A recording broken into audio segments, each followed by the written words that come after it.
Anyways, on the side of attack, we have Jordan, who seems to be a Tracer Div player. I expect them mostly Tracer, would assume, but it's hard to tell when you see nothing. We actually have a May Mercy player, so it's kind of questionable. We might see some Mays actually get pulled out here in Dorado. We got Lucio Winston Torv from Wood.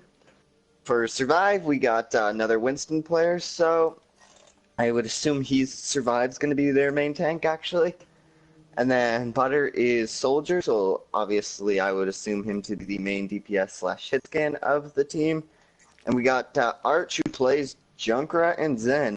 I would love to see some Junkrat come out, but I assume he will be the support. On the side of DDT, I hope you don't mind them calling them that, we have Jay, who plays mostly Mercy, Zarya, actually quite a bit of Junkrat too. So that could be their main support. And we have a Mercy Ryan player, actually, so it's kind of questionable on the side of who will be their Mercy. They got a Reaper McCree player. I would like to say I'm going by comp stats, and a lot of these players haven't played much competitive, so it's kind of hard to judge. We have a Tracer Genji player from Gravy here, who I expect them to be the dive DPS. And we have Nico on the Mercy, so 3 Mercy players on their team. I don't know what they're expected to run.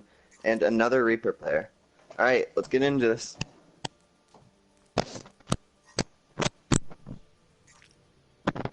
If both teams are ready, that is.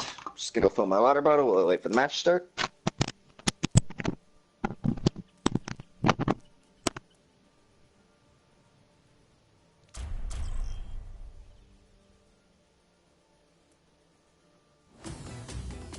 Traveling to Dorado.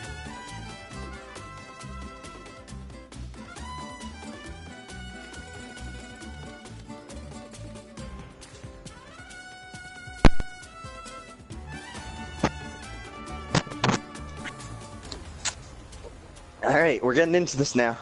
So, we got DDT on attack here, and attack on defense. That's going to get confusing. Regardless, we're going to get into it. Looks like on the defending side, they're going to be running maybe an Orisa Diva comp. Actually, looks like they're very indecisive right now. For their map choice to not have a comp yet, this is their map choice, right? Correct me if I'm wrong. Remember your training, and we'll get through this just fine. Looks like they're swapping over to a... on the side of attack, they're going to be running a very standard Pharmacy dive comp with a Soldier. Actually, Zen instead of Lucio is the only difference I see. And on the side of DDT, we have Jay on that Zarya, Kelly on the Ryan. Looks like they're going to be running a Pharmacy standard comp with a Reaper, actually. So I'd be interested to see how it's turned out. It's been quite a while since I've seen the standard comp actually run. It's a very dive heavy build. So we're going to go see how this first corner goes for both teams. Looks like we actually got split holding here on the side of attack. This is kind of interesting. And it looks like everyone's going to be playing. Jinx actually swapping over to the McCree from the Pharah. Huh. Interesting. They might have noticed the Pharah and thought they needed hits now. So we're going to see everything goes out. No kills have come out in the fight. Jinx has been hitting a lot of shots with all this white charge here. Oh, and the first pick on the side of DDT. Jinx taking out Survivor. Jinx also taking out Not. Jinx is just on a roll here. Jinx then demecking Jordan. And it looks like all the picks are on the side of DDT. The attack might have to regroup. They have a mini Diva left. Zen going down to Jay. And a Soldier. Mini Diva being again taken out by Jinx, who is now on fire with that high noon. I think the first ult of the game. And Rez just about up as well. Nico. And this looks like this first point is going to be very easy on the side of DDT. My ultimate. It looks like attack's actually going to be caught out of position here while regrouping. They're down 4-6 here. This is an interesting battle they're choosing to take. Jinx just about taking out Survive. And he then is able to actually clean the kill onto it. No ult still on the side of attack. This is huge. They're gonna get a huge push before even anything to stop. Rest just about coming out from third here. But Butter actually getting taken out again out of it. Jinx is just on fire this game. His aim is on point. High Noon gets used. No kills, however. Jordan getting the kill onto Jinx, which was a much needed kill. Jinx was getting a lot of frags in this match so far. First ult on the side of attack. We got Res, Tag Visor now ready. They're actually almost 6 ults. That is self-destruct. Although Rev's taking a nice flank here with the Death Blossom. Might try to look to use it here. Looks like here comes the Death Blossom. Oh, a well-timed Transcendence negating all damage. Wood and Butter now getting picks for the side of attack. But the big Earth Shatter comes out. I can't tell who, Nico getting the double res onto Red and Surf also taking her own double res on Butters and this side looks like it's actually on the side of DDT. And it looks like a little bit of stalling from Wood, but mostly just getting staggered. They're gonna take the second point pretty easily too. And at this point, DDT looks unstoppable for this team. No ults on the side of attack and a few coming up on the side of DDT. This is a huge issue. They gotta manage their ults a little more. We're gonna see how this next corner goes. There's lots on either side yet either. Honestly, I don't think the pharmacy's working out too well for attack, but two picks from Gravity on to Survive, and then Art picking up Jinx, which is again a needed pick. It's Jinx has just been landing shots left, right, and center this game. Jay getting the kill onto the D.Va mech and the Zen. Kelly getting the nice kill onto the D.Va. And then one onto the Soldier. Jay then picking up the Mercy and the Winston, and Wood somehow killing himself. Probably rocketed himself a little too close, and that's going to be the first round. Very easy push for the side of DDT. Score 0-3. Switching Swapping sides now. We're going to see how the team comp runs. Sorry, just happened to sip my water.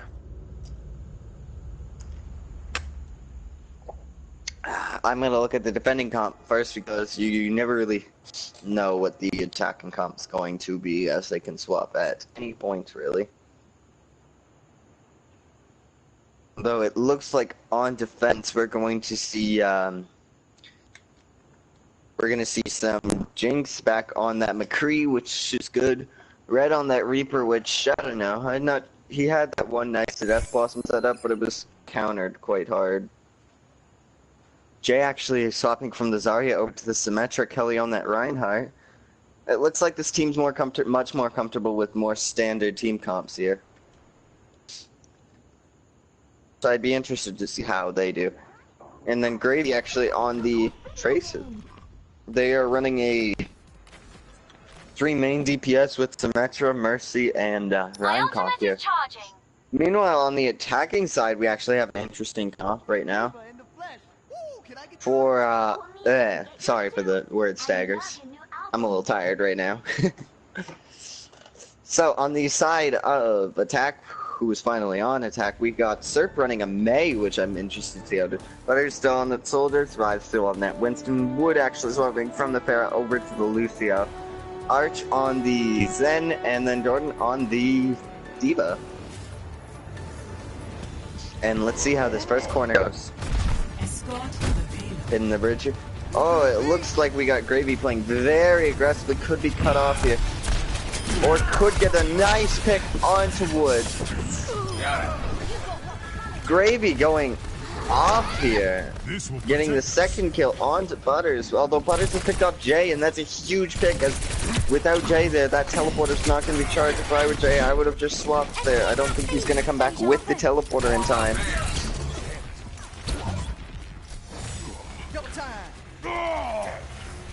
Kelly getting the pick on Survive, much needed. Excuse me. And it looks like DDT is just much more coordinated here and much better picks coming out from them. Jinx might not be the star of the show this time. Jinx getting another pick onto Arch, actually, as I say that. Seems like Gravy's more the star of the show here. With 3 ults on the side of DDT and no ult still on the side of attack. It's just not looking good for them. Death Blossom does get used, getting 2 nice picks onto Butter and Wood from Red. And it looks like Survive getting the pick onto Jay again. Jay again dying without getting that TP down. He really should probably swap at this point. He's not even 80% after 2 lives.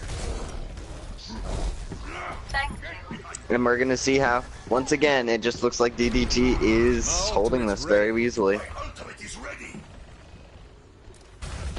Stopping them at the choke. Oh! Kelly actually getting walled off here. This could be huge, but the wall does not go all the way through. The bomb gets used from Gravity, no kills. Jinx with the double high noon, and that's going to pretty much secure the fight for the side. Jay actually almost has that teleporter now, finally getting that teleporter on his 3rd life. You got what's coming. Here comes Jinx with another pick onto the Zenyatta.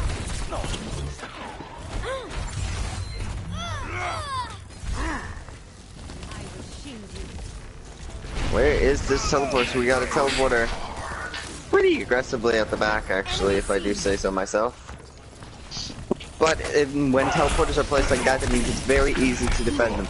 Red getting nice 2 picks onto Butter and Survive here. And it looks like, again, they're just gonna struggle to break this choke point. They're definitely gonna need some swaps or some ults to come out on the side of attack. May still not having that Blizzard. Wood got that sound barrier. Jordan almost got that false bomb. Winston's actually almost got his ult too, but no ults that can really wipe anything. It looks like they're just gonna be staggeredly fighting here. Using ults as well. Excuse me, guys. Fire Strike coming out. Jay getting huge 3 picks, my bad. I don't even think a teleporter has been used. Oh yeah, 2 charges have been used from teleporter, so there is still 4 charges up. And that's a full reset. With 30 seconds on the clock, it's actually probably going to take a miracle for Attack to win this. Especially with the ults they have. They're going to need Red getting another huge Death Blossom, Gravy getting another pick onto Zen, but Zen does pick off Red, so Red is staggered with the fight. They're going to need some huge Blizzard coming.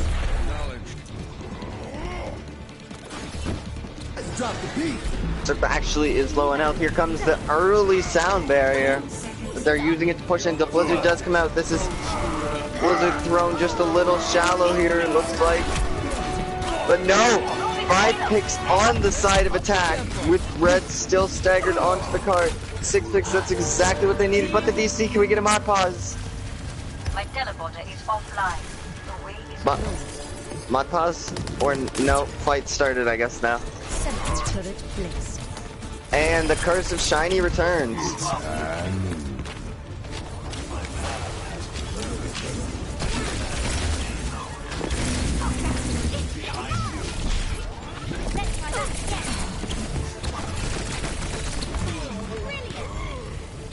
And with the tag down a player, it doesn't look like they're actually going to be able to push this all the way. Yeah. But the teleporter was still up anyway, so they had to deal with one other fight, and I think that would have gone in the side of DDT anyways. With a final score of a full hold to 3, and that is going to be DDT taking the first round game, Dorado. So we're actually back now from the DC. We're going to see how this next map goes in. We're going to see what the pool is and what DDT actually wants to pick here. Because as far as I know, that was the pick of Attack, actually.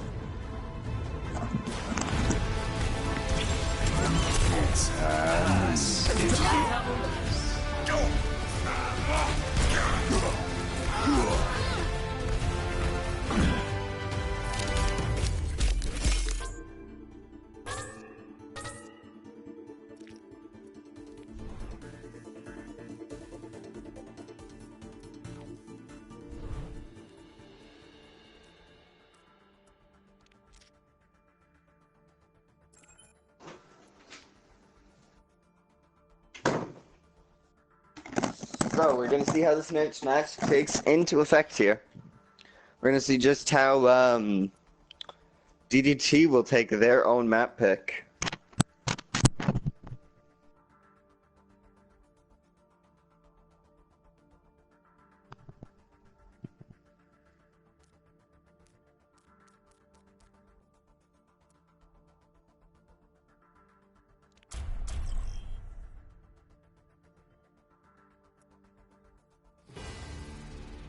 Traveling to Nepal.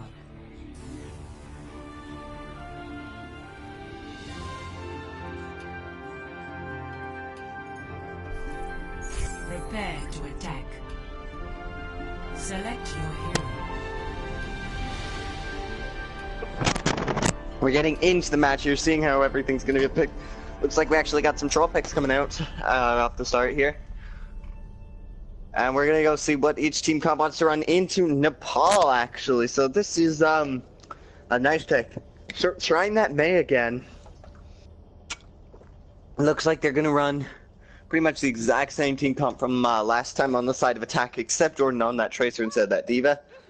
And then on the side of DDT, we actually got Jay on the Junkrat, Gravy Jinx on the Ferret instead of the McCree. I don't know.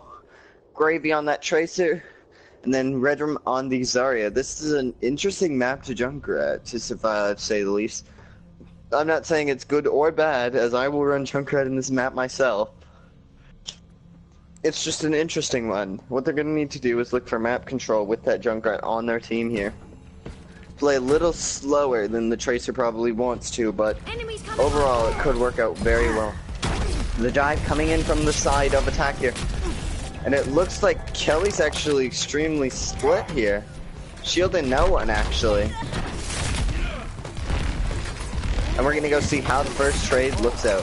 No kills on either side yet. No one with extremely fast ult build. Junkrat's about half to ult, which is pretty nice, I guess. And the first two picks come out from the side of DDT. And we got Gravy and Jinx and Kelly getting 3 picks on the side of attack, and then Butter before Jinx be taken out by Butter. We're gonna see just how this match plans to go here. Looks like Gravy's looking to build a little bit of ult charge for that pulse bomb, actually. We're gonna see just how this match plans to go. Butter actually getting the pick onto JJ, who has his ult now, was actually a pretty big pick there on the side. And Redrum getting the pick onto Natsu, Grady getting the pick onto Butter, Jordan actually getting the return pick onto Kelly. But it doesn't matter because these trades are still in the favor of DDT. The Tire comes out getting 2 picks onto Spider and Jordan, and then Grady cleaning up the Zenyatta. And that is 3 more picks for the side of DDT. 4 more picks for the side of DDT. As Redrum wants to correct me as I'm commentating. Excuse me for dropping. We got just about 5 ults coming up on the side of DDT to about 3 ults on the side of attack, actually.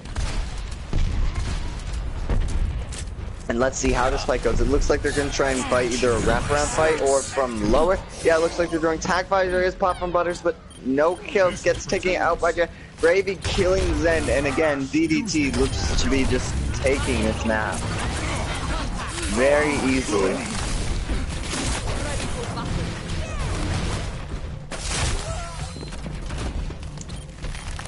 And we're going to see Jordan actually getting the pick onto Jay, but it is not enough as Jinx picking up Jordan. And Redrum then picking up Surf, and this fight is, again, DDT. And it looks like DDT is the clear winner so far, but you never know. At this point, when I was in my tournament, it looked exactly like that, but the other teammates turn around. It's not over till it says defeat. Beat Drop gets so many ultimatums. Jinx is actually getting 3 picks with that Rocket Barrage. And that's DDT's fight. Although the Blizzard does come in trying to stall a little bit, but I don't think it's going to be enough, honestly. And there you go, Surf to Jay. And that is going to be a clean sweep from the side of DDT. 100-0, with Nico still having that res, Callie still having that shatter, and Gravy still having that pulse bump. We're going to have to see how the teams try to change it up for the next.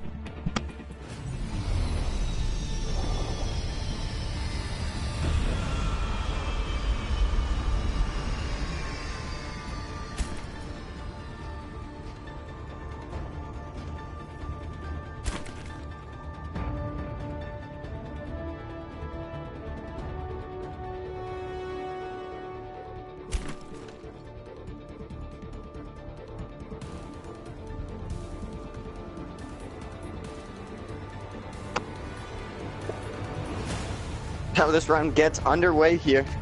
Junkrat As primed and no, actually, Arch swapping over to the Junkrat. Looks like we got a Junkrat war coming out, which is kind of interesting. Clearing the area. Kawhi DPS solo dealing Lucio on the side of attack. Very interesting team choice. Victor on the side of DDT right now, with Jay getting a nice pick on the cert. Can't see the other one. And then Butter that one for picking up Jinx. Now we can give this up, but DDT gets the cap. Cleanup picks on the side of DDT, and this just looks like a slaughter fest for DDT. My ultimate is charged. Thanks, mate. There we go. Very getting the pick onto Jordan. Oh, cheers. And it looks like they're gonna have to full regroup before they push in, especially with Jordan staggered now. Gravy not looking to let that happen. Gets another stagger onto Arch. This will help. These staggers cost so much percent on the side of attack here. Something to think about. DDT unpunished for being overextended here. Hunter plays They're looking to try and clean up Gravy. Gravy does, however, make it out. Redrum also staggering Jordan. In this fight, just not looking at all in the favor of attack.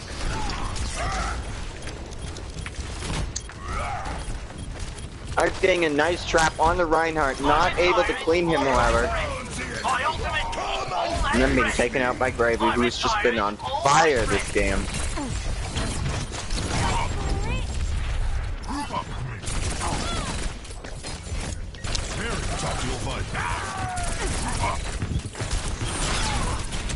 And we're gonna see how this reset works.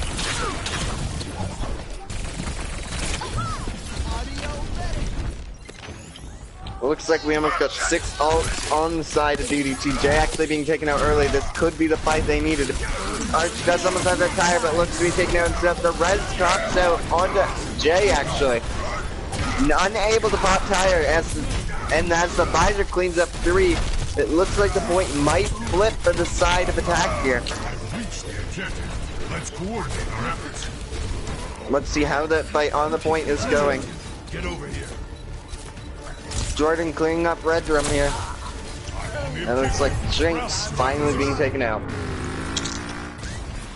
My ultimate is almost ready. I'm not sure if I mentioned it or not. I'm sure I'm commenting, but Jinx actually did make the swap over to the Ana at some point.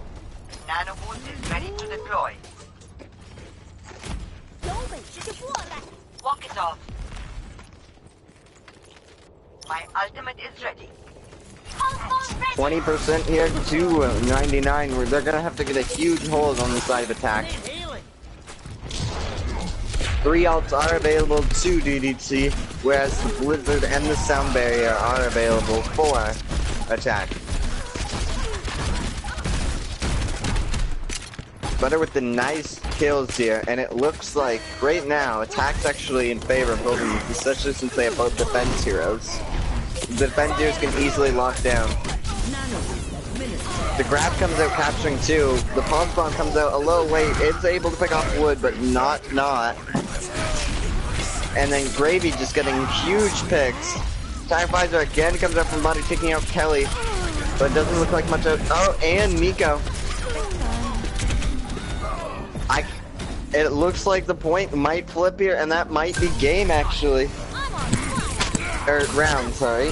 And it looks like this round is gonna go. Oh, the stall comes out along with Sound Barrier. Gravy doesn't look like he wants to let that happen.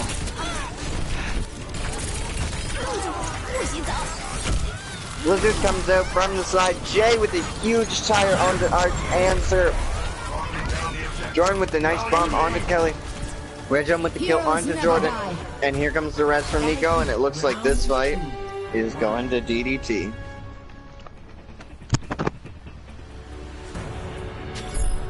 Score 2-0.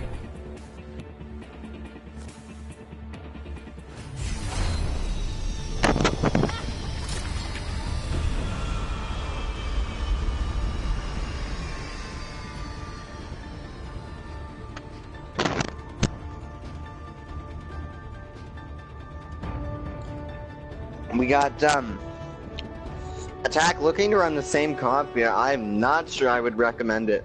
I would probably try to put Wood on Mercy maybe. If they're going to run a quad DPS comp. Jinx swapping from the Ana over to the Lucio here actually.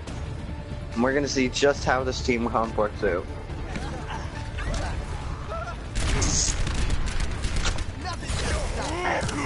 Survive actually almost being taken down here very early on. And there he goes, down to Jay. Jay's just been... Jay, I don't think his commentator's been doing amazing on the Junkrat here.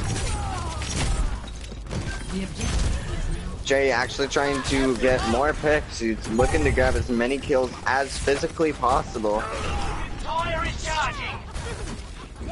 Riptire actually almost ready for Jay here. And it looks like the ult advantage is going to be set up for the side of DDT as we go into this next fight here. But I'm kind of questioning Attack here as they're very much staggered. Trying to fight this, just gonna keep getting staggered. They're not grouping up. It's really that the Red's at 100 energy, and this does not look at all in their favor. Gravy getting the kill on Disturb here, and we're gonna see just how it's going. Gravy again looking for more kills. They need to group up and just focus fire if you want the truth. Attack needs to do a little bit of focus fire so that they can actually kill some things from the side. Or else they're gonna end up seeing a nice steamroll and then big elimination from this tournament. Grab comes out on the right side. Jay getting nice 2 picks along with Redrum getting the pick onto Wood. And it looks like DDT is going to be taking this fight again. Gravy just cleaning up a few more kills. Looking to see if they can get the stagger on. Survive here. Survive on a thread of health, but actually they're getting punished. Finally, Jinx and Redrum getting taken out. Reds comes out and Gravy had already gotten 3 picks. It looks like DDT is actually going to take this round. Jay getting another 2 picks on Tracer and Lucio, which is pretty much the last hope for it all. And it looks like they're going to try and push in staggered once more. I've also noticed Attack is trying to run a dive comp with no dive heroes. And this all picks on the side of DDT, and this was a slaughtered round for DDT. And it looks like they're going to take this victory. Looks like the Dark Dragon Triad is taking the lead.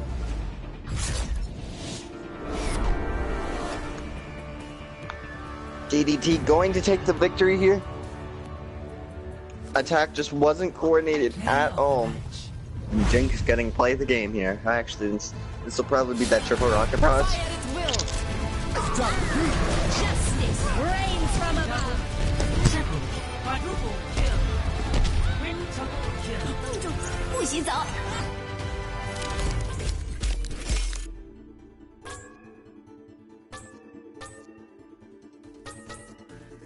Epic. It's nice to be appreciated.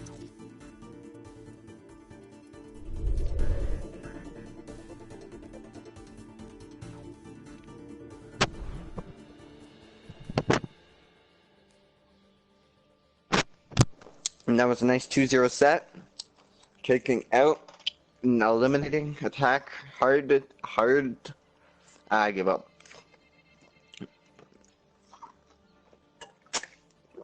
From the tournament. Now we're just going to be waiting for the next 2 teams to get in here. I'll try and switch over to the YouTube chat. I don't have it open right now, so just give me a second. See you next time.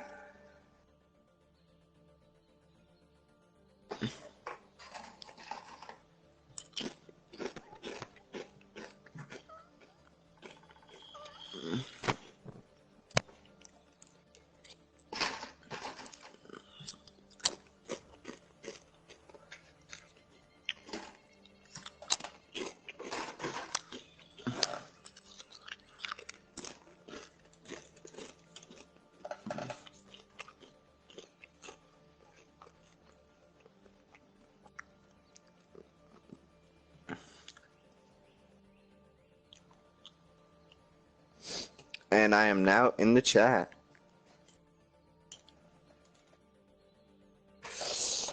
I can read, try to answer your questions if you want.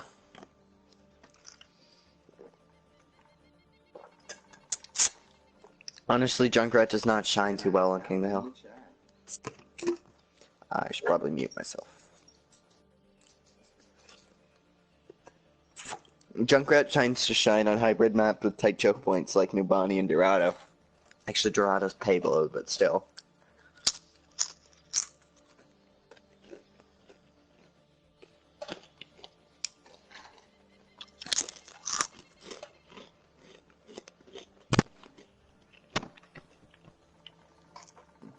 Junkrat is all about trying to secure an area and lock it down.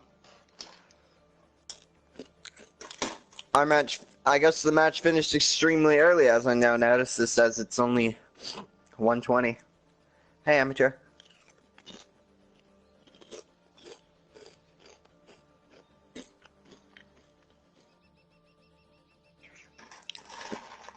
So,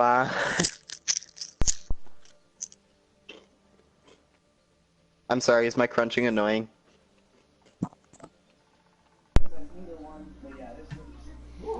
Yo, what's up? Not much, actually, just the slaughter, and now we're quite early. We are. That ended a lot sooner than possible. You didn't expect Alright. it. Throw me on a team, and let's do it 3v4. No, throw me and you on teams, and let's do a 4v4.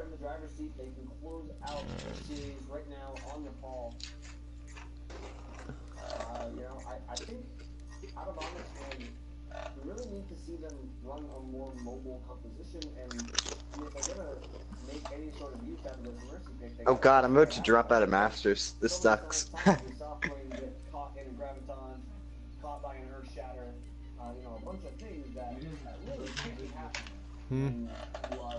Wanna be invited? No. We're just gonna do something for fun for a little bit. Because we're about 40 minutes early. Right.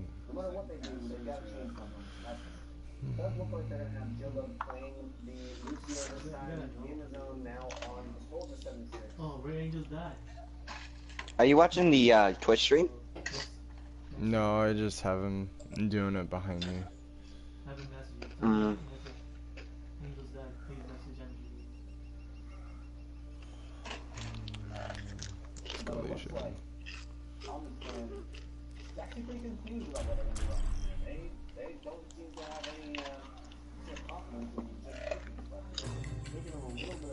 Now arriving at Lijiang. Alright, let's see if we can go over to team chat here. Yeah, I'm going to game chat. I'm gonna... Oop. What's up, guys? Hello.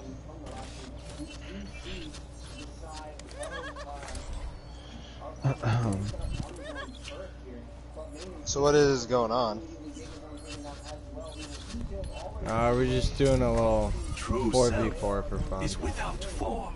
Aye, aye. Oh, does it not start up unless we have 6? And looks like that doesn't work. Hiya. He forgot to set it to 4v4. Jay on that Junkrat did quite nice, actually. Along with Jinx went off that first game, and then Gravy did really well in the Tracer as well. You guys just work together a lot better than them. That's the kind of question their quad DPS Lucio solo heal comp. What should I set up? What do you mean? You know what? I think we can do it at 4v4, just like that. Or do you guys Yeah, we want to can. go comp rules? Sure. And we'll just do Oh, that. that's why the team chat wasn't working. I'm not in team chat. That's why I got so confused. Derp. Now arriving at Lijiang Camp.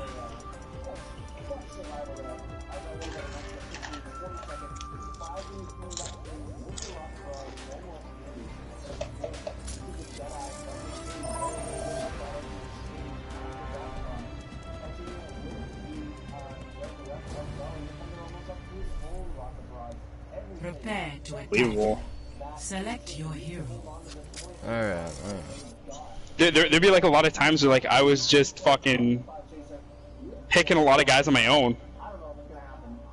I kind of want to know how many like individual kills I got.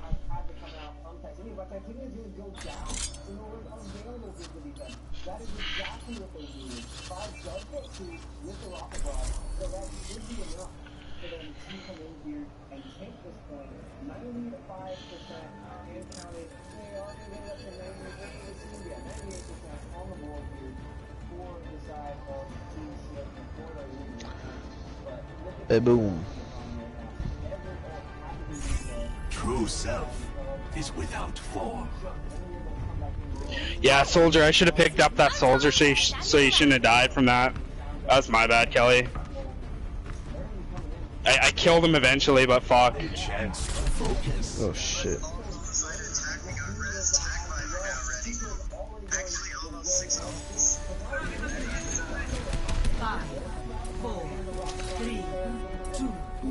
And then me, Thomas. Thomas, that was my bad on Lucio, dude. Can Thomas hear me? No. No, we're in game. That was my bad on that fucking Lucio. I meant to barrel stuff his head, and I don't know what happened. I just went full retard.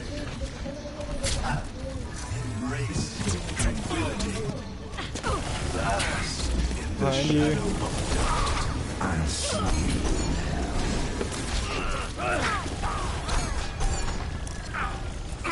The objective is Walk in harmony. Hi. Biotic field activated.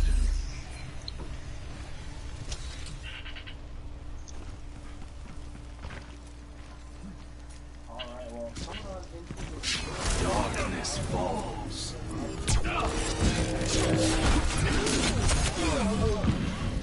Greetings.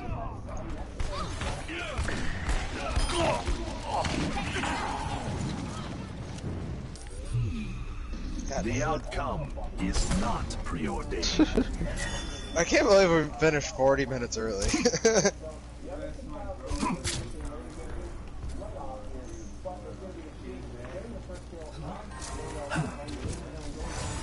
Right there, Gravy. Love you. Here.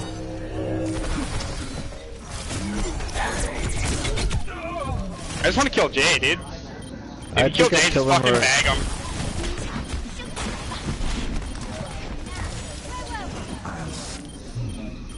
Pain is an excellent teacher. They're taking the objective. Oh, Ooh, shit. we're Sorry, fucked. guys. I was switching Shiny characters. fighter was gonna That's scaring the die. fuck out of me. Oh no, what's going on? No! Protect the Oh shit, I wasn't ready. Don't come for me, Shiny! Actually, I'm gonna fucking shit on him quick. Oh, he backed up. Jay wants to be a Reaper. Jay is Reaper. I know he wants to be a Reaper. I should go Widow. Defend the point. Strike as one. Damn it. Clearing the area. Thanks, dude. Tactical visor activated.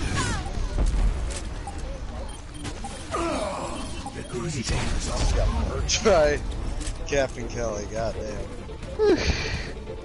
best round. One. Okay, I'm gonna bring up the tournament here. For some reason, like, it wasn't working very well. 1-0. And Red Rum's name goes up in lights. He's the best, he's the greatest, he carried our team to victory. Oh my god. Please kill your. Remember your training, and we'll get through this just fine.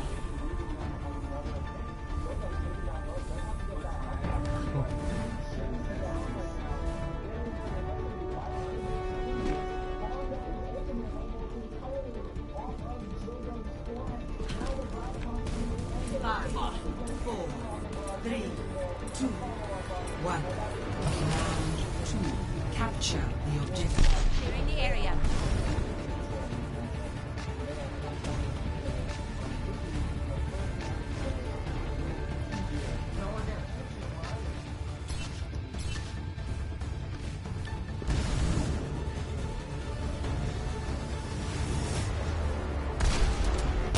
Sniper detected.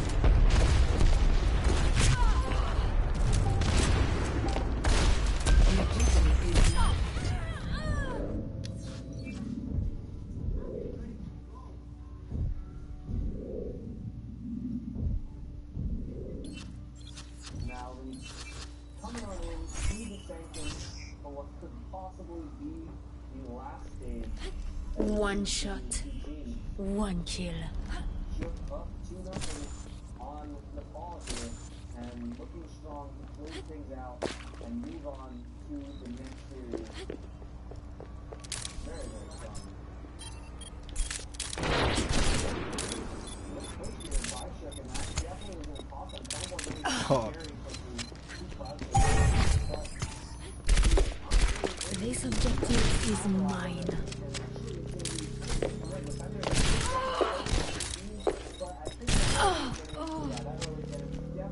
I am taking the objective.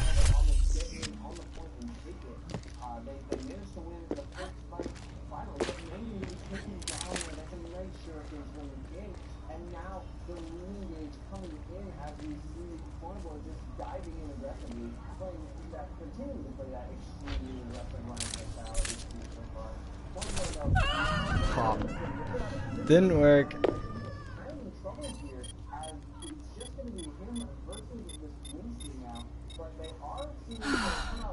We have to stop them. Yeah. Oh, he's playing Hanzo.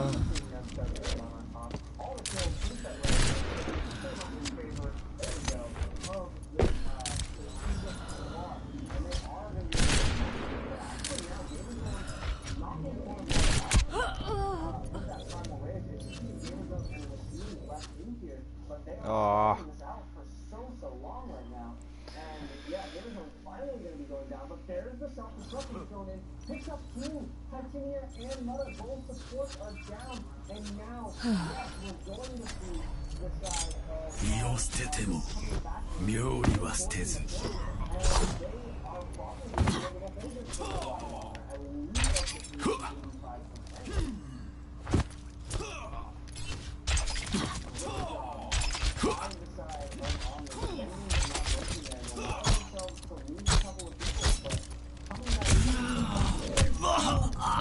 Wow. Greetings.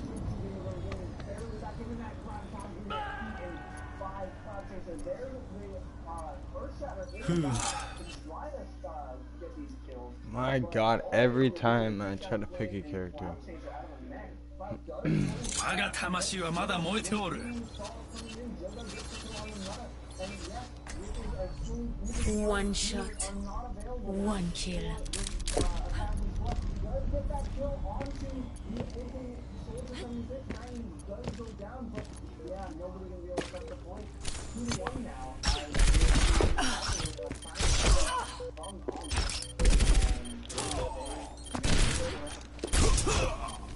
Watch your step. Overtime. Hello. I am ready.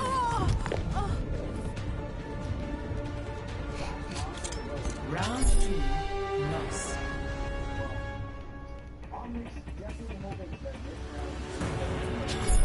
Score 1-1.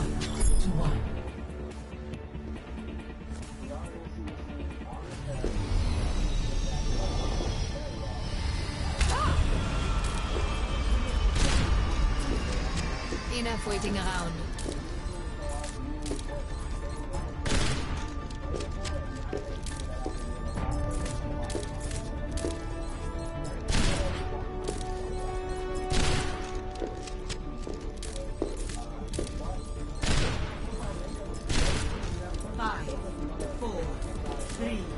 2, 1.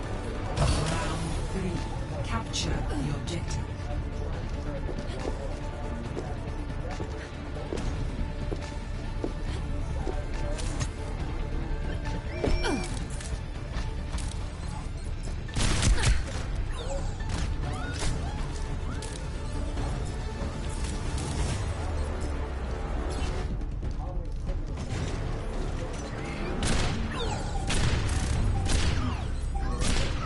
The objective is now.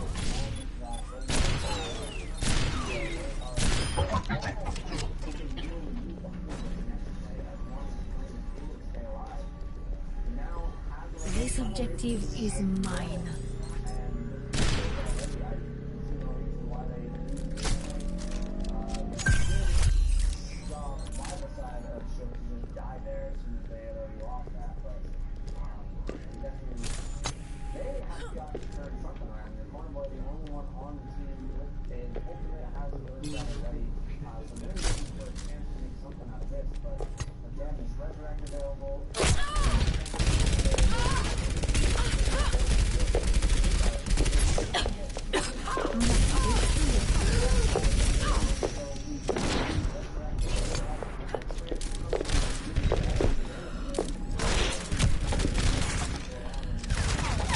Ooh, damn. GG, GG.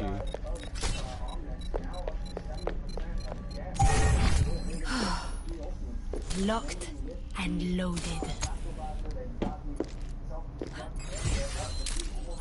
Sniper, leave this to me. No. Oh, you gotta be kidding me.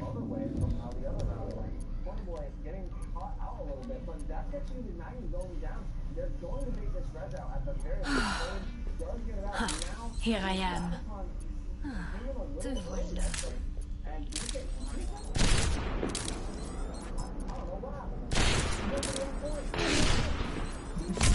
Simon, Simon.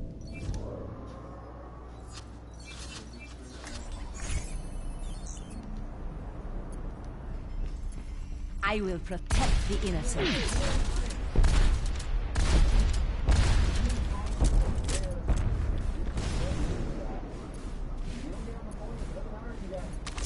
Move back! Sniper detected.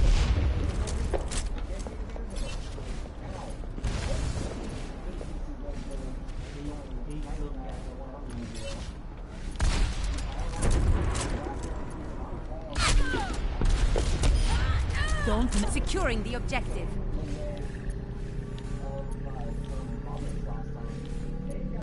In range of the objective. Form up on me. System repaired. Personne n'échappe à mon regard. Clearing the area.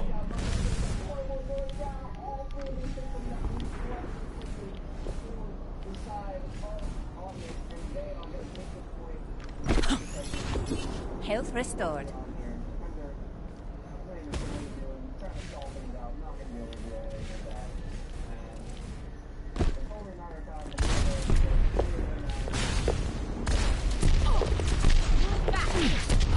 Sniper detected.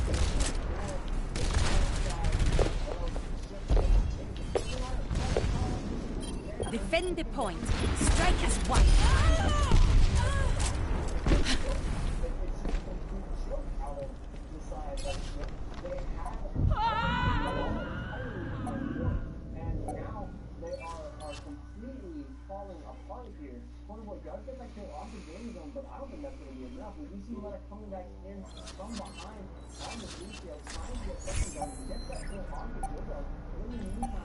One shot, one kill. Round 3, 1.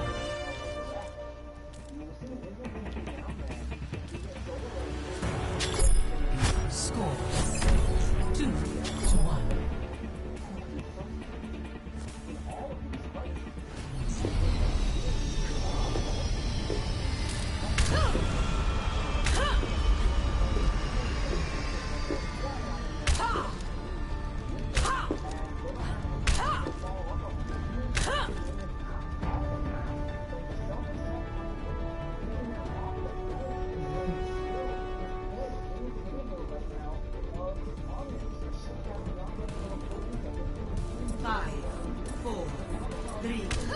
destroyed. 1.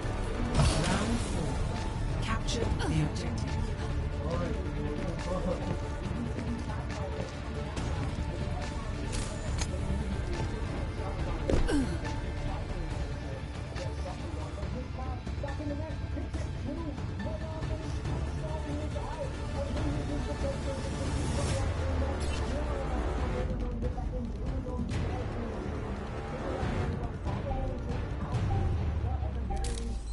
The objective is now active. For the side of Omnis, all they need to do is come back in and retake this point one time, and they will be walking away with this reverse shoot. Incredible turnaround here. I am taking the objective.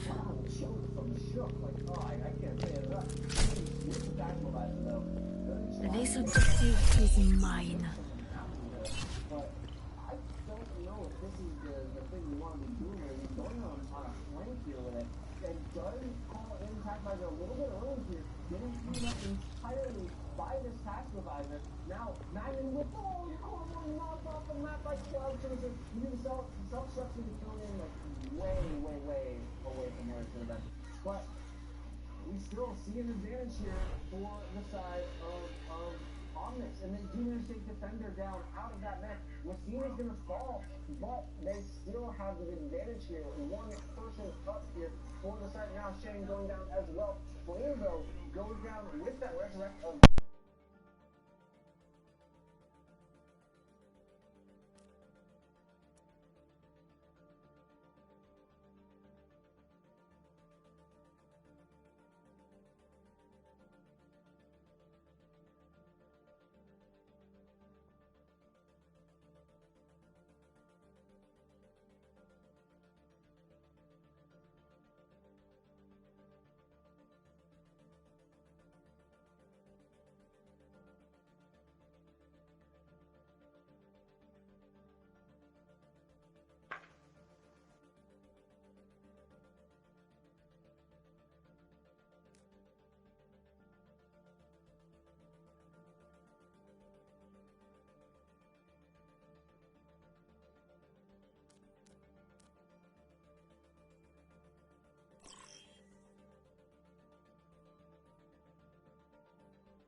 Hey, Angel.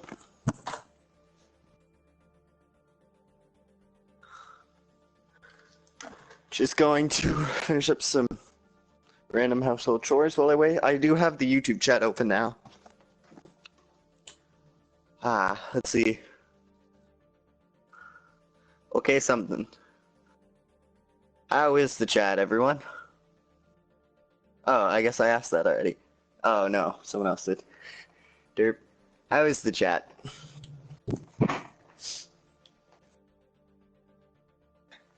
Nothing's happening for those who are just tuning in. We are on downtime because the team that just played finished their game around 40 minutes early. So we're just gonna chill and enjoy our time.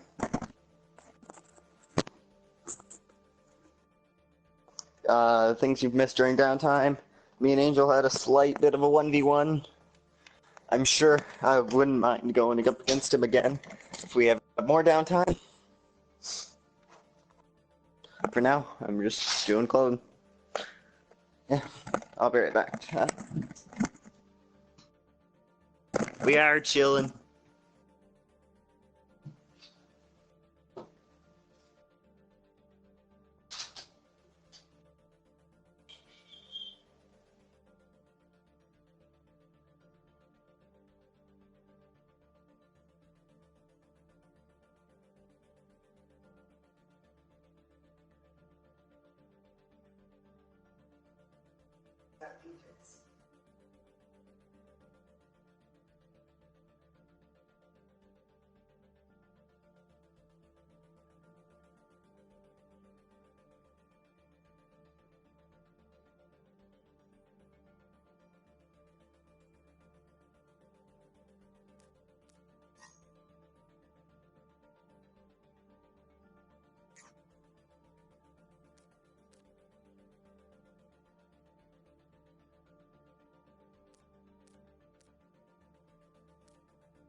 Hey Angel, is your mic on?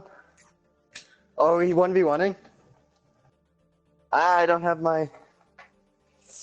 Hang on, I gotta find my remote. Oh, here it is. Okay. I thought we were 1v1ing. Angel, we should try... You guys should try and put together, like, your competitive 6v6 elimination league. Elimination? Elimination. Come on, man. That would be pretty interesting. Alright, but the next two teams up will be Steel Team 6 and Flippy Nibs. Okay. So I'm gonna go ahead and invite the Pop some invites. captains.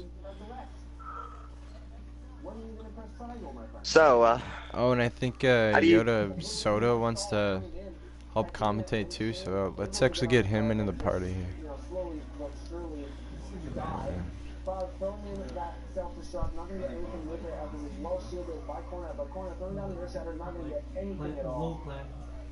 Yeah, those tend to be hard to commentate.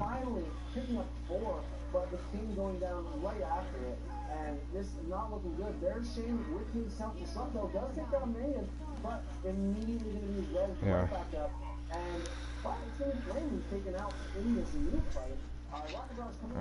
By the way, I'm not sure if I'm allowed to ask this, but who owns Smurf Police? Like, who is it, or is it a separate person?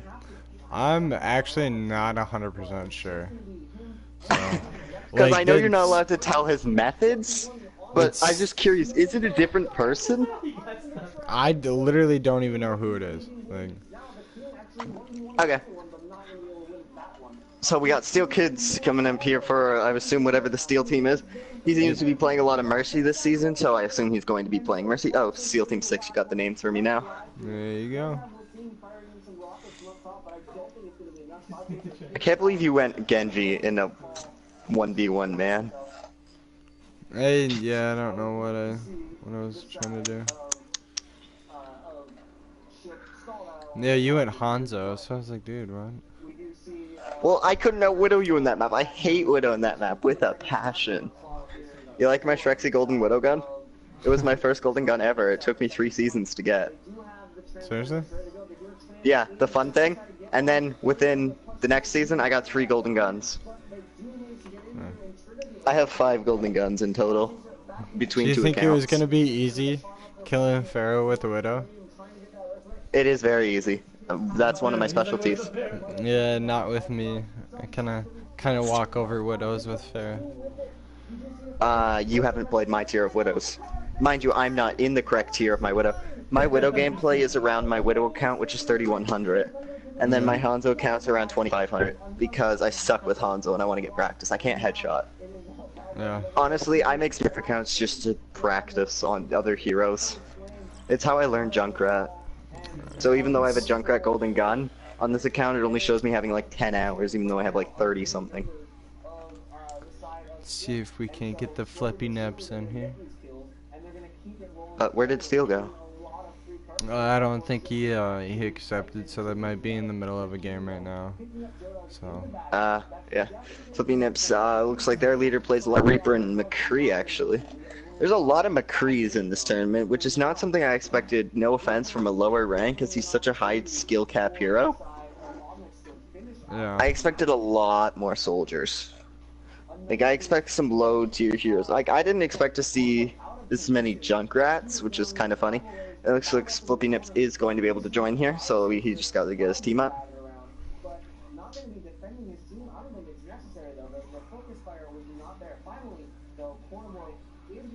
Who's casting the other tournament? I think that might be the Golds. Gold. Yeah, I thought it was Golds. I just didn't see him in a game. That's why I got confused. Who's casting behind you? It's just amateur behind me. He's. Oh, I didn't know you guys are IRL together. Yeah. Yep. So that is the Twitch side of the tournament going on behind me. Yep. I'm gonna go flip over to the YouTube chat because I love this fact that I have a monitor because I can just flip between the two now. I mean, I could do a monitor. I'm good at junk. Who's it? I'm just gonna mute my mic just so we don't have that background noise. Yep. Alright. If you're talking to me, I'm gonna answer chat. I'm personally best at, I find myself best at Tracer and Junkrat. I climbed, but as a flex, I tried doing a lot more flex this season. As a full flex, I climbed up to my new career high of 4164. Or 62, one of the two.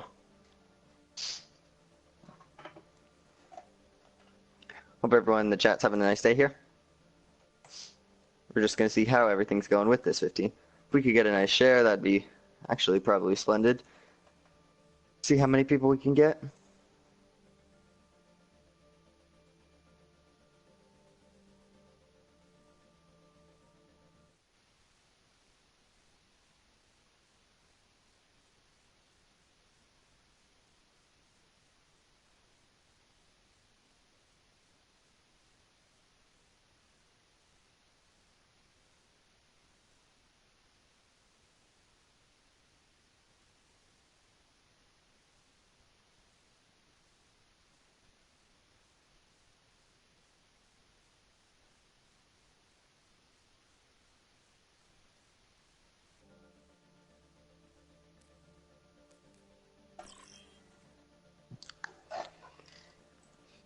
Honestly, I don't know why. I have this craving to see some widows come out in a tournament. Oh, did the co-caster join?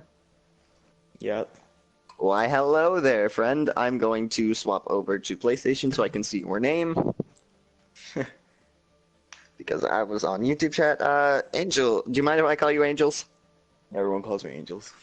Okay. So we got Angel and Angels.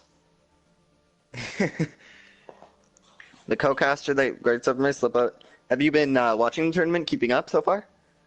I watched the first match.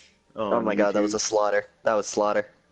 We actually scrimmed against them a couple times and it slaughtered them. Which side? Attacks or DDT? Heart attack.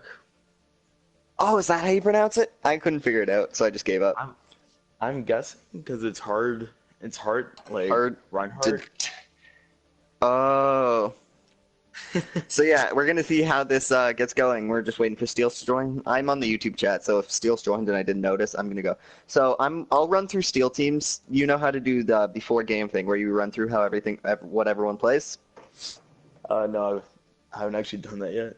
This is Okay, actual well, tournament. yeah, It's you more do. impressive for scrims. That's fine. This is only my second. You do Flippy Nip's side. Basically, you're gonna after I'm done Steel's side, you're gonna run through each of their career profiles and kind of say who they play most, who you expect them to play on their team.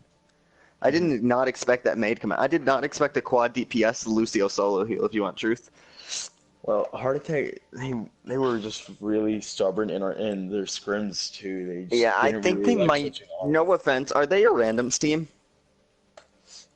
Well, a team of players that got put together? Yeah, when we scrimmed them, they had the only people that actually played in the game just now. There was like 2 of them. Oh, so they've had a lot of changes too. They had a lot Yeah. of Mercy players, if you want to shoot, and it's kind of like a downfall. Uh-huh. Yeah, 18 players in the we have 5 support mains, and a guy goes and says, "Hey, that's great," and I say, "No, Hey, none of we've none had of you five. can play I've DPS." 5 support mains, bro. You haven't had a game in GM with 6 or with 5 Mercy 1 tricks and a Mercy main. Not in GM yet. Well, still, it's fun. It's not fun. It's not fun. Most have had is Well, 3. it's in GM is like the best time ever when you have the correct matches. But then there's also still the stupid matches where people just are boosted and don't know what to do. All my win rates are completely garbage this season because I dropped. Right now I'm down, 660 SR almost? Damn. Where are you at right now? You a Diamond? Yeah, you are a Diamond. You play that nice Ana. Been a while. Honestly, can be quite situational. Honestly, I'm not saying she's bad, she just needs the correct team comp. Honestly? I see what you did there. I'm gonna be right back. I drank way too much water, so I'm gonna go to the bathroom. Alright. See you, dude. Yep.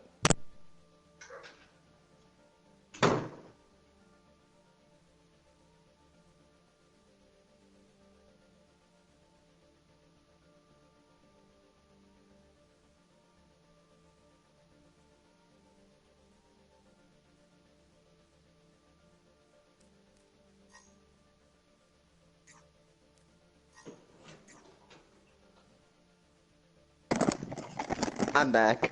I can give you probably 3 of my #1 tips in order to rank up, by the way, just while we're waiting for people to join. I'd have to say make sure you can play at least 20 heroes in the game. I'm currently up to, I think, 23. I can't play Reinhardt still. He's so easy. And then make sure you're having fun at the game. It is a game more than a series, so having fun is always how I rank up. Yeah, whenever I'm not having fun, I play terribly. Oh yeah, I know, and you just get more tilted, and then you pass the tilt on. It's an endless cycle. Yeah. But oh yeah, we got teams, and then the final tip is try to communicate as much and as little as possible. It makes very little sense. No, I get you. Gotta I know what you're saying. Communicate, but only what's necessary in the game.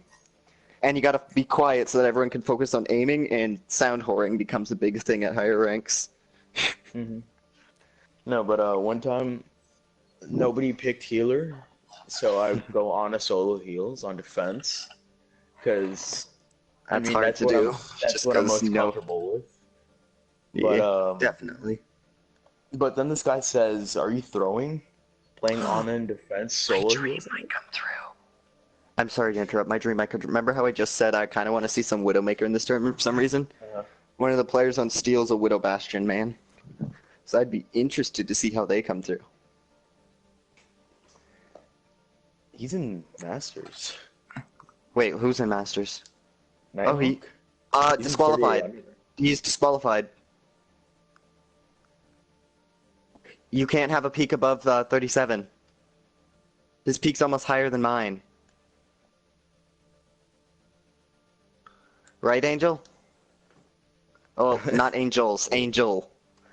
The admin of this game. The admin of our side, please. Yeah, what's up? Knight's disqualified. So what, Nighthawk? Yeah, he's got a peak of 4,100, and he's 3,800 right now in a diamond and below tournament. Yeah, I don't think he wants to be a player. Oh, does he just want to spectate? Is he not on the team? Yeah, but unfortunately I can't put him as a spectator. It's one of our rules that only the hosts or the broadcasters slash commentators can be spectators. Okay, I didn't know. You should turn it to invite only then. For the party or the game? But no, for the game. It says friends only.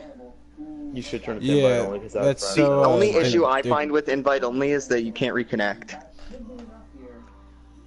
Correct. Plus it allows the team captains to invite their teams if need be. Oh, I thought they could already So- invite them. Well, I'd have to have like the entire roster, but Yeah, I guess you're right. Alright, I was always wondering that, actually. So we're gonna see just how this tournament plays out here. Unfortunately, our Widow player, who is a high rank Widow Bastion at that rank, is kind of impressive if you want the truth.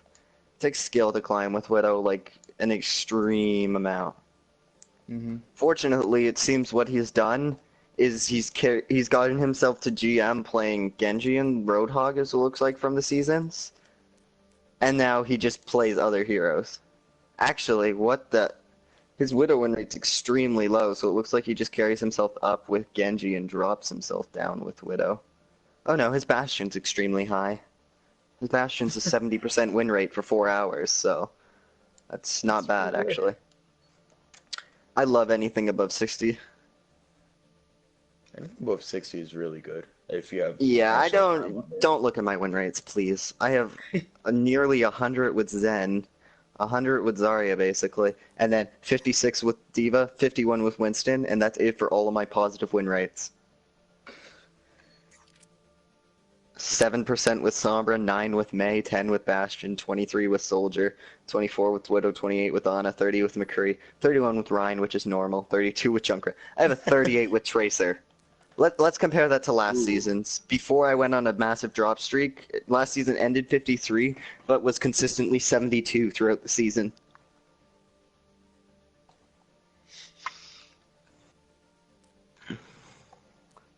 Can we get Steel Team's pick, by the way, while we wait? Oh, and it looks like we actually got all the teams, so I'm going to go through Steel Team's roster from what we see. I'm going to assume the leader we got, Steel Kills here. He is almost actually Diamond, so like I said, plays Mercy. Next up, we got Christoon here playing mostly Winston this season. I definitely expect him to be the main tank. Arrow actually plays Genji Pharah, so I'm expecting him to be the assisted DPS. Hawk plays Lucio Zen. I expect him to be the support flex here. We got Mac, who plays Ryan Diva, so I'm expecting them to run Winston Diva comps, or maybe even Winston Ryan comps, depending on how it runs. And then we got Smitty, who I'm going to assume is DPS. Yep, Tracer. Smitty is disqualified as well. Yeah, I think their second DPS is a guy called Kenji something. Oh my I was gonna say Smitty's not even allowed in any tournament other than GM because he hit top 500. Actually, is he even allowed in the GM tournament? He's in top 500 every season, I think. Every season but season 2. That's impressive. I got 1 game away from it. I'm kind of glad I didn't get into it though, because then I couldn't do this tournament. I wouldn't be allowed on my team. It was quite the climb from 3174 honestly, to it just 4263. my profile displays how you learn the game and climb. Season 1 was when I started out. I got 55. Season 2, I ended Diamond. Season 3, I finally broke Masters. Season 4, I broke into GM, and then Season 5, I just about hit top 500. You think you learned the game? My highest in Season 1 was 44. I placed. My Season 2 placement, which is when I first really started playing, was Gold. I placed high gold. Yeah, Season 2 I placed high silver, and I literally only climbed 300 SR that season. All I could do. Spectating, by the way. Oh shit. I mean, crap. I do the same thing.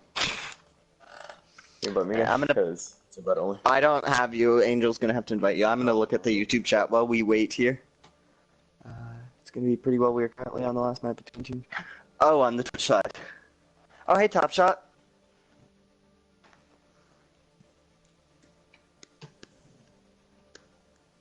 We had 27 players watching, not bad. Not too long ago, or people watching. That's not too bad. Chat, just trying to fix something. Is that a pro widow? That is indeed a pro widow. Are you? I hope you're talking about me.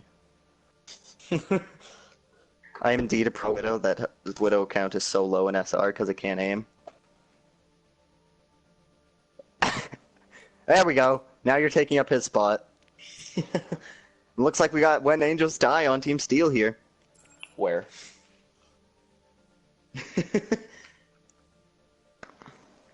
Where, Yeah, when, same difference. Season 2, I barely hit 2200. Then Season 3, I hit 2800. All of a sudden. Season 4, I finally barely broke Diamond, and this season, halfway through Diamond. Climbed the Masters. Yeah. Oh, you climbed the Master, sorry? I'm climbing.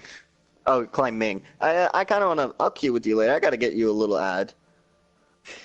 Alright. We actually... Steel's team is a little late here, but that's fine. I'll give you an ad. I want to do some more climbing. I'm about to hit Diamond anyway. I've given up on my SR, basically. I still try, but I don't care about it. I can't push to my new season high, or I disqualified from my team.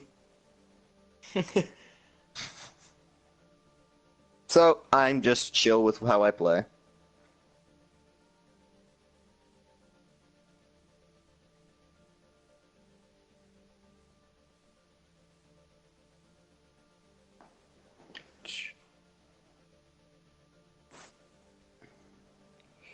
Dun, dun, dun, dun, dun, dun. What was that? Oh, was that the bang if you adding me? Probably, yeah. Alright. Well, I'm gonna go quickly to the PlayStation store real quick, 'cause I have this card I bought yesterday because I thought my plus ran out and I wanted to make sure I could cast this tournament because they said I would. Just saying, you're probably going to be solo casting for a little bit because I got something to do a little later and then I can join back. That's alright. I can only really do this game if my team plays next. Oh. Oh, you're in the tournament? Yeah. Oh, good luck to you. What team are you? Fibs. Are you on this side? Yeah, I think so. Oh, so I get to cast you and make fun of you. Can't really explain what that name means. It is not family friendly.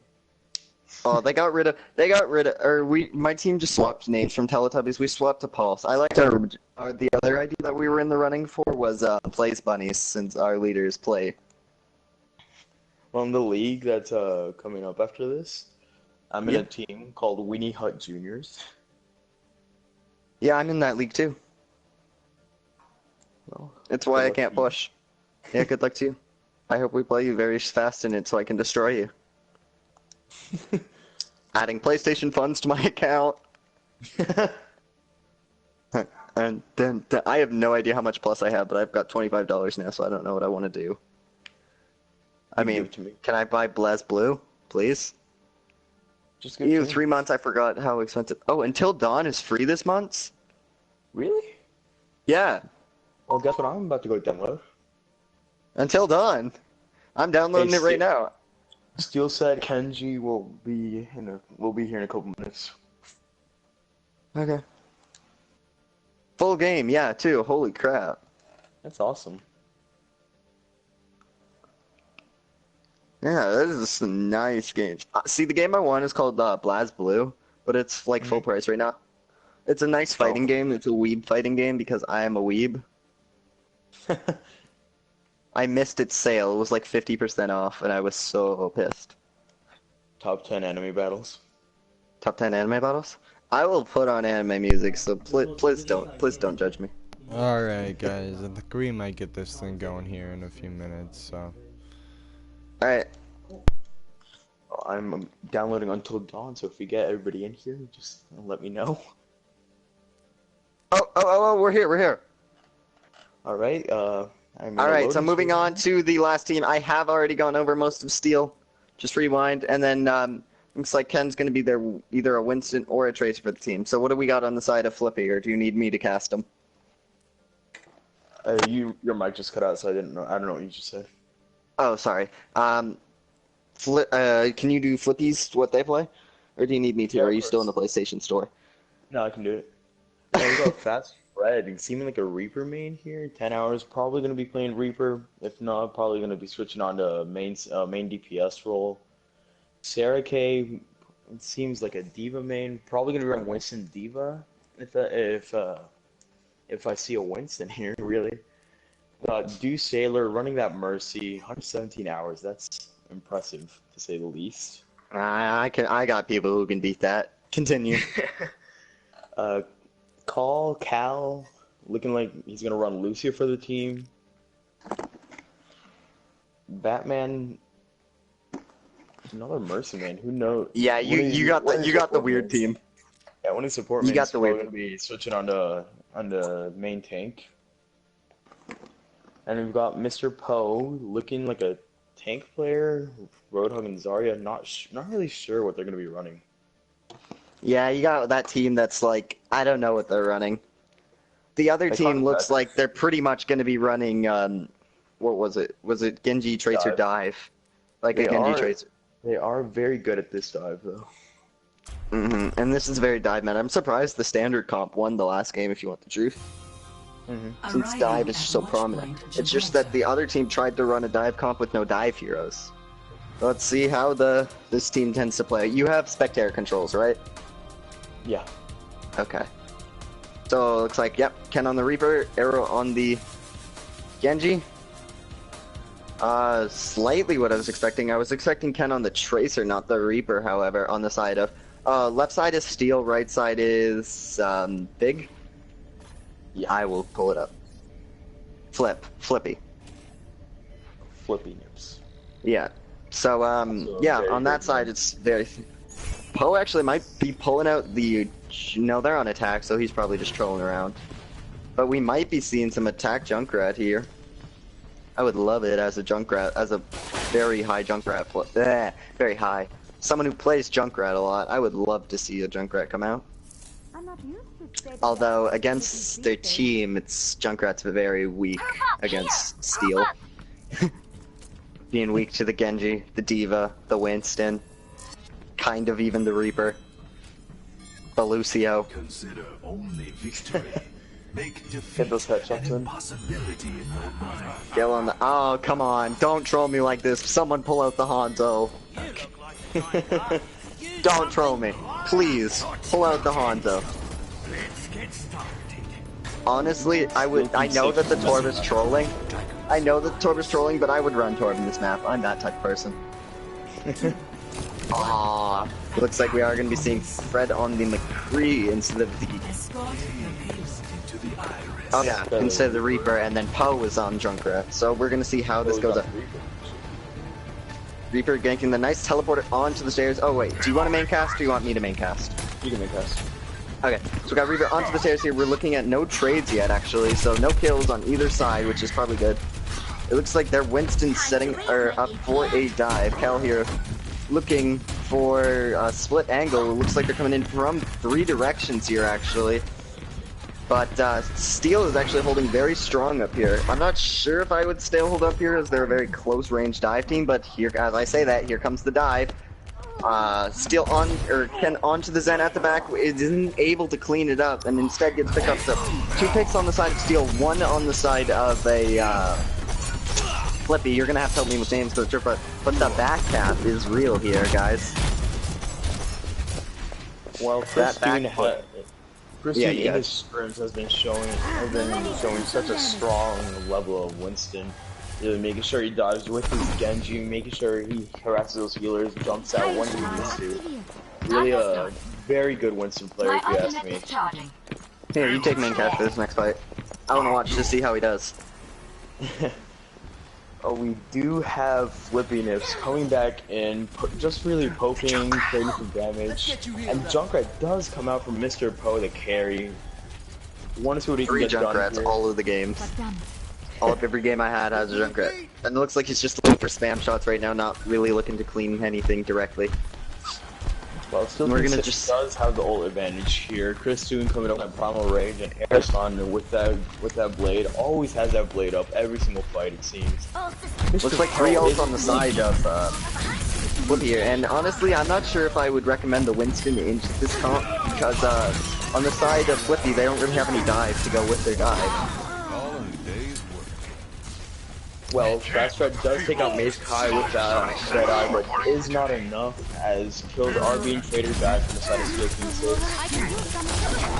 That last fight, Mr. Poe did try and catch a flank on the team, but Kenji very aware of what's going on around him. That managed to keep him. This is Steel's map pick, so I expect them to be very strong here. Looks like they're very well rehearsed in this map, so hopefully they're not a one-trick map or a one-map pony. Just doing huge dodging from those Reaper shots. Didn't even have to use a bubble, causing Fred's retreat actually here. And it looks like the counter dive is coming up.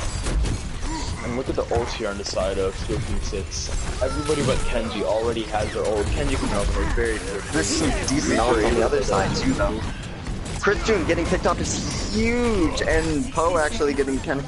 The res comes out, bringing Flippy up to full team here. The other res bringing it back to a 6v6, and all the ults are being fired out. Now, no kills on that deep bomb. Winston off the top, Trans is popped, and it looks like they're investing every ult on both sides pretty much. Actually, no. As I say that, Arrow's keeping that blade in his back pocket here. As you say that, he does use it, catches a triple kill with it.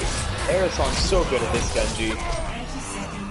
Always finds a way to pull out his clutch blade whenever they need it. No ults left in this fight. Every single ult's committed there. Fast Fred coming up on that Death Blossom. That is it. Mr. Poe actually, never mind. Switch over Fast to the is Soldier on a nice flank here. We're gonna see he's not gonna be able to get anything done though. He's almost got that Death Blossom though. He's gonna need to get a very nice Death Blossom here in order for anything to happen. A lot of pressure relies on him. Steel kills dug very low, but manages to run away against the ball. But Aerosol gets taken out. It's such a big kill as the Genji's our main source of DPS right now. Still can back, front of the side, still can take the nose. Steel, solar resing arrow here. Death Blossom does come up, but right into a defense matrix, no value. Does end up knocking Mace Kai out of the mech. Nothing really important though. Really kills coming out from the side of Steel King 6. And honestly, Steel's tempo reses have been on point this game. Like, I like to give credit to the Mercy whenever I can, but it's hard to do that unless they have giant reses, is what most people think. But honestly, a Mercy that's very good at tempo resing or resing to keep up into a fight is so much better.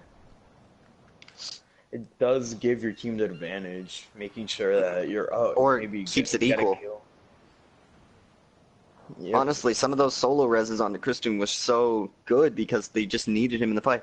And it looks like now they're going to be running the Tracer Genji that I expected. Well, the card doesn't have to go very far. They really, flipping him. That May is definitely necessary. Honestly, backcapping is the least of issue. If the most issue that I would say is Poe is like the heart of their team right now. Poe has to stay alive in order to keep this point. If they're gonna try and run a May, it's so relied on her. Oh, looks as I say that.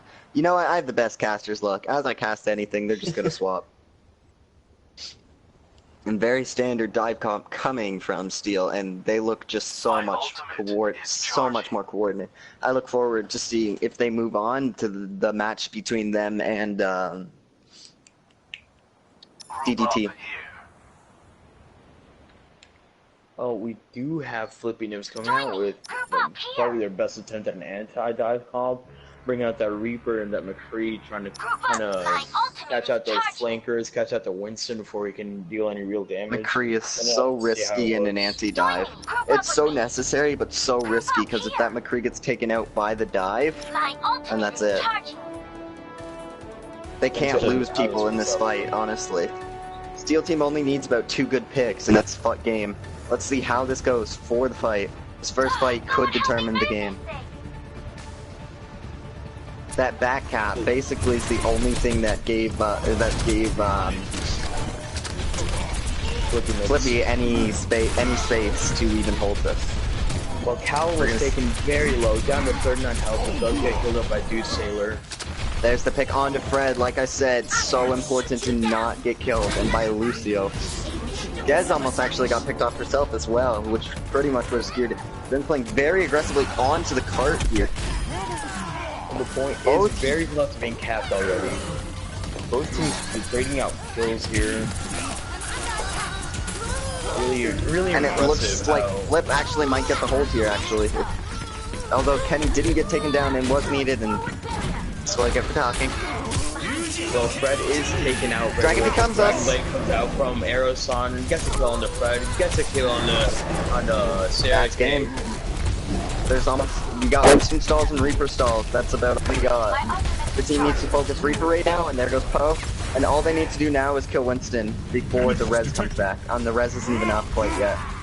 The res is back, but as I said, Experience tranquility. they're just gonna use everything desperately. Steel has that res. Steel needs to just go and hide here.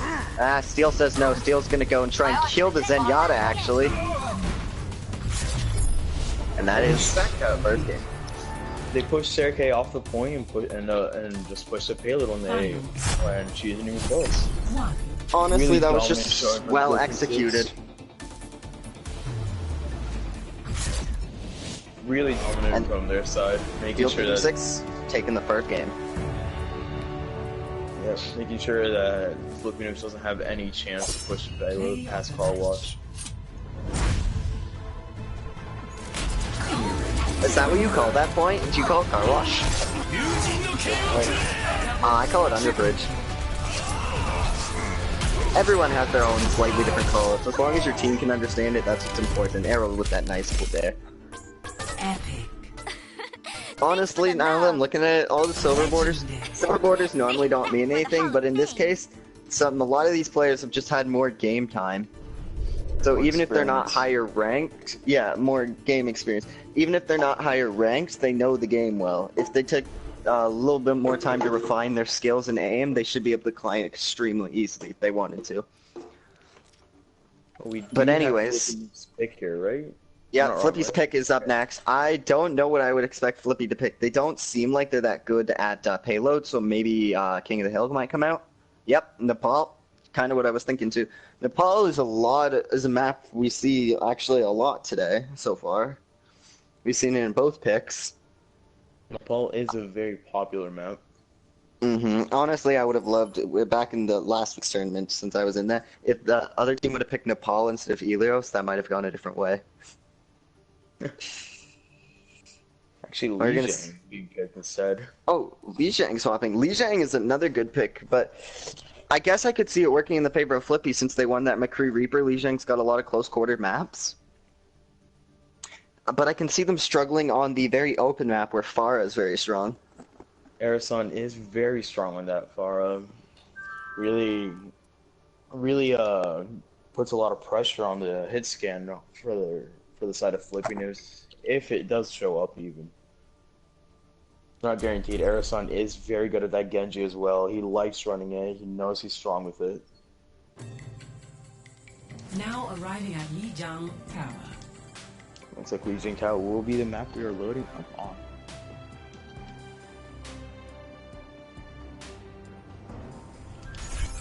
Alright, you take main cast this time. Alright. I'm gonna go take a swap over to the YouTube chat, see what's going on, if anything. Well, some troll picks coming out from both sides here. Aeroson showing that Torb. I wish he would play Torb, but rip the dream. My sad little dwarf won't actually get any playtime, unfortunately, not on this map. I mean, I would play Tor, but once again, I love my defense heroes. I know how to use them quite strong. I have climbed into Masters Torb only from Diamond. There's on my Smurf, obviously. But still. Well, we do see Mace Kai loading up on the Zarya here. I do like this pick. Zarya's very strong in this map. Plus, she has that opportunity. Especially with that buff coming soon. You gotta get good at Zarya. Yep. Poe might actually be running that Junkrat again, which... Honestly, it was no offense to him. It might have been the map. I was slightly disappointed. Yeah, I didn't think he got enough value for Junkrat, considering Junkrat has the second highest damage output in the game. Third highest, sorry. Well, both teams coming into White Room here. Really not common to have a fight here. I guess both teams are worried about Farah on the other side. Farah, yeah. That's what I would say. I like White Room pushing a lot more. It's hard to push through, especially his dive though. And with that Junkrat, it's very strong. Well, kills coming out from this side of Steel Team 6, taking out Fast Red and Sailor immediately. That main tank and healer are both gone, and they have control over this point. There's 4 members of Flipping It still nearby. They have to be careful of them staggered as is happening right now. Aerosol coming in those resets, so strong against teams that are being staggered. And look at the ult economy, holy crap, on the side of Steel. Oh, as I say that, Arrow wants that blade out. Arrow doesn't like holding on to it. They're still at a massive ult advantage, however. Aerosol is at the spawn door. Doesn't really find much with that blade, probably just trying to show off. They actually kills Mr. Poe. Or the stagger, and as you've said, Arrow charges blade very fast, so he probably wants to pop it as fast as possible so he can get another one. I know people like that. In the last tournament, there was this Zarya that charged Graviton faster than Pulse Bomb, so there's no reason to not just chuck it out. Oh, we do see Trey being poked out from both teams yet again. Fast Red diving in and diving out immediately. He actually captures Arrow Sign after he kills Mr. Poe. Really a good pick for this. Arrow Sign has been doing so much for his team, but Fast Red, you are alone. Toxic Primal Rage, barely managed to stay alive.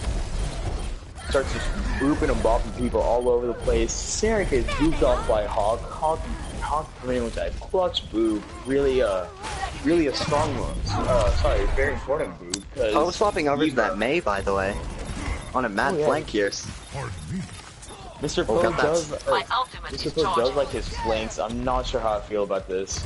That's a wall on Kenji so he doesn't die. And it's caught out of position here. He's going to get staggered. Mei, the queen of staggering. On both paths, both sides. And it looks like this first round's going to go to Steel. Well, ult advantage is in favor of Flipping It, and Mr. Poe switches over to Nevermind. That's why he switched over to the Bastion versus the Green. He's back over to the Junkrat. Really not able to do much with it the first time round, so we'll see now. Fred gets the much needed pick onto Steel here, actually. And as I say, it looks like this first round, this point might be able to be flipped here. If Fred doesn't go down. Eugene KO got grabbed. Actually, never mind. Aeroson and Mace coming in clutch for their team, killing 4 people. Finishing off Mr. Poe here should be the end. Steel's back with us. For this team. Honestly, Arrow's being... Yeah, I know, I was gonna say... Arrow's kind of MVPing of this team right now. Of this game, at least. Honestly, that grab is very crucial to it, too, though. You can't count that out. It was a risky grab too. They were down 3 people in the play and caught 4 people that were all sound. Yeah, they wanted to make kill call, which is very risky but very rewarding. Please, Poe, don't troll me. Don't troll me, Poe. Don't troll me, Poe. Give me a Widow. I want to see a Widow this tournament. Maybe not in this. Yes, coming out from the side of Flippy Nips. Running Sarek is the only tank as a team, but don't know how I feel about that. They don't have any shields. Now Poe's swapping. Oh no, he isn't. Poe's giving me the Widow. Alright, I'm spectating him. You're on main cast. Well, Mr. Poe is walking out here on the left flank, trying to get some line of sight over this outside part of the courtyard. He doesn't find much. Has to rotate in so he can actually get some shots on the tank. No real kills from outside, but as I say that, Cal is killed by Kenji. Kenji's so good at that tracer. Just in general, Steel Team 6 DPS is coming in so big for the team. Early cap, there's 5 people alive on the side of Flipping. It's all close to this point. None of them even touch it. They're just flooding the outside part of the courtyard. Honestly, not enough either headshots or 2 shots coming from Poe. I don't think the pick is that good as much as I wanted it. I'm really trying to kill Kenji here. Can't seem to find his head though. Just some general bad aim is Oh, that's the stagger of the lifetime. Arrow almost with the arrow blade. Actually, look at Hawk's ult charge. Facet. He's getting his sound barrier almost before the Rev on the other side. Rev only throwing a moment before. I mean, there are some ults that charge incredibly fast when you know how to use them. For example, Sombra. I'll take it to lines. I'm gonna reference the last turn a lot because I have some experience. My game I'm 66 because my team sets up with the Sombra. We've practiced how to play it. In overtime alone, I had 3 EMPs out. And it was a very short overtime. Sombra's ult is the fastest charging ultimate in the game when played correctly. Lucio, to charge his ult fast, you just have to take a lot of chip damage over your team and heal them all AoE. Oh, we do see flipping and making a switch, moving Palo to Zarya and Mr. Poe over Oh, on that Lucio. And Aerosol is taken out needed first. Unfortunately, his blade and Mace God has grab. Let's see what we can make. Let's see what Mace God can make out of this grab. Huge grab, but doesn't really catch it. And it doesn't really find any kills because nobody was there with the follow-up. Still getting taken out, but still with a 9, it'll be about 90 at minimum before the points flips. And this is a huge start for the huge death walking coming in from Fast Fred. But again, a double coming from the side of Kenji. That burning res not necessary. No, the retake is going to be awful. Let's look. Arrow's got blade for the retake. This is didn't Arrow just pop blade or did he get animation? Arrow got. I didn't hear, but Arrow got killed before he could blade. Yeah, he got animation cancelled because I heard the Eugene. Okay.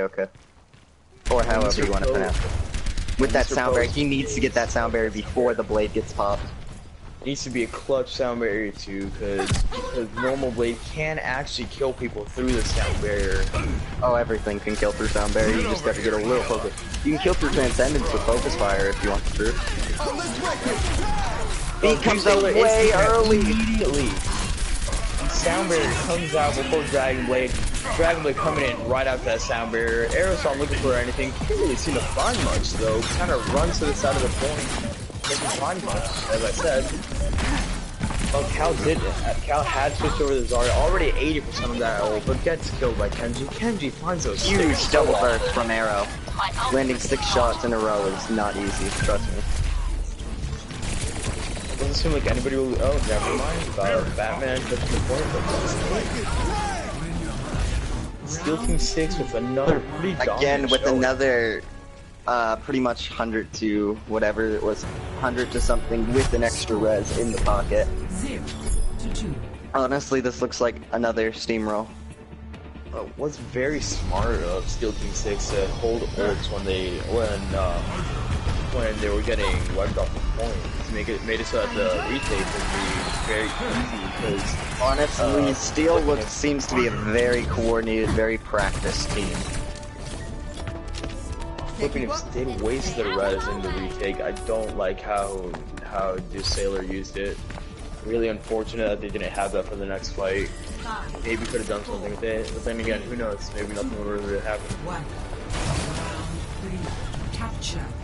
Well, both teams coming out with the Zarya this time around. Aeroson's still on that Genji. No Pharah being shown yet. It's sad, Aeroson. It's just Pharah, dude. Honestly, this map's really bad for Pharah. Like this inner point. Oh yeah, but I want to see it anyways. Well, Batman is actually loading up on the junk right here instead of Poe. Mr. Poe is on that different. They're just trying to see what they can swap here. Ken's actually got some nice. I didn't actually spectating Ken here. Ken's got some nice snapping. I think most of their team actually either runs really high sensitivity, or I think some of them have exponential ramp practice, which is very good for certain heroes since it allows faster turns. But it definitely takes some getting used to. Although Christian did get picked off before the fight even started, Aeroson coming in big for his team, helping clean up some kills. Again, he resets. Aeroson just always has. Look at it, he already has blade. Hawk ult is getting close. Just Hawk ult charge on the side of ST6 is almost up. Mr. Pro, the only person on the side of Flipping Imps that's up in ult advantage at 90 for that sound barrier. You were saying? Nothing. I'm just typing a message. So, Flippin' Imps does come back in here, immediately takes out Peacekind, makes sure that grab can't be charged up any faster than it was. But Dragon Blade coming in from Arrow, Sonny's been coming in so big with these really big Dragon Blade. Look at this, getting 2 kills off it, helping Chris to finish off Sailor and Batman. No, Mace fight gets killed immediately after coming back. That's unfortunate. He won't have grab to kill on another fight.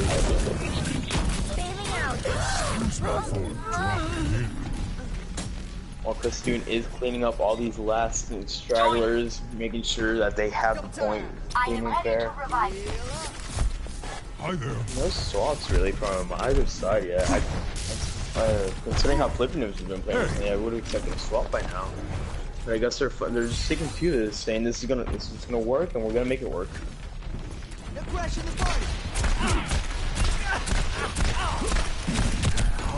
Yeah. We are gonna see some actual gunplay come out here. That spread is shut down. Doesn't manage to get that death block mount, but fortunately saved half of it. Grab catches two. Doesn't catch a mercy. She flies at it. Won't be happy to catch a match.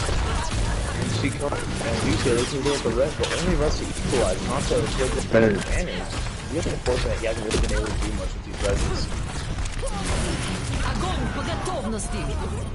Grab catches two people, but Steel Choke is saved by that res and vulnerability.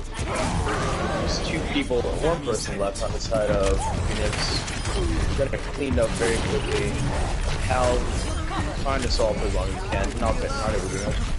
And a very dominant showing from Steel Team 6, 3-0. And that's it.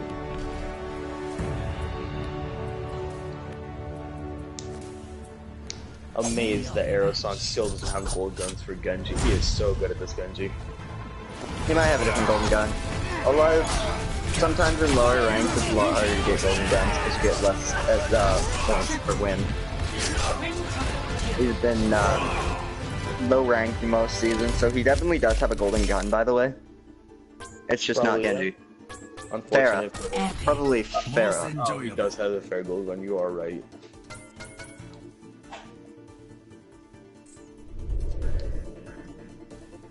Oh, that's it, isn't it? Best of 3? Or, yep. Yeah, best. Right, Although, he also probably has Reinhardt's golden gun, because he has a lot of Reinhardt time in Season 3. And that would have been when he got his golden gun. Well, who knows? Well, I will catch you later. I'm gonna go meet up with my team so I can actually start practicing, warm up a little bit. Good luck with the casting. Don't roast me. Alright. I'll roast you. Don't worry, dude. I got you. Anyways, that was a nice matchups here. When the teams get out, Angel, you want to do another Widow 1v1? Because these matches just ending early, left, right, and center. Maybe. Maybe. Well, good luck with that. I'm gonna go with just skins real quick. I'll be right back.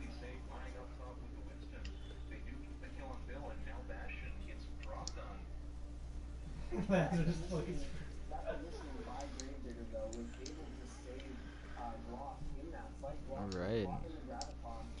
56 people watching. And thank you guys for tuning in. We absolutely appreciate you guys watching. If you guys have any questions, just hit us up in the chat. If you guys want to sign up for any future tournaments yourself, go to amateurgamers.com. Don't quote me on this, but I'm pretty sure next week's tournament is the GM League, correct? That is correct. We will be having top 500 players in that tournament, so next week will be a huge tournament, so be sure to tune in for that as well.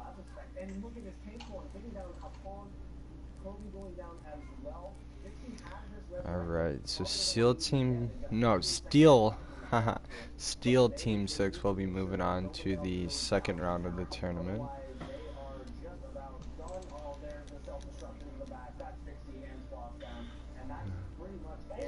At 2 p.m. we will have Fibs against Swifty Swedes. Swifty Swedes. Okay.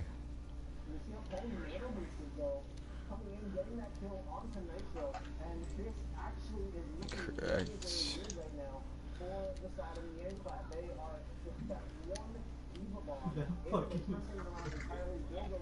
Did I join back into the game yet? Yeah, I did. I just couldn't remember. Actually, you know what? Sorry. got this. I gotta do some SR climbing soon, man. Some what? Some SR climbing. Tired of this rank. Yeah, so do I. I want my top 500 games back. Never been up there.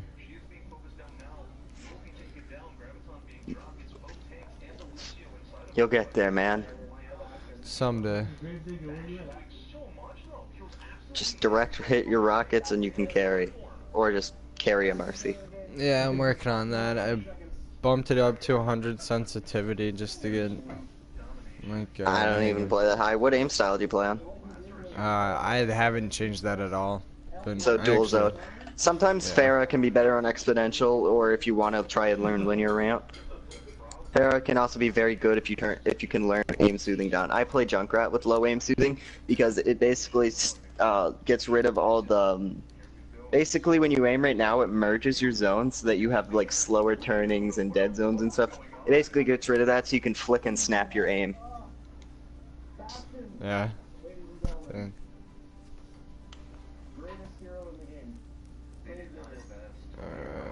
Honestly, on my Smurf, I might start to do exponential practice on my heroes because I want to get better at exponential ramp. I want to be able to play on it. Yeah.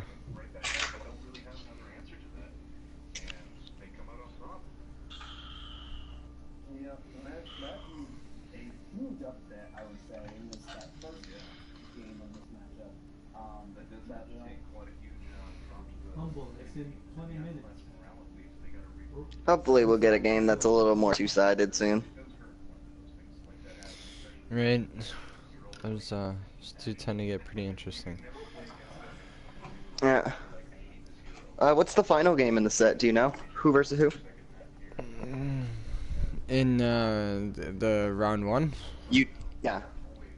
It is Mata against. Alright, I'm gonna have troubles with this. Mutsu no Dasai. Alright. Mutsu no Dasai. I don't know. Alright, I'll be right back. I'm just gonna go grab it. There's just certain heroes that when they are picked, they need to be the focus of any sort of initiation. And Reaper's in that position now, Bastion's in that position. Whether he's strong DPS Yep. carry, Steel Team 6 won that. if you let a Reaper just walk around through your team, if you let a Bastion set up in a place and stay alive, over time, the amount of damage they're putting out is going to win the team.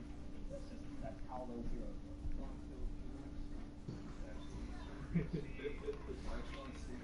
I know, right?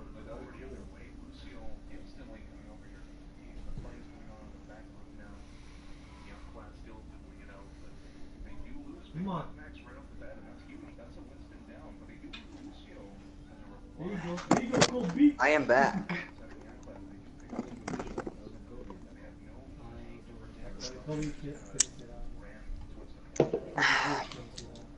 So let's see how this next game goes. We got co-casters, so I guess I'm gonna have to root for them. There you go.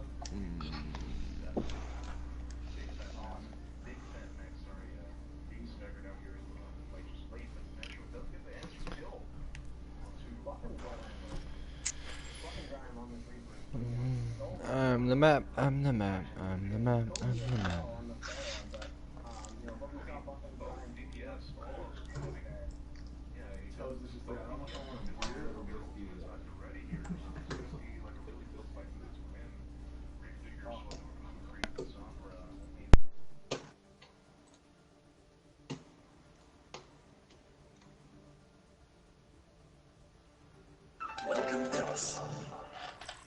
Can you hear background sound? I just have another game lost on my other monitor. Yeah, I hear it. Alright, I'll mute.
Damn it! One miss.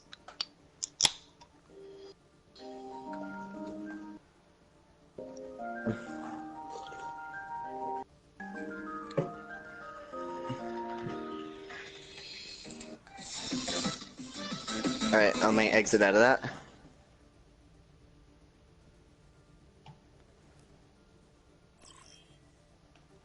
Honestly, like, in this turn... Oh, we got Fibs here already.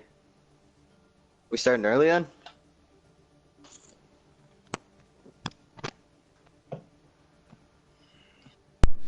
He's on... team.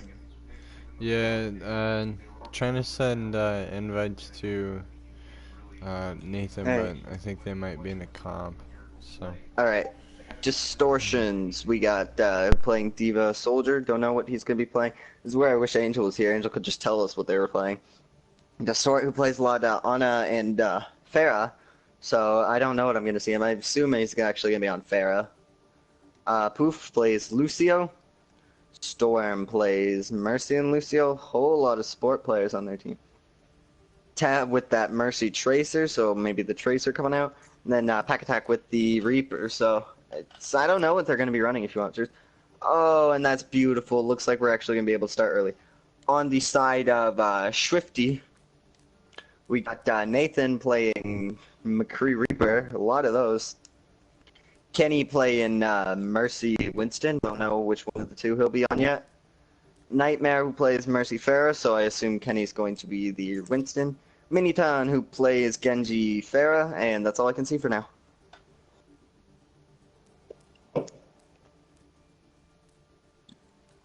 Rita Road who plays Lucio Diva, I expect him to be the second support.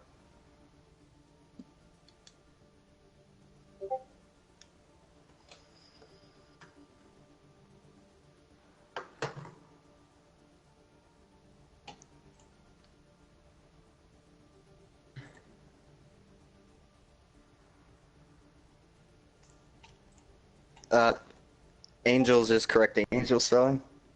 And then we got Steel here. Hang on. Sorry, I'm just in my Discord real quick. I gotta go exit it out. And then I guess I can launch the last person. And then let's get the map choice and let's get this game early underway. And then we got Stealth Assassin here playing Soldier 76. Nice Dorado the Peck of Fibs.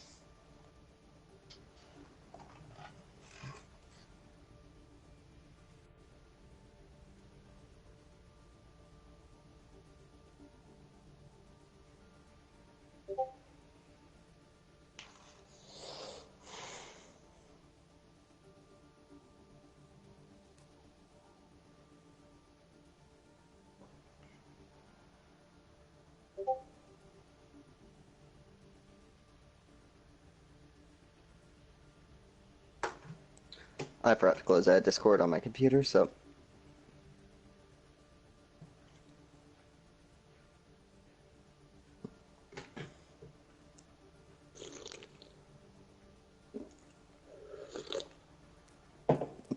We are going to see how this game gets underway.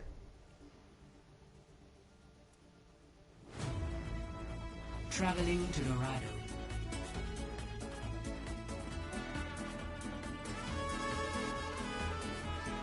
And that, we're traveling to Dorado, which is Fibs' pick here. Fibs versus Swifty. We're gonna see just how the picks go. Angels on the Winston is not what I expected at all.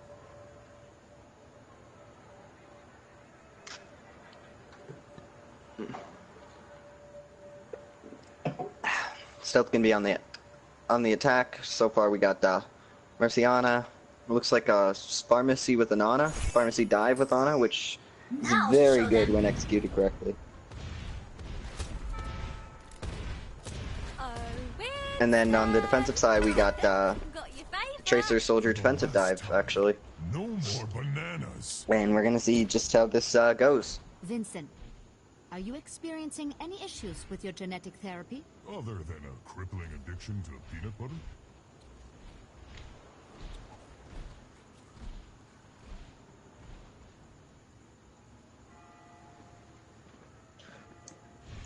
Sorry for being a little quiet.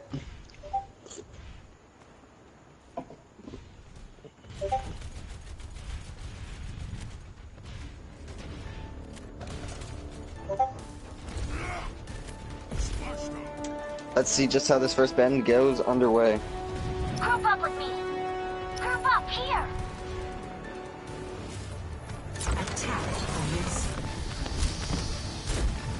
And we're gonna get underway here. It looks like some troop damage going right up that Nightmare actually almost getting taken down already. Very early on. Looks like the dive is going up top here. We're gonna see just how the Diva v Diva war works out. On the ground we got Mercy, Winston. 2 picks on a pick on the side of both teams actually. And we're just gonna see how the Rodeo swapping from that Mercy over to that Zenyatta actually. And it looks like the point is being able to hold very strong here right now. Angel's getting again the pick on to Nightmare here. And it looks like the full reset is just about over. Tracer is just about back here. And we're gonna see how this works. Angel getting another pick on the Rodeo, playing very aggressive defense here. Not being punished. Zarya swap from Nathan actually on the attacking side here. And we're just gonna see how this works. Honestly, we've seen very little teams be able to push through this bend here since the defending team gets their pick and they defend first. The Winston driving up top. We don't. Angel's in the back line on the Mercy, I think was what he was on there. Finally getting picked off by Kenny here, but 2 picks on the side attack, and this still could be a hold for the side of Phipps. 50 kinda struggling here. If they can demech the Diva, that would be a huge pick. Nightmare actually getting the pick onto Storm, which is huge, and the pick onto Poke, and then onto the mech and Distortion, and it looks like 50 is going to be able to push this a little farther. Whether or not Fibs will be able to regroup and take this again is actually I don't know. I think they will be able to get one more fight. But the early pick from Nightmare onto Distortion actually is not looking good in the favor of Fibs, but the res does comes out here, and it looks like we're back up to the nice even fight. 5v6 here, and it looks like they're able to hold. Fibs does not want to give up that point, again with their aggressive defense here. Not being able to be punished at all. Enemy contact.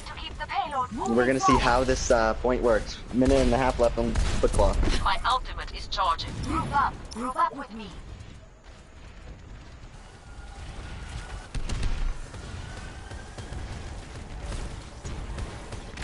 Distort's trying to take out the pharmacy real quick. Oh, with help from Angels. Nightmare taking out Distortion, which is again a big pick. Distortion seems to play a little further back as Nightmare's just able to tear through their team right now. 60 seconds remaining. I am moving the payload. In the back line, Mercy is being harassed. The pick from Minton onto Poof, who has swapped over to the Reaper actually. And even a Kenny on that Winston now. And we're gonna see the point go through. Trank pops late, very late, nothing really needed to be tranked. But they are able to make it through the choke. And let's see the full reset come out from the side of Phipps. I understand.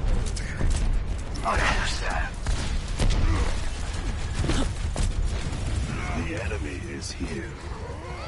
Enemies detected. Attack up here is on the way. Looks like both teams are actually trying to fight a little bit of that high ground. Both teams trying to do defensive dive and offensive dive. Nightmare actually flanked around, probably looking for that rocket barrage, which he now has 3 ults on the side of 4 ults, sorry, on the side of Swifties, looking to pick up 5, and it looks like the ult advantage is on their side now. Although 4 ults are also available on the side of Fibs, having the Res, Visor, Pulse Bomb, and the Diva Bomb all available to them. But those 5 ults are just so strong, especially since they have Graviton Barrage on the side of Shrifty. It looks like this could be an easy take if they were to just group up. Distortion almost going down again to Nightmare, who's just been tearing out this game. dive does come in. Angels, or the defensive dive comes in actually. It's Angels. Mercy almost getting taken down, finally going down. And will Angels be able to get out of there alive as well? We're gonna see just how no ult still pop. Nightmare finally taking out Distortion. The res is available, however. The pulse bomb comes out, taking out to the Zenyatta. Panic taking out Nathan as well. And Pack Attack taking out Manchar. They're one ult down on the side of Swifty and no progress made. Battle for this cart is still online. Honestly, Swifty should probably just pull out and take a full regroup here. Let's see how this next fight takes turn. 4 ults, almost 5 on the side. If Pookie doesn't go down here, Pookie needs to stay alive in order to get that Semper.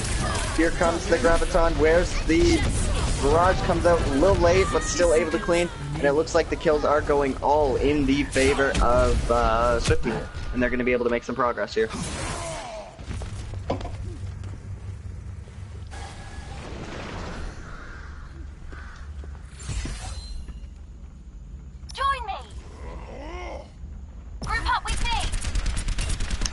Let's just see how these matches go. In my sights. I'm ready to resurrect. Damn it. Pick from Angels onto Nathan is actually quite big, stopping that grab time from being charged off. And Pack Attacking the pick onto Stealth is very the train comes out no real reason. With 15 seconds left, and it looks like I can't actually tell who's gonna take this right now with what's up. This could go either way. The pulse bomb does come out. It needs to get a nice kill onto anyone, really.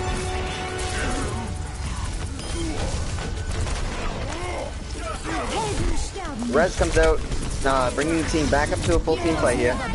Counter Res comes out as well. And it looks like the 6v6 pick's going in the favor of, we don't die, Pibbs right now. I don't know why I keep thinking we were going. Nightmare getting the pick. Stealth almost getting picked up. Rocket Barrage does come out, getting quite a few picks, but is not on the cart, and that is the round.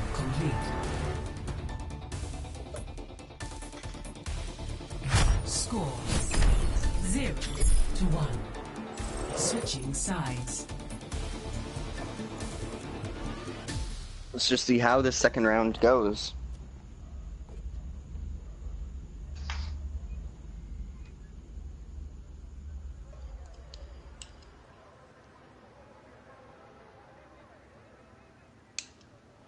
Honestly, it could go either way depending on what each team decides to run.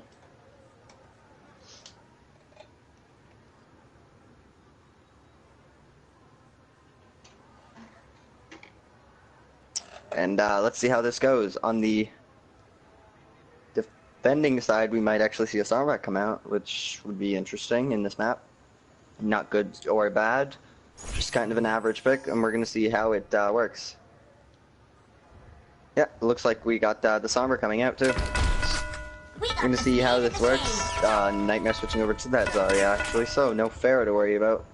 Stealth giving us probably a little troll pick. Actually, onto that Junkrat. Is he sticking? This is interesting team comp. I see no reason why it couldn't work. Although they got a lot of supporty healing types. There we go. I was gonna say I'd recommend Zen swapping over to a tank. On the attacking side, we might see Angel probably trolling me with that Widowmaker because he knows I like to see the Widowmaker come out. All systems checked out, ready for combat maneuvers. But we're about to see how things go about. Yep, troll pick on the Widow. Looks like we got a standard dive comp on their side with actually. No, I stand corrected. We have a, no, there's the standard dive comp. Standard dive comp pharmacy on the side of Bibbs, and we're gonna see how this map turns out. Angel's picking off, catching Rodeo way out of position here. Distortion's now doing the Karma, although it's Nightmare, that was destroying. Anywho. We're going to see just how the ult triggered. Sombra's actually got a decent chunk of her ult right now, that around 40%. Gonna be able to charge. Gotta get that EMP out as soon as possible. But Kenny going down is going to be huge, and Stealth. They are down to no healers Although, now that I'm looking at the side of Swifty, they're running a triple tank, no DPS, a triple tank, Sombra, Mercy, Lucio, which is not recommended, as Mercy and Lucio are going to get slow ults and very little kill potential. Nathan swapping off the Sombra onto the Reaper now. We're going to see how this triple tank comes out. All kills in the favor of Fibs right now. Yeah, Fibs. In the back line, we're going to see how Poofy chooses to deal with it. Honestly, they're getting all the extended kills, but they've left the card alone, so the card's not getting any push progress. His back defense was working quite strong, getting some nice stall time going. And that is the first point down. Group up! Join me! Group up with me! Alright, never. 3 ults, almost 5 ults on the side of Fibs here. Oh, that was a call, Mac, I'm blind. Only 1 ult, 2 ults on the side of Swifty here, with that D.Va Bomb and almost that Hog ult. We're gonna see Nightmare switching over to that Soldier, Nathan on that McCree now, running that double hit scan, trying to take out the Storage. And Angel being taken out pretty early on here. Tech on this nice flank, probably looking for a juicy bomb. And we're just gonna see how this fight turns out here. Distortion somehow killing himself. Self-destruct does come out from the side, getting 3 picks, much needed. And this looks like it's gonna be some nice free, but Min wants to have something of their own, say looking to get his own, but Nightmare getting the pick on the Poofy, no kills from the D.Va. Angel's getting the kill onto Rodeo, and it looks like Fibs is gonna be able to push this cart a little more. With just Nightmare and Min on the point alone.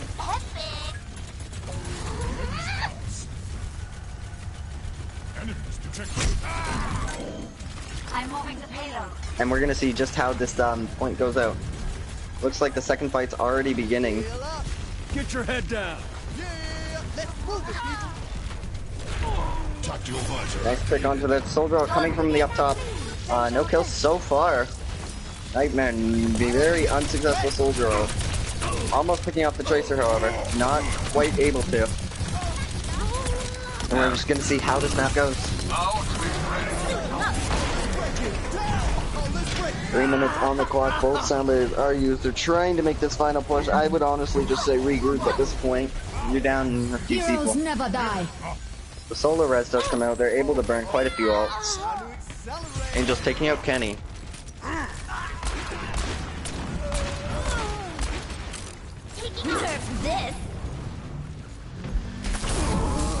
We're just gonna see how this next fight goes and like Pack getting this self-destruct onto Lucio here.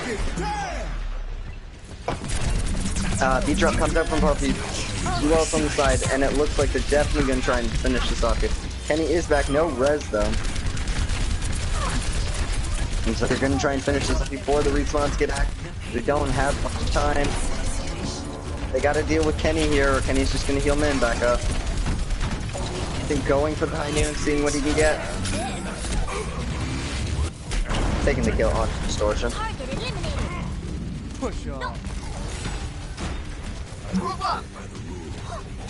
Double time. We're just gonna see how the fight goes. Sorry, it's under Nightmare with the 2 picks on the Poopy and package here. My ultimate is charging. Move up. Raising the volume. Minute 45 on the clock. Will they be able to hold? Ult advantage definitely favoring Fibs here. Got that Winston ult, this res, the D.Va Bomb, the Tracer Bomb, and Distortion's Tack Visor. And we're gonna see how the ults get used. Looks like they're going for a back fight. Except for Distortion, who looks to do a flanking Visor here. Yep, Visor does come out. Looking for the kills. The Hog is not what he wanted to see, however. No kills from the Visor on the side of Fibs. Pack getting the kill. Distortion. Oh, all kills on the side of Fibs here. And it looks like the res comes up from Kenny, stopping them. What I was about to say. B-drop does come out, and it looks like this might be a fight win for Swifty. However, just as saying that Storm comes out, here comes the pack attacks bomb, getting another triple pack attack. Just been on fire with those bombs. And it looks like this might actually go in the favor of Fibs once more. Will Fitz be able to clean up Kenny? And that is the game. No, here comes the Reinhardt. And there's the first game. That was an exciting game, actually. Much more two-sided game. Finals. 2-1. And we're gonna see how this next game goes, actually.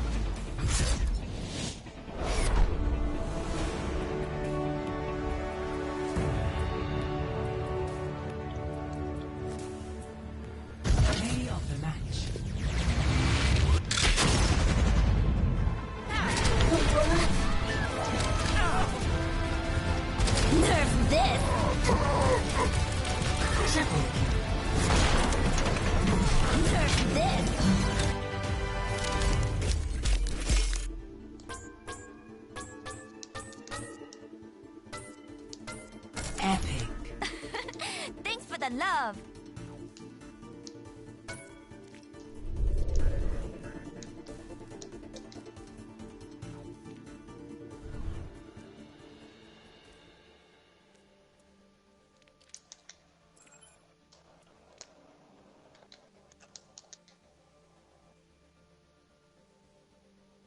Sorry, I'm just sending a message. And back to commenting now. We're going to see what map Lijiang actually coming out from the side of XVIII. We're going to see just how this goes.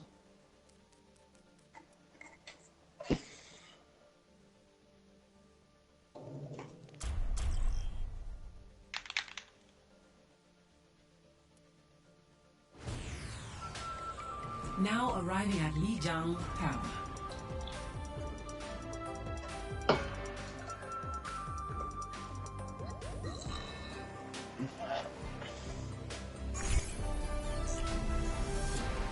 See what we got coming out here.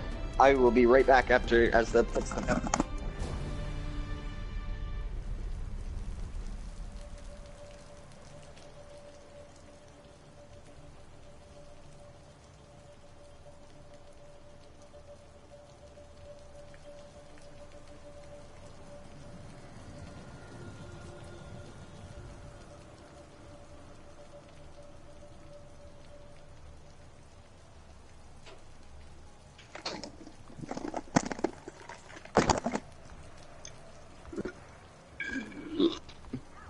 I apologize once again for burping, drinking a root beer.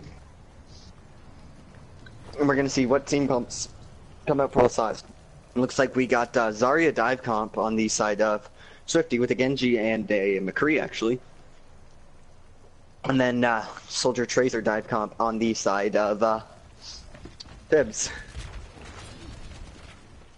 We're gonna see just how the team comps go. Looks like they're splitting with the McCree flank and a 5v6 on the outer fight. Kill from Angel onto Rodeo, Nightmare demacking, Poofy getting the kill onto Stealth. Now it looks like Fibs is actually in favor of this fight with 2 more picks as well. Looks like Fibs is going to be taking first point.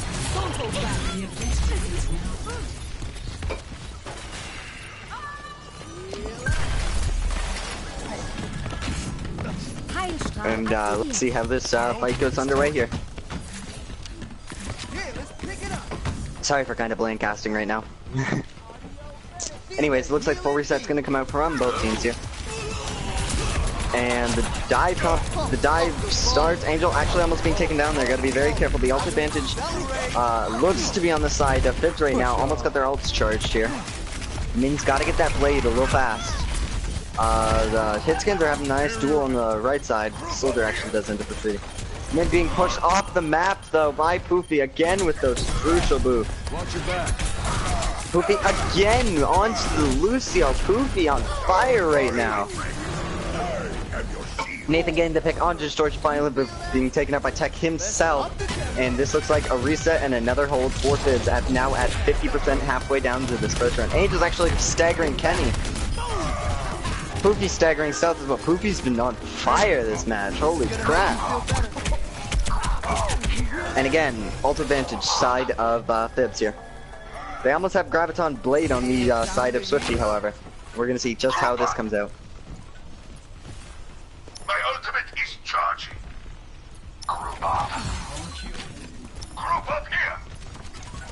And the standard comp, actually, I'm not sure if I commentated it. The standard still swapping over to that Reinhardt. Grab comes out from Nightmare. Blade comes out, getting the kill onto Distortion. Can he clean Poopy? Poopy's able to evade, actually. Again, Kenny's getting picked off, not getting any ult value here. Not even having your res because he gets picked off so much in the fight. We're going to see just how this fight goes. It looks like Swifty might actually be able to flip this point at 95, but here comes Storm with the res onto Angels and Poopy. Honestly, not so great a res as they're just going to be killed and Poopy taking out the Stealth Tower. But the 99 now, and we're going to see. 99 to 0, flip. I'm in the zone. My ultimate is charging. And the full resets coming up from both teams. My ultimate is charging. Phipps has that Soldier ult, almost got that Winston ult, and got that Pulse Bomb available. They got Res and almost Death Blossom on the side of Swifty. We're going to see how this fight goes. I actually don't have a prediction to how this will go. Honestly, I think Phipps might be able to take this if she gets some nice tack buys about it. A nice flanking dive comp with Angels and Tech on going around the outside here, actually. Or 10. I'm just going to call him Tech because that's what I have to call him. The huge bomb onto Nightmare and Rodeo, and looks like Kenny's going to have to early res. Visor comes out, no kills quite yet. Tech picking off Nathan. Still putting Fibs at the advantage here in the fight. Distortion finally getting picking out Angel, looping off Stealth here. And looks like it's going to be, this might actually be in the way of Fibs. My ultimate is on. And it looks like that's going to be a point flip and into the overtime. Let's get you healed up. Nathan does have that Death Blossom. He's going to probably panic, use it. Yup, no value into the Matrix, however.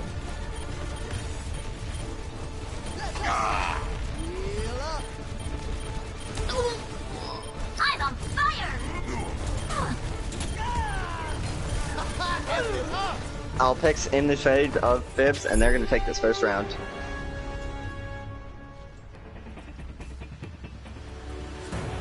Oh, I forgot to mention, Angel, this is the last game I'm able to cast for a little bit, because I have a family thing. I mentioned that a while ago, so I can look for a subcaster. Well, thank you for helping out, man. Sorry for not being able to cast as much as I did the last tournament. No, it's perfect. Do you want me to find a caster, or are you? No, I think we got a few more. Okay, okay. But, thank you, man. Yeah, I just don't want to have to... I have a little bit more time after this match, but I don't want to have to leave casting in the middle of the match. Okay, yeah, not a problem. Alright, so we actually got the Hog switch from Stealth here instead of the Reinhardt. We're going to see how it is. Not much Hog I have seen very recently here. Obviously, because of that nerf making him very good. Fair getting 0 kills with that concussion. Both teams actually running fair. Angel on that fair now. This is what I expected from Angel instead of the Winston.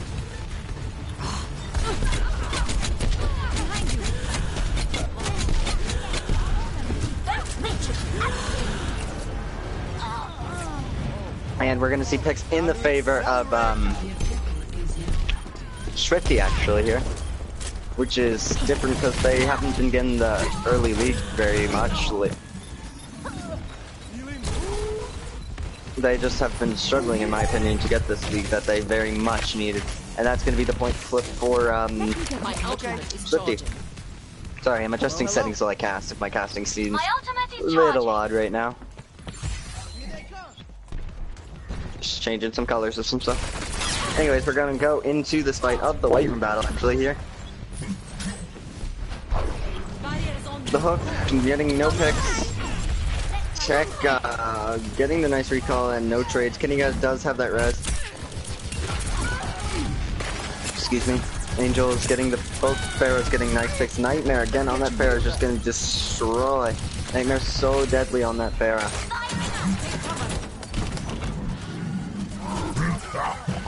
Oofy getting pushed into the well, a little bit of karma there from him. And the Hog seems to be doing quite a number of work.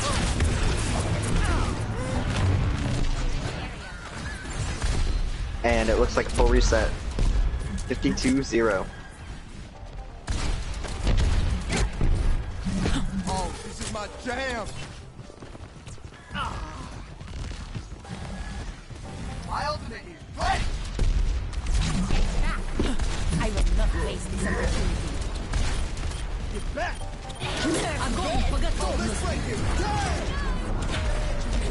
Pack attack with a huge bomb. Back attack's been very much on point with that. Nightmare getting the rock barrage, 2 picks, taking this pretty much even. Storm comes in with the triple res, and Storm comes in with triple res, bringing Fibs back up into this fight. Fibs looking to flip this point at round 85. Oh, 1% off. And he does have that res of his own here. We're gonna see just how they try to take this next fight.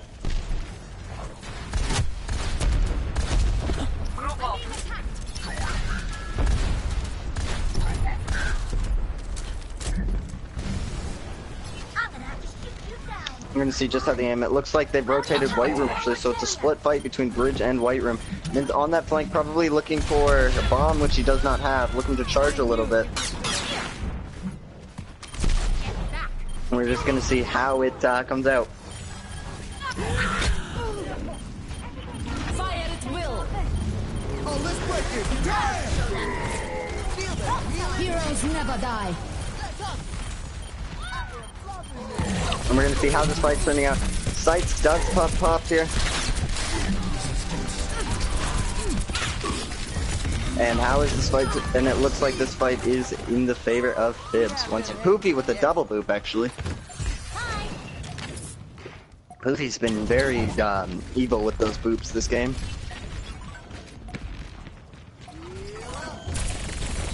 And we're gonna see just how it gets going here.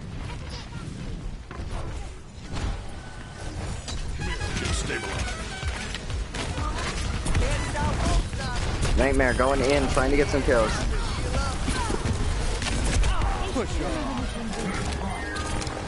Hoggle comes in from behind, getting a pick. Poopy again with the boop pick though. Stealth's been going off as well this game. Storm with the res, here comes Pax with Rocket Barrage, getting the pick onto Min.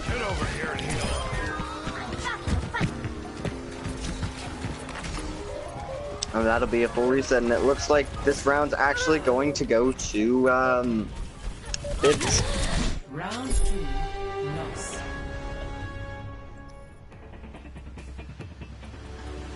Up 2-0 in not even their pick, so could be huge.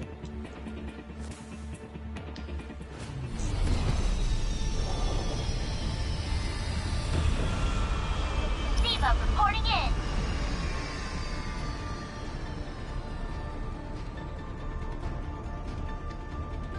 Reinhardt at your service. Genji is with you.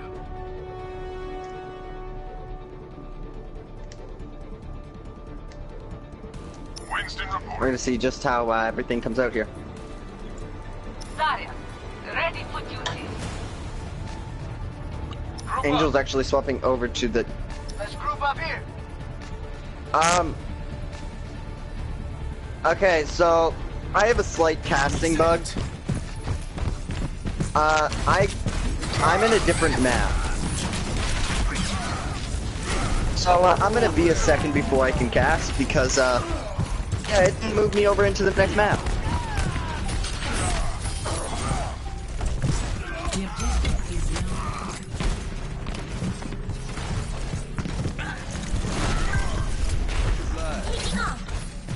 So let me see if I can solve this. Alright, I am in the correct map now, so I can cast radio, getting the pick Minko, getting the picks as well. It looks like this fight is I think it becomes coming out from Angel already, but getting taken out very early, and it looks like Swifty's gonna be able to flip this point. Sorry for that. It left me in the last map.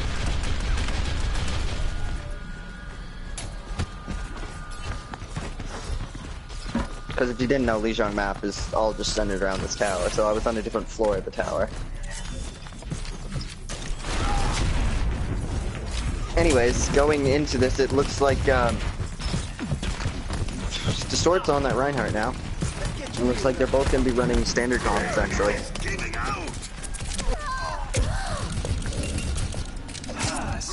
Trans gets popped from Storm. And High Noon gets popped. Stealth getting the 2 picks with the High Noon, and it looks like Swifty's going to be able to hold this. Kenny with the double res, and it looks like this is definitely Swifty's fight. No mercy on the... Oh, there we go. I was about to say, no mercy is probably not the best idea.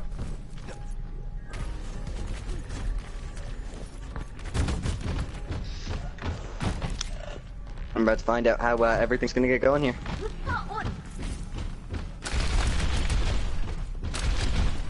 Thank you. Looks like we got Reaper up top on a flank here, looking to get a nice juice death blossom, but the fight is happening below. So if they can't run through, the grab comes out, not getting eaten. Oh, the flashbang rate. Yeah, it's alright, I just had to bind a button to go to each teammate. But yeah, the objective one would have to. Thank you anyways, Angel. Anyways, getting into this fight here in the heat of the combat. And it looks like Swifty's gonna be able to take this fight too. They might actually be able to take this map with 91. I don't think anyone is able to tap on the side of Bibs. And that looks like that's going to be the round.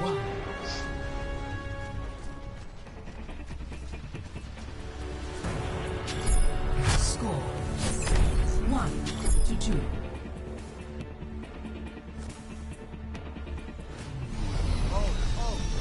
Time to accelerate. Let's see how this map turns out. Again, this is match. If Bibs wins this, they win the set and the game actually, or they win this round of the tournament. So, a lot of pressure on Swifty here. Although apparently not to McCree, who's taking a nice load off in spawn. And let's see how this point goes. Angel's back onto that Pharah. Back onto the dive comps from both teams, which is probably necessary. Although not running that hog, which worked quite well here actually. Looks like a white room fight versus a point fight.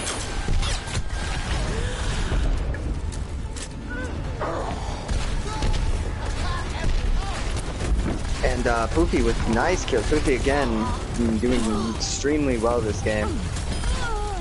Just fragging out. And objective going to be for Bibs actually, it looks like. Nightmare not on that Pharah is probably quite wasteful here, considering Nightmare's been destroying on the Pharah. We're just gonna see how this turns out.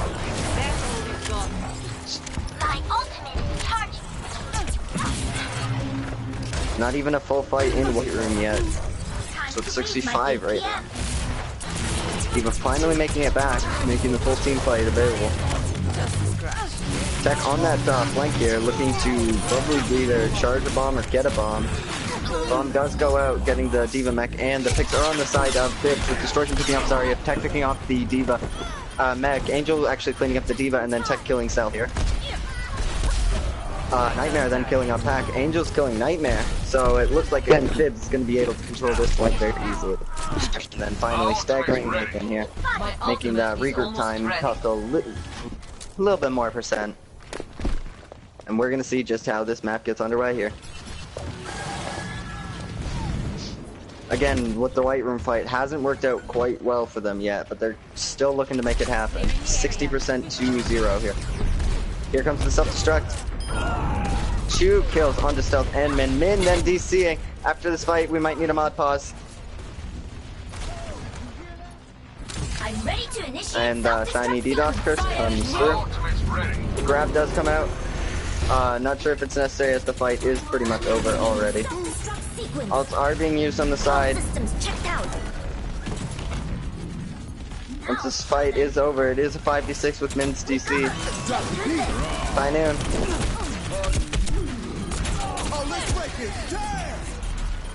And we're gonna see just Min finally connecting back. That's very costful, and that might cost the tournament for them. Clearing the area, but no kills. Actually kill onto Angel, and Bibs looks to be up in this fight. Although Kenny doesn't want to make that happen. We're gonna see Ken the point be flipped in overtime here. D-Macked and the kills are in the favor of Swifty right now. They could be looking to flip this. Although Storm with the res not looking to let this happen. And we're gonna see just how this fight goes. Pack almost got that self-destruct there.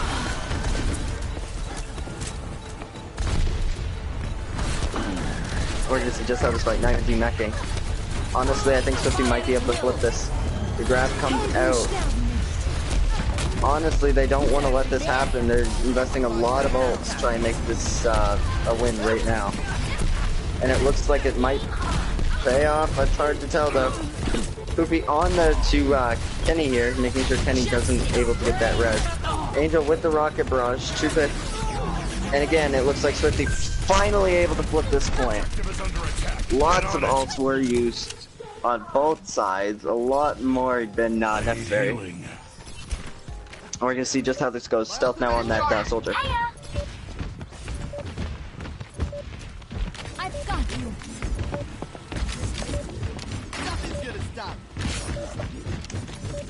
And let's see just how this gets going.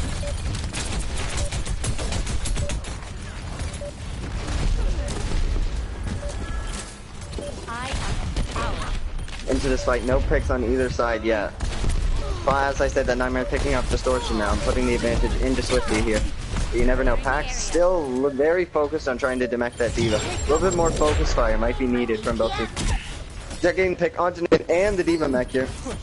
And this could be exactly what they needed to in order to take the stealth, finally picking up Angel, but the damage is done right now. They have to kill Nightmare before Nightmare gets the grab off. Nightmare not getting any value out of the grab, and it looks like Fibs might be able to flip this point here, but who knows, the mech is back. This is gonna make you feel better. Pack jumping off the map actually here. I guess they're looking for a full regroup here. Get in there. My ultimate is ready. My ultimate is ready. We're gonna see how it looks here. My ultimate is charging. Tactical visor ready for deployment. 83 to 99. Storm does have that res, so Storm's got a pretty point pass here, but they gotta get ready to get on the point at 90%.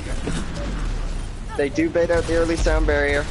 Oh no, they bait out the early sound barrier. Both Mercies with res. Angel finally being the first one to die very early. 99, and they're not gonna be able to get on the UV point.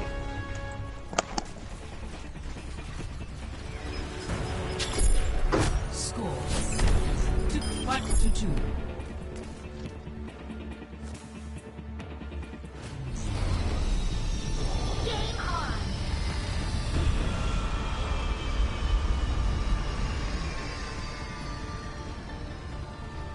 Soldier 76 reporting for duty.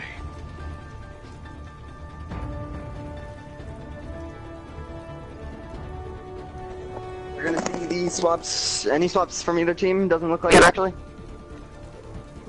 We're gonna see how this final round moves into play.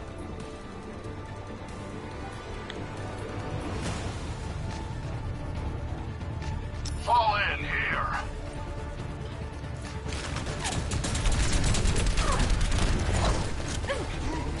The dives do come through from both teams, and looking to pick up stealth, it looks like quite early.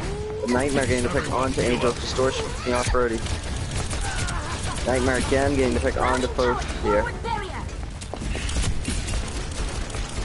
It very much looks like this is going to be a fight in the favor of Swifty. And we're going to see just how everything gets going here. Yep, Swifty getting the first cap here, and it looks like regroups from both teams. My ultimate is charging. Group up with me. Join me. My ultimate is charging.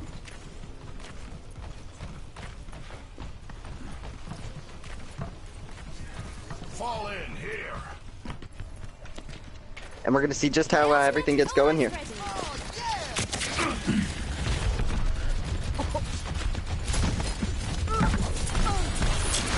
Both teams should charge their ults a little bit. Brody getting the pick on Pack Tack actually on that Reaper now that I'm noticing. So they are running a triple DPS comp, and it looks like it's not working. Swifty does get the kills.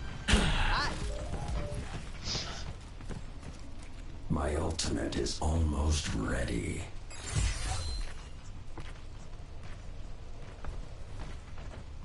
We're gonna see how everything comes out here. Hello. Hi. Into this round here, looking like both teams are almost in regrouping. And we're gonna see just how this fight goes underway. It looks like they're going to be taking the... Oh, rotate to mid, sorry. I thought they were gonna take the outer flank, and both teams looking to come in. Ult advantage does favor Swifty here, but we're gonna see what Fibs can make do with what's available here. Far ult on the side of Swifty. The visor taking out. The res does come up from Storm, however. The beat drop comes out on the side of Swifty. We're gonna see how this fight gets underway. Nightmare with the big death blossom taking off, and it looks like this is gonna be... This round looks like it's gonna go Swifty, as I don't think anyone's able to touch this point. And that's going to send us into the finals, which is either Hollywood or Eichenwald, I don't remember. But with no one able to tap at this point. Oh, I stand corrected. Tex looking to make this fight stay there. Tex getting picked up very early, however, by Nightmare, and it looks like the rest of the team is back. So many ults available on the side of Swifty, there's almost nothing Fibs can do. It looks like they're going to take this L. Oh, I stand corrected. Pack attack! Pack attack does not say L. Pack attack almost with the clutch, with the 4-man Death Blossom there at the end, but it wasn't enough as Tracer couldn't get back in time. I had given up hope, but then the shine went. Nightmare taking play of the game. Honestly, I think it should have done pack attack. We're gonna see just how this nice Death Blossom gets.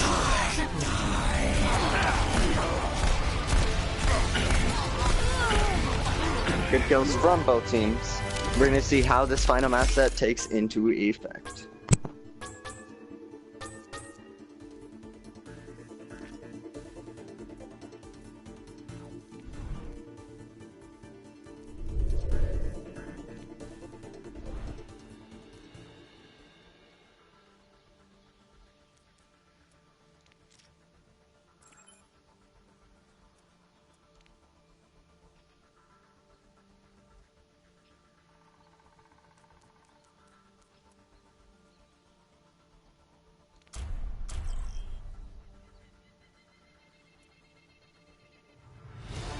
Traveling to Eichenwald.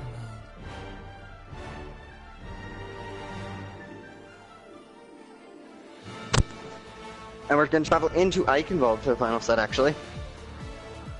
We're going to see both teams, what both teams are looking to run.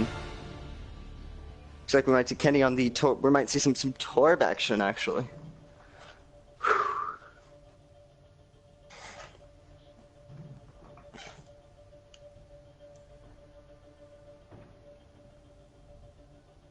We're going to see just how everyone's looking to play their moves.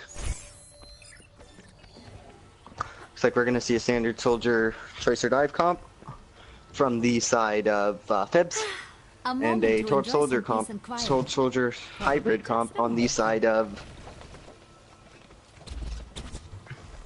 it. On Swifty, sorry.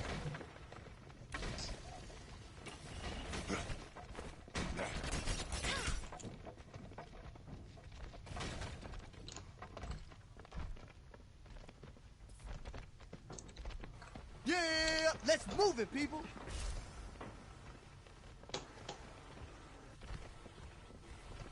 Need any adjustments to your chronal accelerator? I think. And it looks like we're gonna get into the match here real quick. It works great. We're gonna see just what each team plans to do. This Torb will either make or break the comp, most likely. Although they are running a triple DPS comp with the solo heal Mercy. It's very risky. If that Mercy is to be picked up, that could be it. Where does it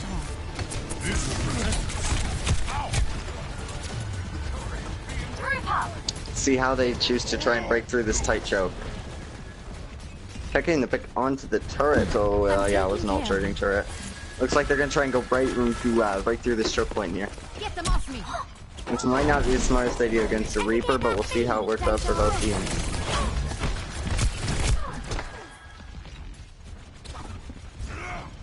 Honestly, no picks yet. Angel just about getting picks, but No kills on either side yet. As Kenny sits there to armor up his team. Sarah went on a flank, which is very risky on a pharmacy flank here. We're gonna see just how it managed to pay off as they do get through the choke. And the fight's on the point. Angel getting the first pick on himself. Distortion picking up the D-Mech, with Kenny taking out Storm with this turret. Nightmare D-Meching Pack. And it looks like the kills are actually on the side of Swifty right now, but with that huge respawn delay, no one knows. Molten Core does get popped, though they're looking to make the full reset here. And that is Fibs getting cleaned up. My ultimate is charging. Come get your armor. Thing of beauty. We're gonna see how this works. The ult advantage is favoring Fibs right now with almost a full team of ults.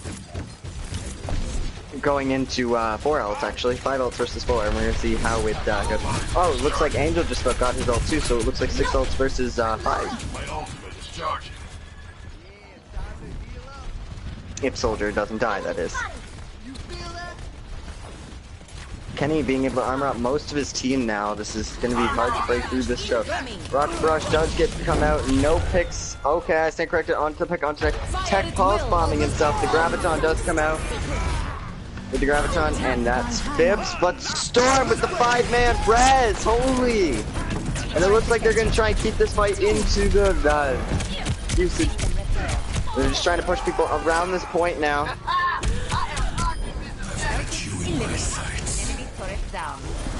And it looks like all picks are in the favor of Fibs right now. Nightmare doesn't want to allow this, getting the 2 Death Blossom kills here. Nathan looking to not die, but unfortunately gets taken out, which means Fibs is very likely in order to take this point.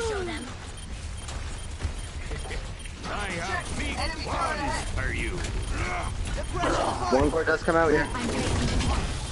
The turret does get upgraded. This could actually be flipped in the board versus Swifty, but it looks like Fibs is just going to be able to clean this very easily. Well, not very easily, but they're able to take this. But Nathan wants, with a very late res, looking to try and stall this. And Fibs is actually going to have to pull out.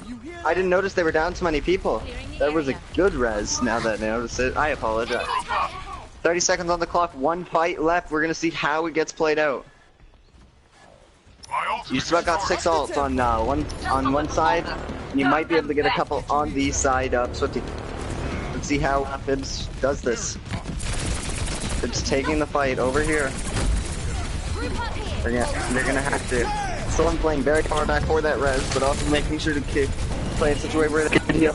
And with no one on the point, Nightmare getting the pick on Steve. That res is gonna have to come out quite early.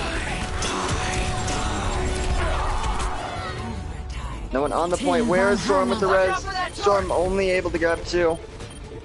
But it looks like could be anyone's point here, actually. Rocket Barrage being popped, getting no kills. And it looks like Fibs might actually be able to take this. Tac Visor does get popped, however. Last time it looked like Fibs took it, though. You never know. Nathan does have that res, but no one dead yet. 2 res.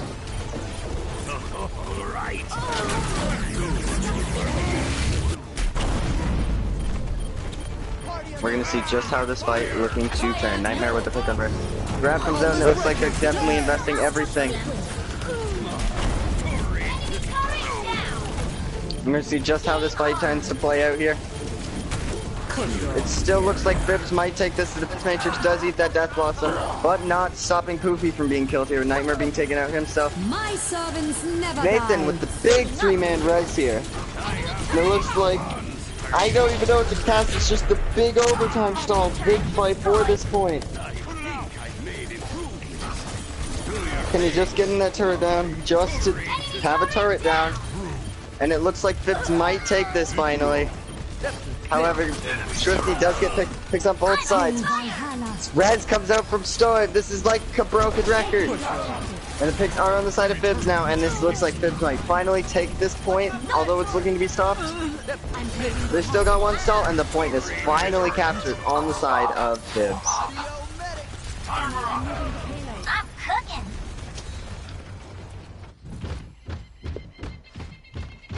with a long stall there, from both teams. Good fight actually going out. We're going to see just how they're able to push this payload. Look out, world! My ultimate is almost He's ready. still on that torp, might be looking for a molten core, might actually be running torp this whole time, I don't know. I don't know how teams playing their strategies. Angel's being punished heavily for that dive, but being able to escape gives Storm quite a bit of res juice. As they're looking to run in here, most of both teams are on fire. Actually, the self-destruct comes out instantly from Pack, looking to get a few kills on. Actually gets going to stealth. Nightmare does get the death tossing down on the Storm, but Tech takes out Nathan on the as the both Mercies are now down. Sacrificer from the store taking out Nightmare, and we're gonna see how this fight goes. And it looks like Fibs is gonna get more free push. Well, not free. Costs quite a few worlds, but more push. Coming at you. Group up. Group up with me.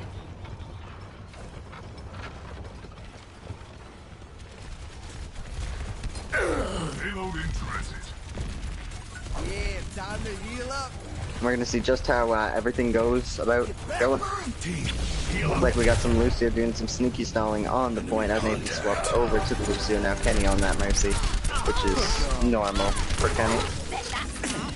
Oh, this quote was not bad. Picks on the side of Fibs. Probably going to take this.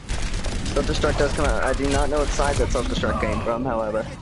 Nightmare getting 2 picks, looking to not let this point get flipped over. We're gonna see just how this point goes. Storm getting the res. Tac Visor just get packed by stealth, but the sound barrier does come out, looking to deny all value. It looks like we got another huge stealth. Pomp getting the nice 2 picks, 1 on Nathan, 1 on stealth, 1 with a boop. And then booping up Nightmare as well. Pomp on fire.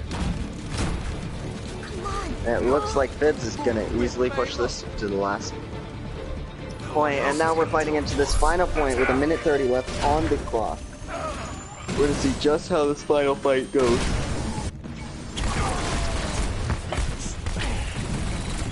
Nope, not able to clean up the Winston as he jumps in. We're gonna see just how these fights go.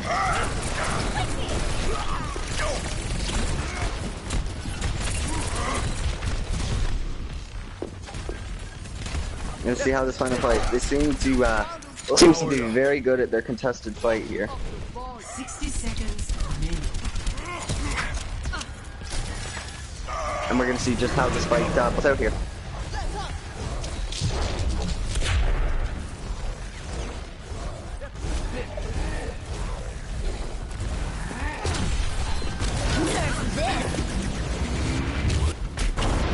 Self-destruct comes out taking out Kenny here.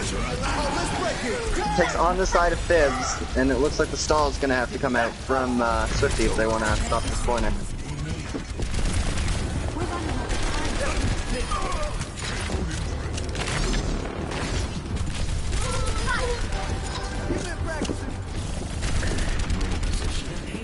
Repositioning, we got a Reaper and Nightmare above that Death Blossom looking to get some huge value here. No kills actually do come out in the sound barrier. It does come out. Here comes the Graviton catching most of the team, however. No real fault though, and it looks like most of this going after Swifty might actually be able to. Both Mercy's mail with big reses here, bringing this fight back up to a 66 here. This is really coming down to some nice reses here, if you want the truth.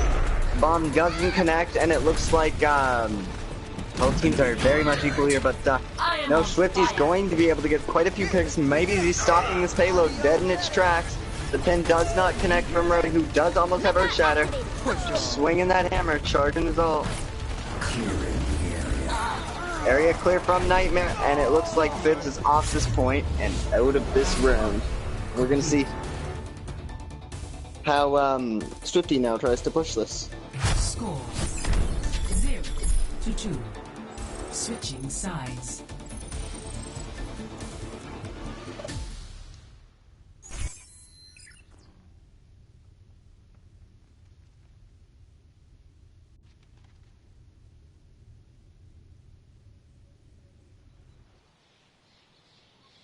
We're gonna see how they try to run this.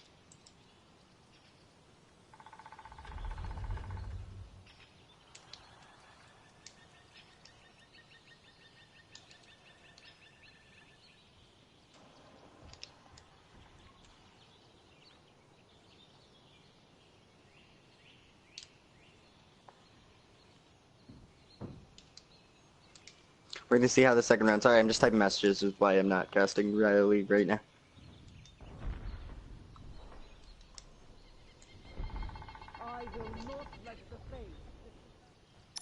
And we're gonna see just how this goes into this round here. Let's just get the job done. Angel might be actually running that Tor pump on the Ana, which is odd. Angel swapping over to that soldier now. We're gonna see how this works.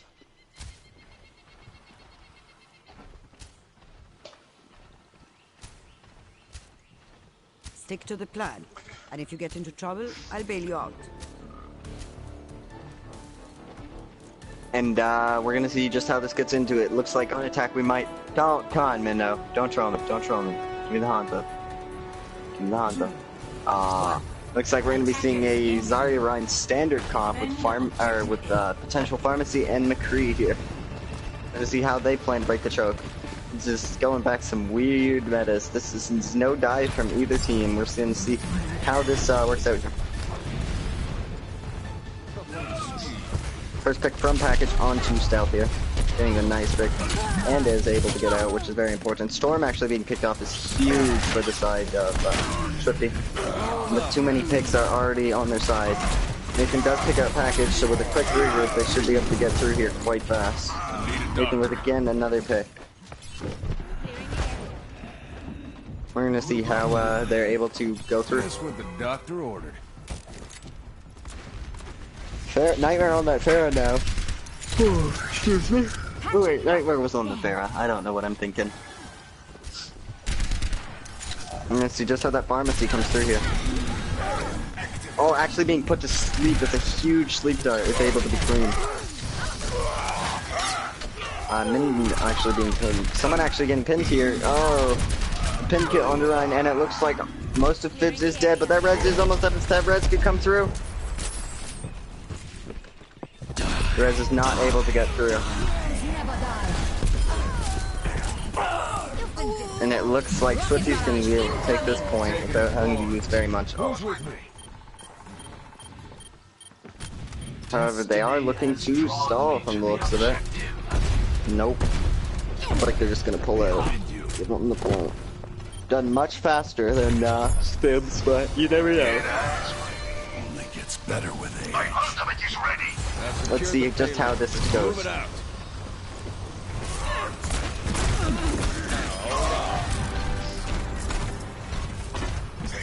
Picks from both teams here, just little or late staggers.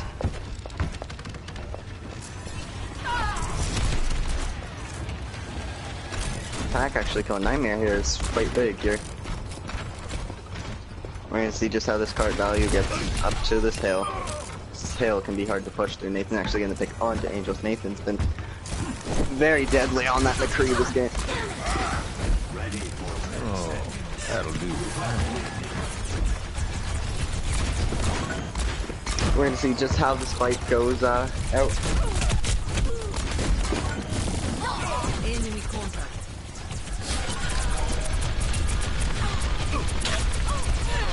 And we're going to see how this fight goes out right now.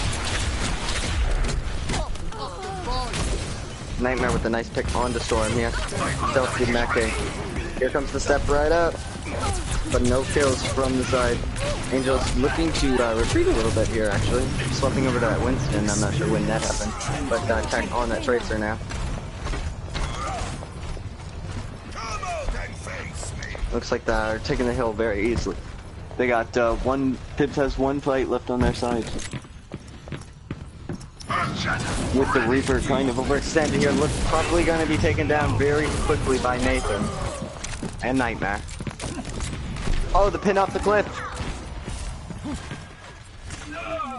So we got some clip charge here, looks like the res is Storm fighting for that res, but not going to be able to res as Angel was pinned off the cliff. We're going to see just how this fight goes in. Oh, Nightmare going off. Storm does res, they're looking to desperately fight this.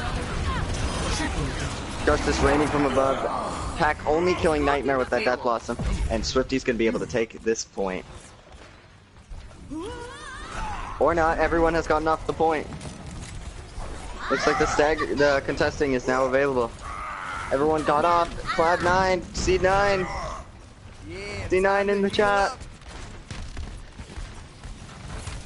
We're gonna see just how they stagger, and it looks like Swifty, however, doesn't even care, as they're just gonna use High Noon to get this point once more to them.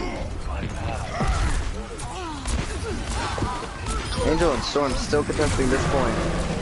Angel are not looking to give this point up at all.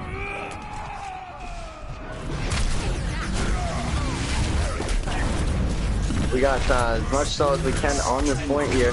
And it looks like Fibs might be able to flip this. It looks like about a 4v2. It's very hard to tell who's winning this fight. And they're just respawning, but Swifty's getting all the kills here. They needed some kills coming out of there. And they're able to finally take this last point here. 3 minutes to push to that just before the ending here. We're going to see how this fight does go. Twice as much time. We're going to see how this works.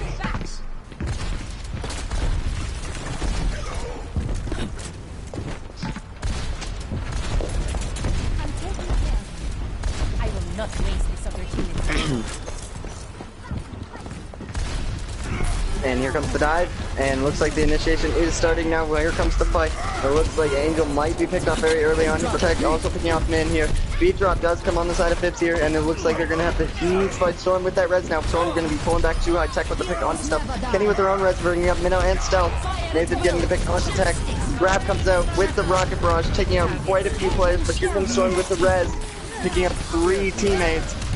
High Noon does get popped, but he's got a bubble in his face. And now a Mercy at his side as Mercy's able to take out the High Noon. And it looks like Fibs is going to be able to hold this point. Storm's had those nice reses this game. Nightmare being taken out here with the stagger. Looks like they're going to be chasing down a Reinhardt, maybe? Nah, they might let him get away. Oh no! Actually going to use the bomb on him to get a nice stagger, which is going to cost quite a bit of time, maybe 20-30 seconds. Group up with me. Ready for transcendence. Alt advantage is on the side of Swifty right now, so we're going to be able to see. Minute and 20 left to hold. This is the final round here. Nightmare in that transcendence now. Looking to get some more kills. We're going to see how this fight goes out. Just how the picks are going to be traded here.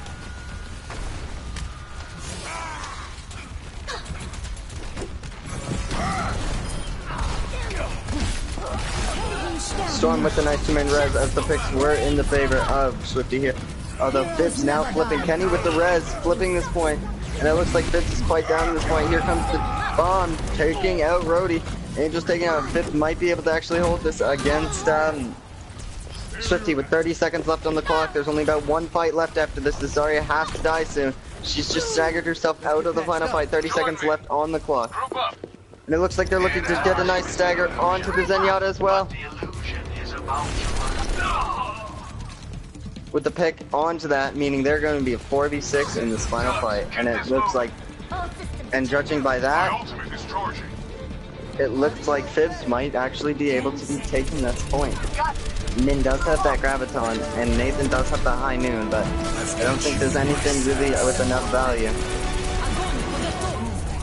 Distortions with 2 picks with that visor and the kill onto Min, basically securing this for Fibs.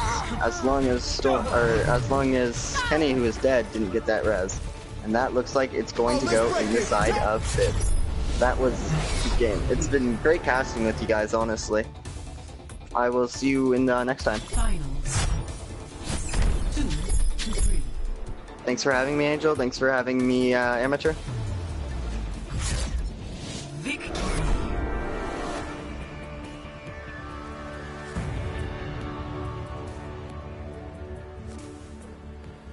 Play of the match.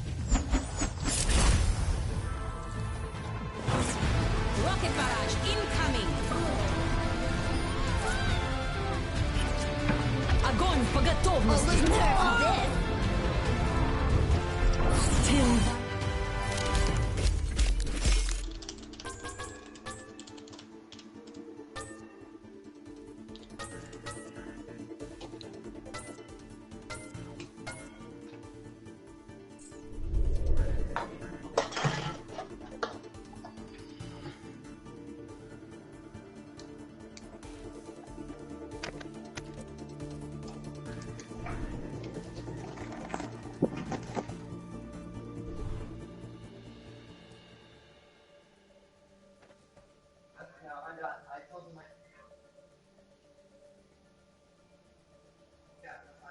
I'm just waiting for my. No, I told them.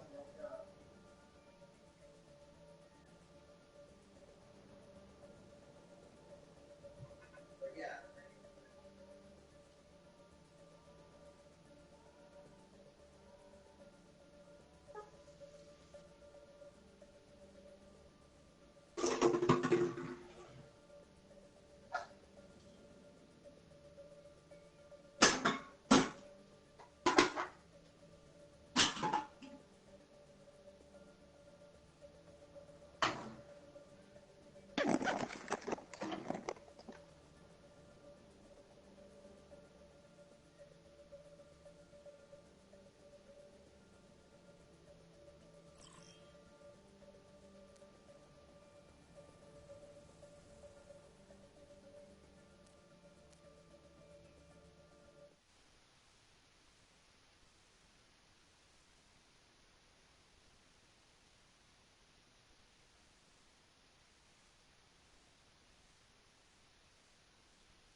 Hey, you mind if I invite a friend of mine to cast with me?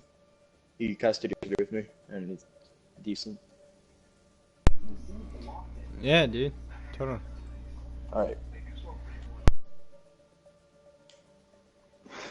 Like that game?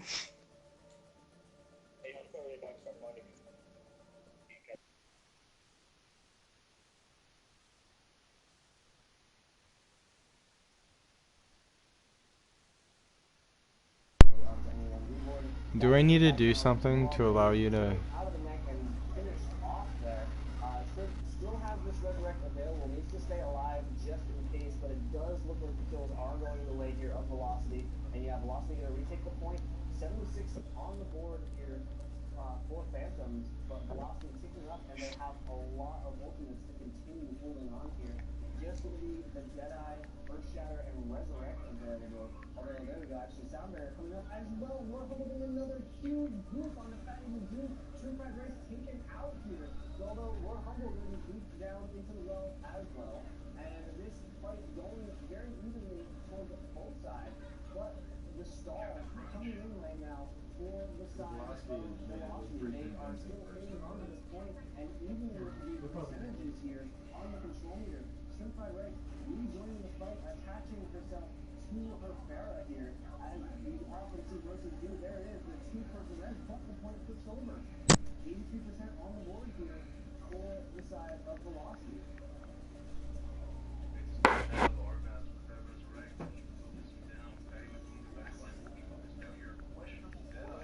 Wait, do you need another one, dude?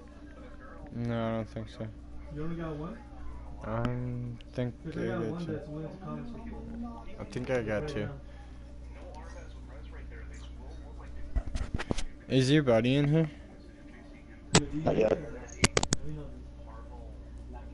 My friend is, well, both of them are, both of the guys on Matamata are guys that have casted with me before. And that guy Poofy, he's probably just here because they were in a group together. Oh shit.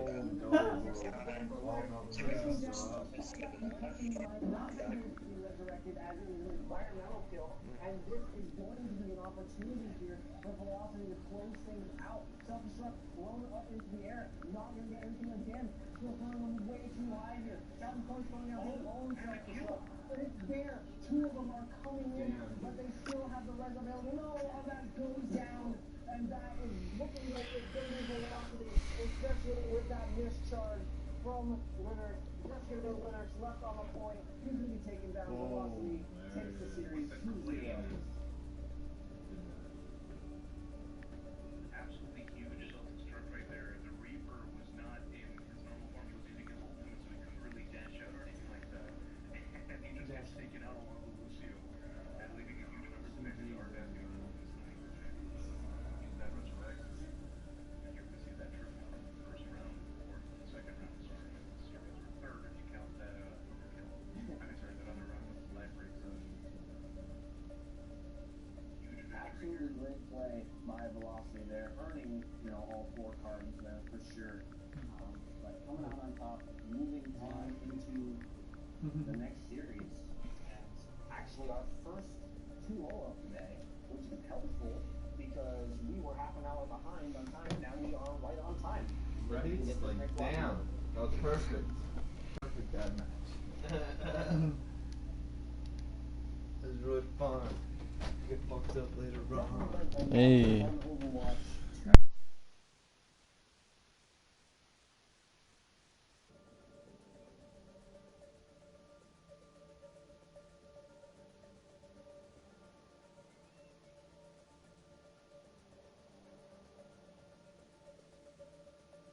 Alright, he should be getting in here soon.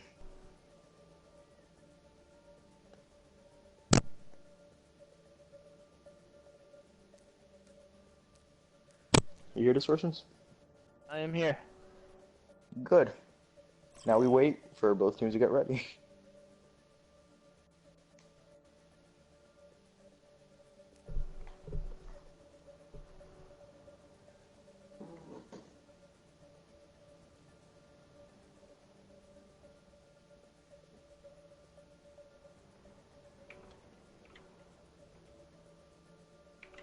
Dude, Corey's ult last game were dirty. Dude, he was going off. Diva and Reaper both. I can't believe you got 3 triple kills with the self-destruct. That's insane. Dude, I actually got kind of scared when they reverse swept us on Unleashing. Like, I got really scared. I thought we were about to lose that. Yeah. And then they almost got there on Iconval. They played really well. Yeah, they did.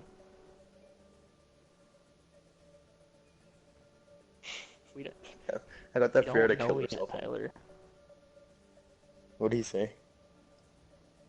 He goes, who do you guys play next? It's whoever wins this one, isn't it? I have to check the bracket.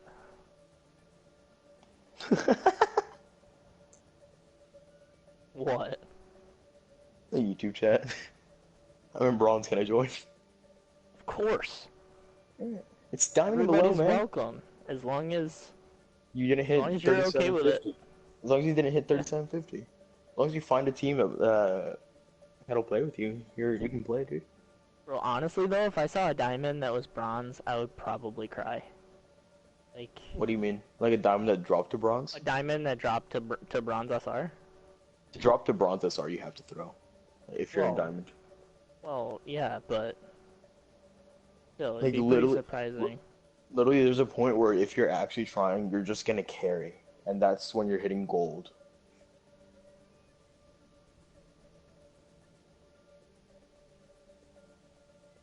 JK, I'm in plat. Next week I'll play. Nice. I'm at my grandma's house. Well, make sure you eat all her food so she doesn't get angry at you. Like amateur gamers, yes, you can. Yeah, I'm gonna mute my mic and watch the game over. Because they played really well, but our Dorado defense was really good. I'm really proud of us. Yeah, our Dorado defense was solid. We did always pick Dorado from now on, by the way. Don't tell the other teams. But Dorado's like our best map. I mean, I went off the fact of, or I went off our scrims. Like, we seem to do the best on that map, so. And nobody answered me in the chat because everyone was still sleeping. Dude, I woke up at 11:30. Lucky And then I you, fell asleep again. I had to go into work at 4:30 this morning after playing until 2:30 and casting. It was Poofy and I were playing at 5:30 in the morning, and I say, Poofy, don't you have to go to bed? Don't you have work in like an hour? I forgot today was Saturday. Yep.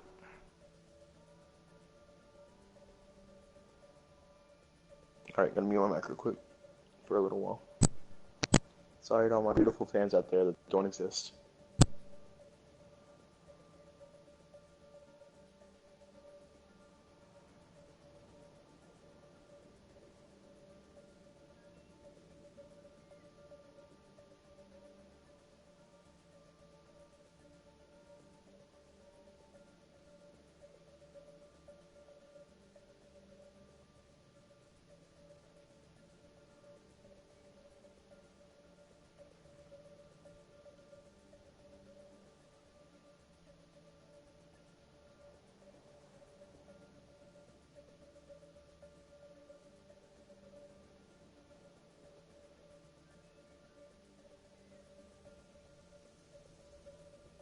Oh, he's my carry.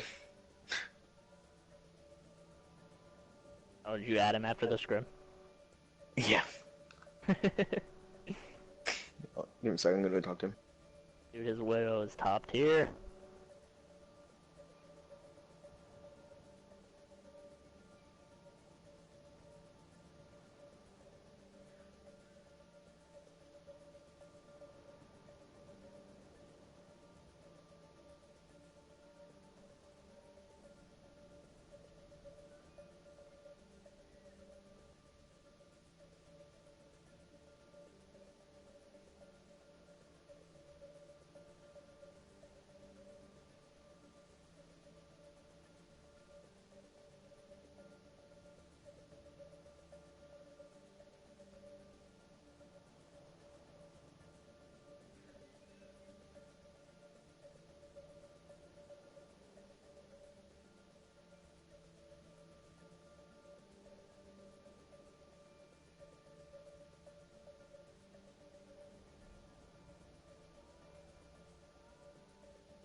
Alright guys, so it seems like Mata has dropped out. So the Mutsu and Tazi is moving on to the second round, so they're going to be playing at 5 o'clock. Alrighty then. Alright. Great game to cast, I had a lot of fun. Right, it was very intense, you know, I was sitting on the edge of my seat the whole time. So, we're gonna take a little break, have a little intermission here. Alright. Alright, actually we're gonna go over to the YouTube side. Oh, it's distortions. Okay. Alright. Yeah, be the group leader. Add them, give them on your group. Are you guys able to join my group? Link in Overwatch, so we can hop over. You, as I can, you're not in the group. I'll just invite you to our group and get the source to give you group leader.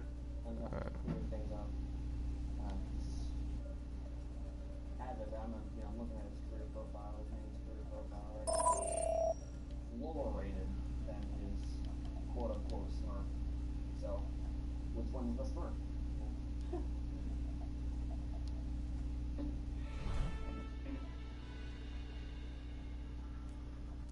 Yeah, somebody's in queue. Oh, who is Distortion? We need to get the people who aren't on, like, Distortion needs to be picked out, and where Angel die needs to be picked out. And Those are the... Yeah.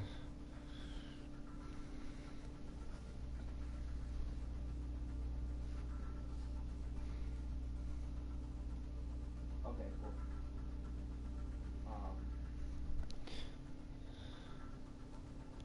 They're still in a separate party, right?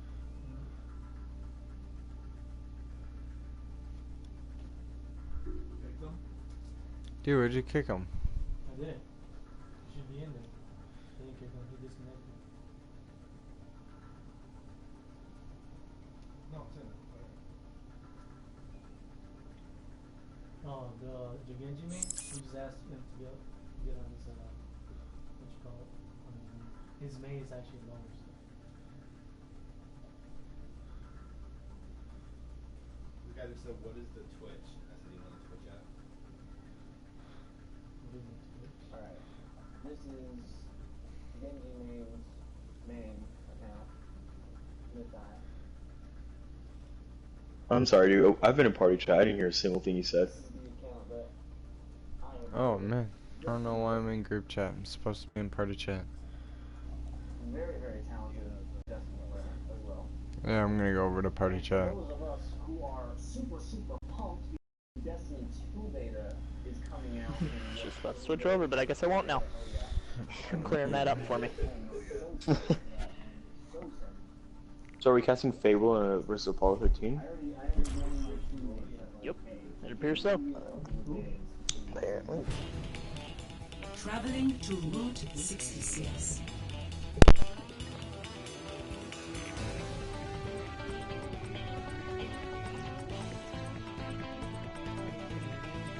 Razor cut. May all Smurfs please report to Smurf Police so they may DQ their teams. Amateur gamer. Hell yeah.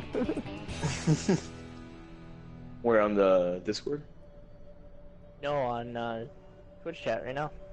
Oh, I'm watching YouTube chat. Well, why? There's no game over there. Because I'm watching our game now, Angels. This is our chance. Fine. Fine, I'm switching to Twitch chat. Are you happy? Kind of, yes. Alright, well, it looks like we have some troll pigs coming out from the side of, give me a second, let me check what your name is. Fable? Apollo 13. Apollo 13? Okay. And so Fable Apollo coming out with 13 the is junk. red. Fable coming out with the Junkrat, though. Maybe we'll get to see some more Junkrat action. We've seen a lot of Junkrat today, actually. Really haven't been amazed by any of it, though, unfortunately. No 3-man Riptide kills or anything like that. Where's Tim when we need him? Well, it does look like Fable will be holding Big Earls, maybe just around the corner, actually, making sure that they can get 2 fights in before the payload's actually pushed all the way. Running a Tracer Junkrat combo, dangerous if they have a fair, really nothing to counter it. But we'll see how it goes. Apollo 13 isn't actually showing a fair. Running an Orisa, Diva, McCree, Reaper, Mercy, and Lucio of all things. Just good to see how Fable runs against this off-meta comp. And that's how the West was won. We do have folk being traded out by both teams here. Hellfire is on the side of Fable soon to be dropping lower, although the Supervisor comes in, gets a huge conch mine in, deals a lot of damage. It is all healed up, no kills coming out from either side. Both sides healers doing a really good job about keeping their team up. Easy drop. Coincidentally dropping pretty low on health And he will be taken out, and Falls that's the off first the map. kill. I am moving with the payload. So Supervisor is traded back. The Fluke is being pressured by Fable's diva, but manages to fly away into the comforting arms of her own diva's Defense Matrix. Bad guys, heads up. I like this Orisa. Here with the I like this Orisa play. Really, the team playing really well with it, making sure they're playing behind the shields whenever something's getting pulled, just being focused immediately. Oh, let's break it. Damn! Well, Hamidi, it does have that Deadeye looking like he's going on a flank, probably trying to demech this Steve before he does anything though. Two-man Junkrat tire comes from Supervisor, proving me wrong almost immediately into the game. Easy Drops jumps onto both the Diva and the Winston here. Interesting. Or Orisa, rather. Diving to Lucio now. She will have Winston ult and pop it to get Diva off point. And a lot of ults from both sides. This is going to be an ult loaded fight. Final range does wear down, and Easy Drops does manage to get back into safety. Hamidi's been holding on to this Deadeye, looking for a flank. Hasn't really found it. Been dove every time he can get it. The Easy Drops killed for us. As they have Death Blossom, and the Super Cover comes out as Winston is right. And Deadeye finds 4 people! That Super Charger Deadeye combo is ever so deadly. Just sitting down in front of the car, trying to cool down. And Nikai finding a kill on the Apollo 13's Lucio. It hasn't even been taken down. So long enough for his whole team to get back. This is amazing solid by the side of Fable. Kills being figured out once again. Junkrat Tire only finds 1 this time. But the Fluke is killed. Seems like maybe this will be the point where Fable takes back the card, and it is. Reaper does find punch. Gets matrixed by the Diva and immediately taken out by Junkrat. Heads up play. Well, the healer on the side of Apollo 13 is getting up. They're actually now healing up Ghost Drag. The person from a distance decides to back off from the tree. She gets a little bit of poke damage and she backs up. 30 seconds. Him again. Well, how far is R low on both sides? Close on doesn't find out anything. Well, Hamidal just uses Rebro already back up at 70, 80%. His soul charges so quickly. He's about to ult again. Find the kill onto the Mercy as she's flying in. And Diva Bomb finds Orisa. Reaper is hopeful, doesn't find anything. Unfortunately, it does seem like the Apollo 15 is going to be held right here. Actually, 2 kills coming out from them. But it's immediately res. Both on the center, Nikai finds. Yes, it does find a Lucio. Res comes out. It's desperation time now. They really aren't going to find much from this, I don't think. So it's a very one-sided fight. Actually, stalls long enough for the whole team to get there. And Nikai kills Hamidi kills 2 people. He kills 2 people immediately. Sure, I stay and Reaper coming in, killing that Mercy, making sure that res is nowhere near. And it seems like a Apollo team might actually be able to push this. It looks so grim for them. They have to manage to get back unless Nikai can pull off some amazing stalls like he did last time.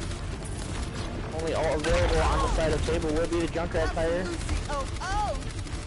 Appears to be coming out right now, and we'll find a kill on Orisa. Hamidi is killed for overextending, trying to kill that Mercy before she can do much. Doesn't really actually find her. So she's killed anyway by the Reaper on the side of Apollo 13. That Trace Bomb, that Trace Bomb 3 times in a row has killed his Trainer Leon. Oh, it's Trace. That's one of those Pokemon trainers. One of the ones you fight on.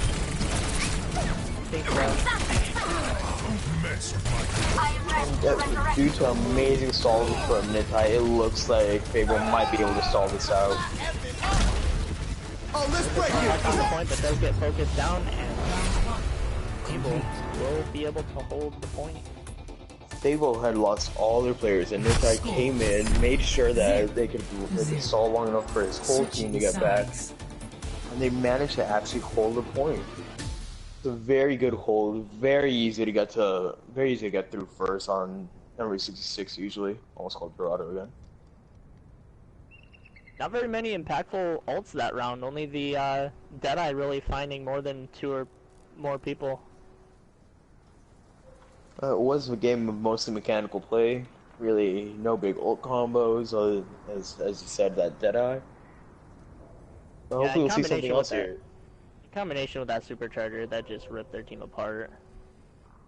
Well, Fable is loading up on a Ferret Genji dive. Maybe gonna run a pharmacy here. Actually, I'm not sure about that because they do have MLG Bacon loaded up onto the Zenyatta. From defense, we do see a very similar comp. Actually, exactly the same comp. If I'm not wrong, never mind. They have an Ana now. I do like seeing an Ana here, as they do have a team that's much more static. Really trying to keep their mostly trying to keep their Orisa and their D.Va up, making sure that they can protect their DPS and their healers. Although with a Pharah coming in and no, well, Hamidi, never mind, Hamidi's on the field. But still, that Pharah could put a lot of damage up over the Orisa shield. I like the choice to stay on the Mercy here. Even though they're running an Ana, they are still going to have the res for defense. Pretty interested to find out how the lack of a Transcendence or Sound Barrier could influence these team fights.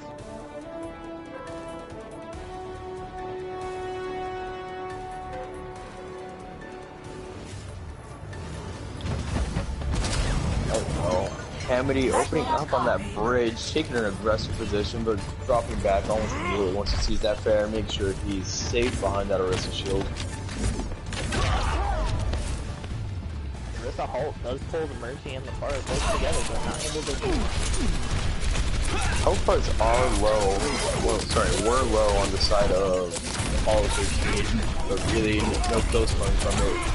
Easy drops, going dangerously low, has to jump out to make sure he survives, and he doesn't. Although Hamidi is killed by Nitai in the meantime. Nitai, I don't know. Mercy is here.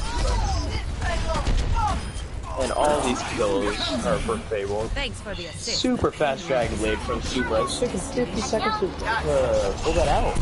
That's insane. MLG Bacon there on the Mercy being able to fly back and forth between teammates, keep them all alive.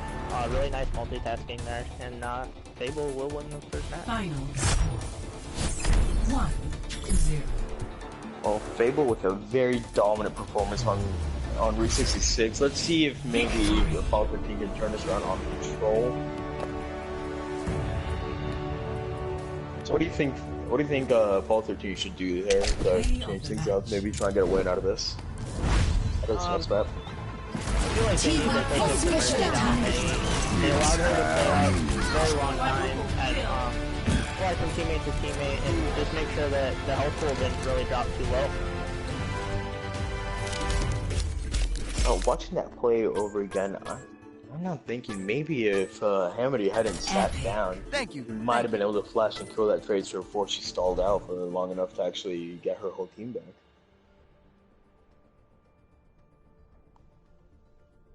No, it was a risky play, and it didn't work out for them. Sorry, go ahead. Definitely some confidence coming out of that McCree play there. He thought that they had the point for sure, and Nitai going huge, being able to stall it out for that long, allowing his team to get back.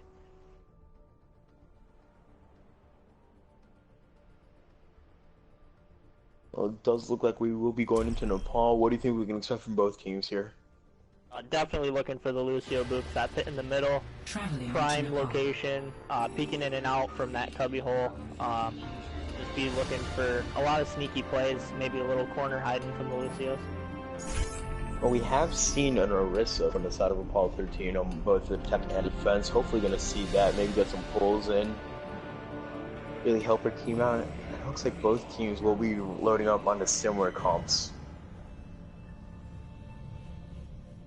I think Orisa is a little bit better for Nepal Sanctum than something like a Reinhardt, because she can always fortify, which enables her to resist that Lucio boop on like a Reinhardt, where if he gets flanked, he's going into the pit below. Well, both teams coming out with almost the exact same comp as last game. This map does favor dive though, although Orisa is strong on it. Has a lot of flanks, or not a lot of flanks, but really sneaky flanks you can take. Make sure that nobody sees if you go through that room on the side off the point. It's usually very hard to see someone unless you're actually looking for them to be there. We do see a Pharah coming out from the side of Apollo 13, or Fable, I mean. Probably gonna be running to the pharmacy, yeah. Nepal does go low very quickly. Getting killed out by his Guys taking place on the left here. It does appear that Winston on the side of Fable will be retreating from trying to build up, but they continue to poke at him. First kill. Here, gonna live through some boots, and unfortunately Winston does jump back in. On that one, and all these kills coming in for Fable. Or half before they even kill all of them. Get some nice staggers out. Ult's already up on both sides, and Nitai is 3 taps before she can get healed up by her Mercy. If I were Hammy right now, I would be backing up so I can regroup my team. Get a nice 6-man push before the Pharah gets back in. That can definitely be something that undoes a lot of teams. If somebody gets too overzealous and thinks that they can take on 1v6 and they get staggered, it can really just mess up the whole push and make them start from scratch, which can cost them a lot of contenders on the point. And Hammy gets killed first yet again. This McCree is not working out very well for him. Rocket Barrage finds the Orisa and the Mercy. The cleanup will probably be here soon after. 4 ults on the side of Fable. 5 ults on the side. Actually, 5 ults on 6 ults. I cannot count, boys. 6 ults on the side of Apollo 13. It's gonna be a big old fight. We'll see what they hope for. We'll see what both teams can actually do with it. I didn't like that sound break. Yeah, I don't think it was necessary with the Winston bubble coming out to drop that D.Va bomb. Now they are Come here, get stabilized. They seem to be holding their own in the fight though. Apollo 13 is getting a lot of damage out. Making sure they knock that D.Va out of Meg, killing her as well. Amity finds a fair with that Deadeye and gets booped off. Huge move by Wiki Big. Ult comes in and brings out that Wiki Big in your head. Just by the Orisa able to take him out. Instantly res by Sleuth. Rocket barrage incoming. And this hits a 3-man rocket barrage. No mercy with him either. Just a pure barrage. That pulse bomb finds. These pulse bombs seem to be finding his Lucios all game long. Oh, the point is 100-0 in the favor of Fable. 0-1. What do you think Apollo 13 should do here to actually try and pull one map back from this? I definitely don't think it's working out with Hamity on the McCree. I think they need to look at getting something a little more mobility. They seem to be diving McCree pretty heavily, and he's not able to escape in time. Well, they are loading up onto that double hit scan dive. At your service. McCree going to be the prime target of Fable's dive once again, most likely. Did see Riser on Hanzo, but switches to Genji last minute. Kind of would have been interested to see how that would have impacted on this point. There are a lot of angles here that scatter can do some damage. Oh, we can see Ace Train and Leon going very low. Switching onto the Winston. Subject going onto the Lucio instead of the Larissa this time around. And Nepal just has free reign. Nobody's really focusing her down. They didn't even have her Mercy with her and still dealing a lot of damage. Easy drops will find the first kill on to Ace Train and Leon on the Winston. Focusing Diva now. Completely out of defense. Henry does find Nitai, makes sure that she can't say a lot more songs. An incredibly fast blade yet again from Supervisor. Gets air shot by the Ilios fucker. Very impressive by Hamilton. Nobody's controlling point right now, so the beat comes out from that Mercy Bacon trying to get a little traction in their play, maybe get a man up. Amity is very low, but slowly being healed up by his Mercy. He goes down to like 10 health then. Eagle Bomb comes out from the side of Fable. Hainu doesn't find anything. Eagle Bomb actually finds the fluke. Ace Trainer Leon is killed by Supervisor. Subject V actually does manage to get his play back on that Lucy Bacon, but it is not enough. They are being shoved out of this point. Fable. All systems checked out. Fable will seem to take this first point. Diva and Lucio still trying to push a little bit. Definitely gonna get punished here. And it did seem there was a miscommunication there. It seemed like Apollo 13 did want to keep contesting, but all three players got off the point. Vital signs normalizing. A lot of ults used in that fight just to get the point. Both Lucio ults actually almost have the same amount of charge. But it does seem like Apollo 13 does have the ult charge here. Hopefully they can come in and make something of it. Push lower on the side of Apollo 13. Black Visor goes straight into the defense matrix. No real value out of that. The MLG Bacon with the availability. Oh, let's break it! Three-man Death Boss coming out from Supervisor. Yeah, this is or Fable. Emoting too, just for good measure, making sure that they all know he wasn't sure about that. Ultimate is charging. Emote a lot, they gotta be careful with that, because we saw what they did to him last match. Well, it is a risky play, but it does actually tilt people.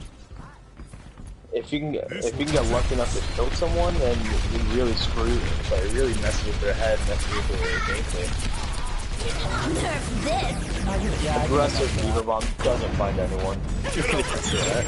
I can definitely.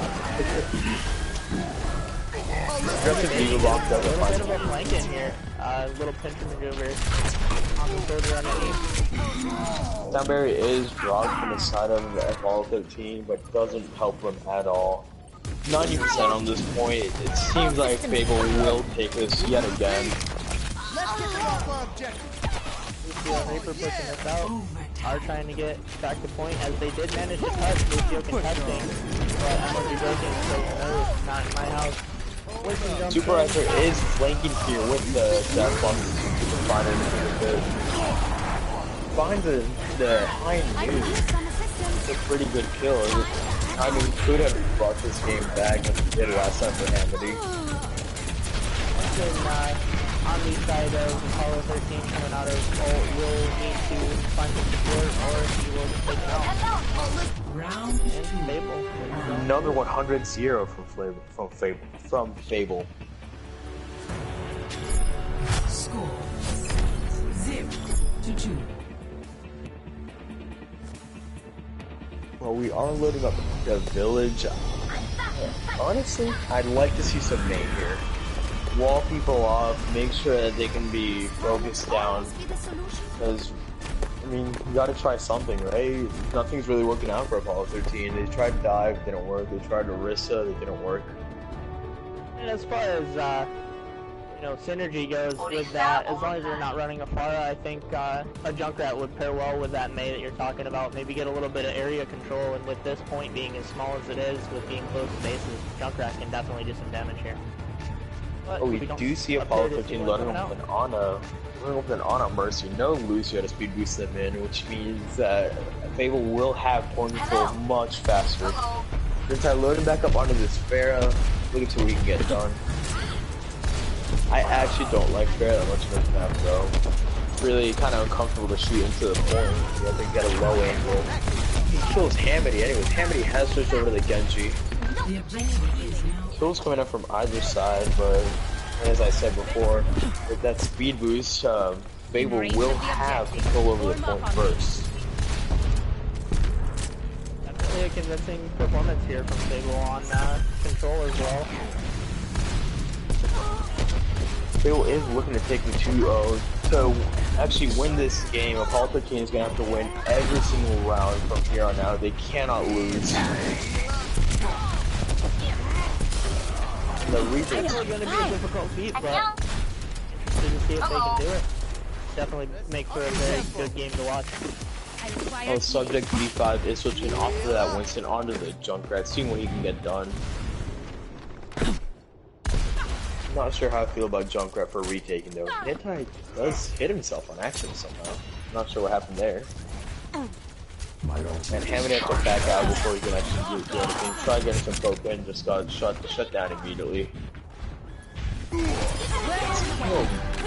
Two kills coming out from the side of Fable. Only one being traded by Apollo. But more and more kills are piling in for Fable. Fable takes this fight very convincingly. Only D was left alive. This would be a hell of a stagger if they leave out a match and just wait. Doesn't seem like they will. They're just gonna go ahead and get the kill. Dylan, I definitely disagree with that. They should have left that dude out of match. He's pretty defenseless and they could have staggered her and made the next team fight take place a little bit further apart. They hit too, but immediately res by Fluke. Hey, Fluke says turn up your mic volume, by the way. Yeah.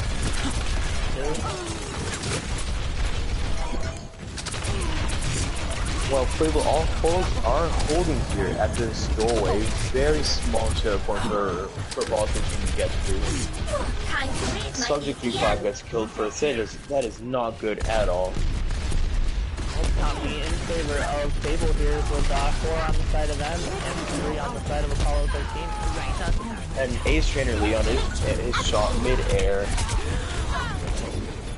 Looks like does get killed by the Reaper, but 2 more kills coming out from the side of Fable means that this will most likely be Res just to celebrate. Celebratory what? Fable will take map 2 regardless.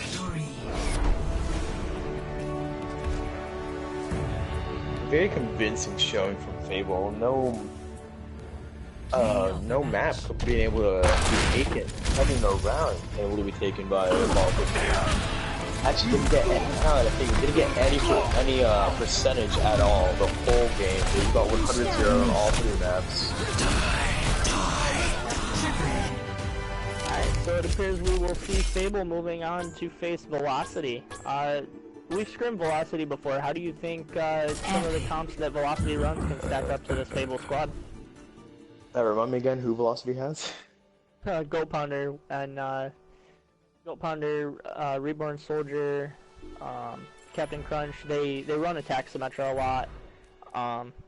They're definitely more of an off-meta team. I'm interested to see how Fable handles that.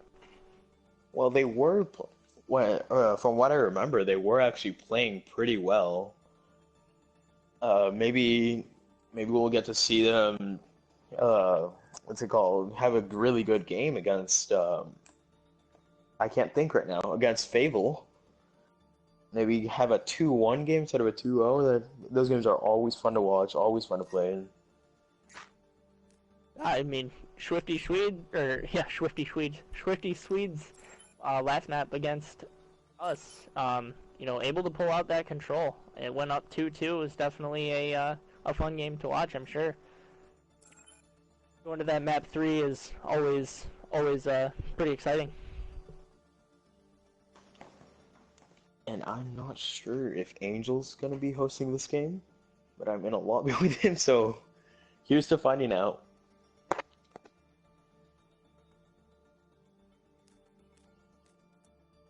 Are we back on YouTube, maybe? I don't know. Alright, in between games, I will mute my mic because I do want to watch our game. I don't know if we play at 5 or... Let me check the schedule real quick.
Well, considering watching how both these teams played, I do hope that this will be a good game.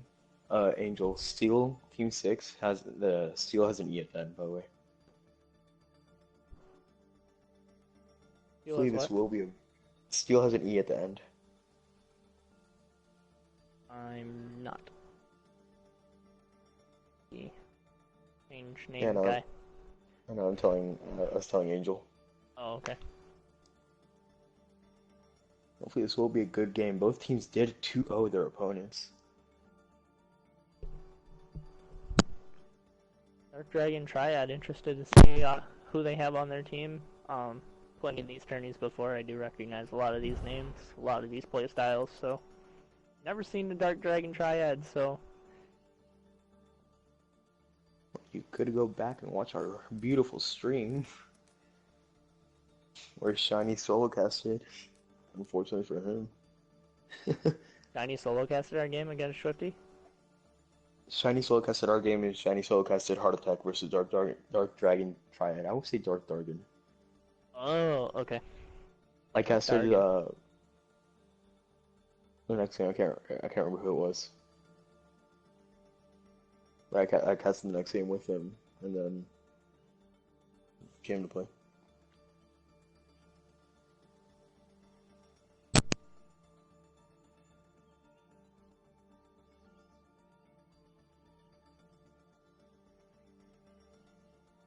Over on the Twitch side, we do already seem to be set up with Team Lazarus Effect and Onyx Clan.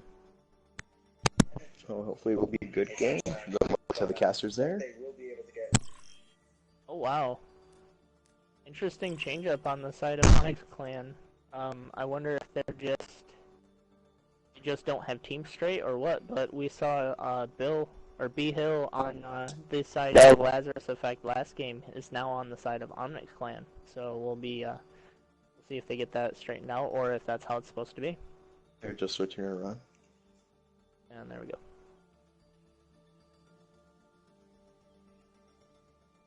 Bill is known for overextending. Hopefully his team can fix that out.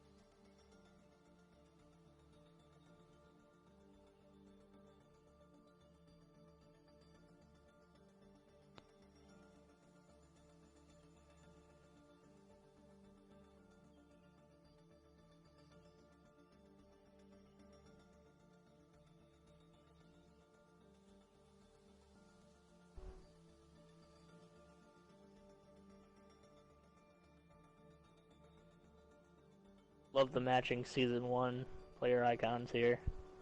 I know, right? We can't even do it with our stack because Poofy didn't play season 1. I didn't either. Oh. I didn't start competitive until season 3, actually. I just played in season 1 and then I played like 3 games. Never again. Same thing happened in season 2, pretty much. I definitely think it was a good move, switching up the coin flip though. I did not play it. I definitely saw how frustrating it could be. I mean, it was fun and it was awful at the same time, because like when you got defense, you were so happy. But then when you got attack, you were so angry. Yep, everybody's like, blue, blue, blue, blue. Yeah. And it turned up red, you're like, oh, man.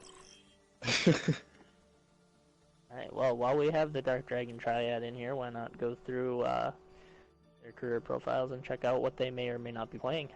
First we have Jay, seems to be running Mercy, ranked 2890.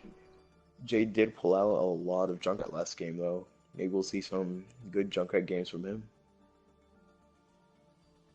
It's his 3rd most played character. He could also tank. And Captain Kelly seems to have decayed to 3000 SR, has hit 3100. Pearson at Mercy main might play a little bit of Reinhardt or Zenyatta, depending on if they need that Discord. Red Rum, currently 3059, has almost touch Masters. Reaper main may pull out a bit of Zarya or even some Orisa. Definitely some certain situations where an Orisa would be beneficial.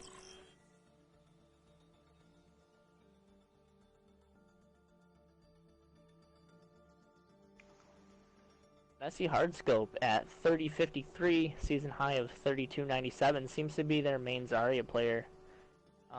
Could pull out a Winston as well. Zenyatta seems to be covered by a lot of other players with more time, so I don't think we'll be seeing much of that, but he may be able to pull Reinhardt out too. We're gonna see how. You know, I can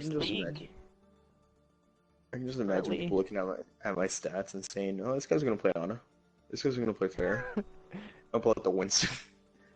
Yo. Oh, dude, putting you on Monkey was the best move for the team. I want to play Genji. I know I do. You're good enough fair to play in this tournament. Gee, thanks. I don't play much fair anymore ever since the whole Diva meta coming after Roadhog's nerf. I find it a little bit hard to deal consistent enough damage at times. Definitely can still be pretty useful. Just gotta flank with it. Yeah, just gotta know how to play her. But I obviously do not have enough experience on her yet to know when that situation comes. I honestly don't have that many hours on Pharah. Only 41. Alright, so back to the Team Jinx League. Currently, thus far, their highest ranked at 3189 has hit 3300. Another Reaper main. Maybe seeing some McCree or even some Hanzo. Really low playtimes from these guys in this current season.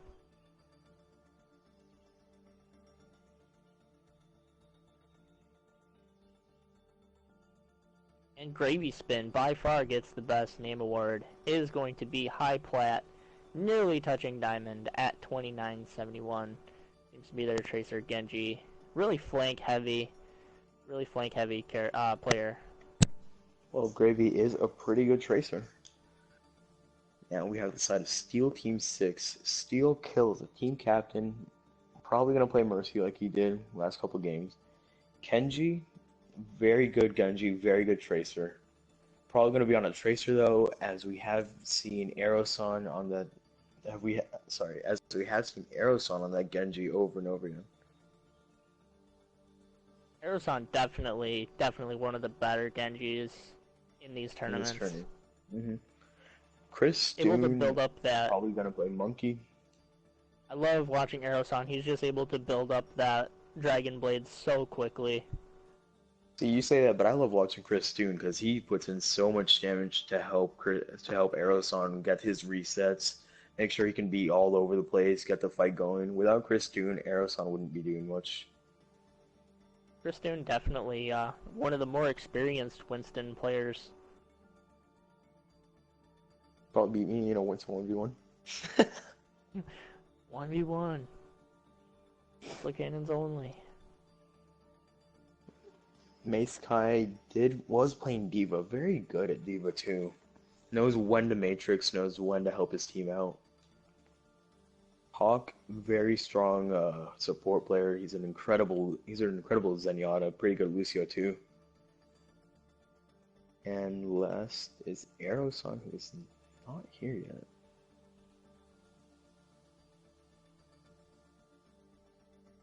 But we are just waiting for Aeroson. Whenever he gets back in, we will start this game up.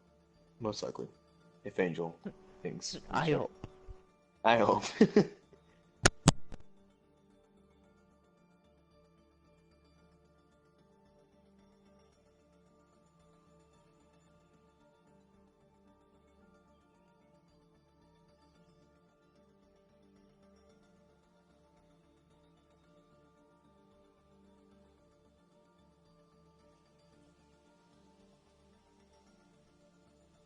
Attack Corey says these commentators are annoying. Wonder if he's talking about us. Is he talking about us? Or is he talking about Shiny? Corey, if you are listening, you can go have an ult like Distortions did on King's Row. I don't remember the ult you're talking about. I don't. Our whole team got wiped, and you kept on flanking behind. We were just getting into streets phase, and you flanked behind to the bar, and you just launched an ult from behind them. There didn't get anything, and got knocked out of mech immediately and killed. If you go back and watch our first scrim, you'll see it. Like you'll know what we're talking about. Those were some good times.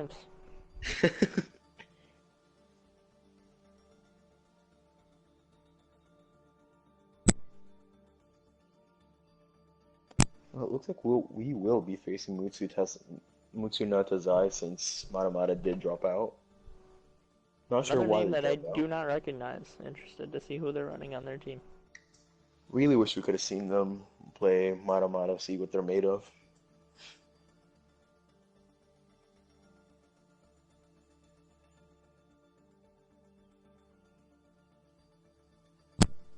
Poofy is asking for a link to the bracket if you want to send it to him.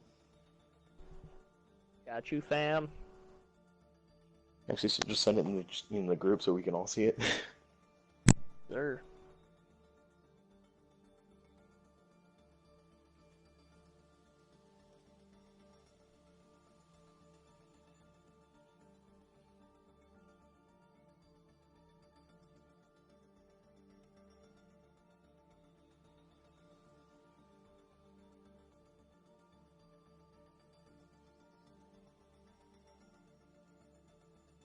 Phone does not want to cooperate. I'm trying to type bracket and it sent BLT racket. RIP.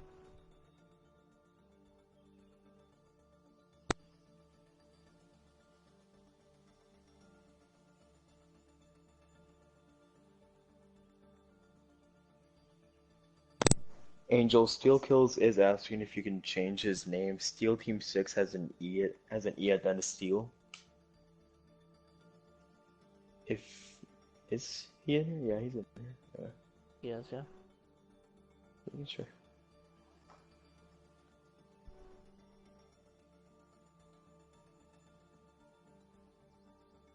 I have to take a picture of my computer screen and send it.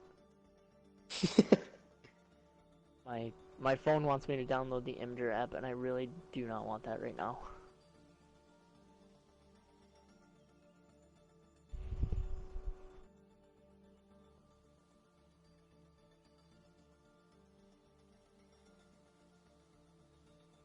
See how many people I can hypnotize with this picture. Oh, it's not as bad as it looks. Steel's jokingly saying, Aeroson won't join until we change our team name. Oh, I'm sure he's not joking. I hope it's joking. he messaging you or what? Yeah. Not Eris on Steel.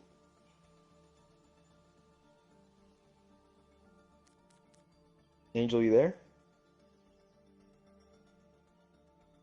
He's scrolling. He's gotta be. Unless that's you. Are you driving? I don't think you're driving.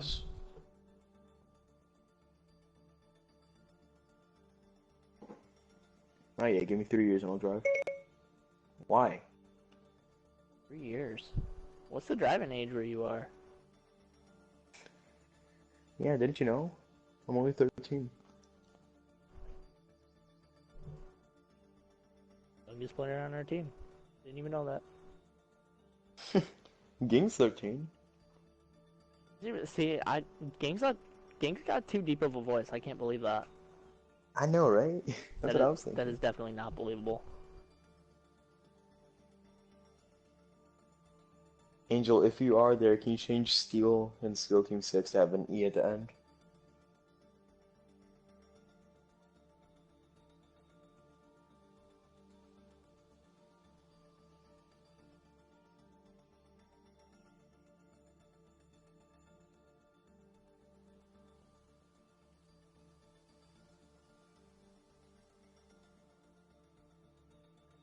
Doesn't seem like he's here.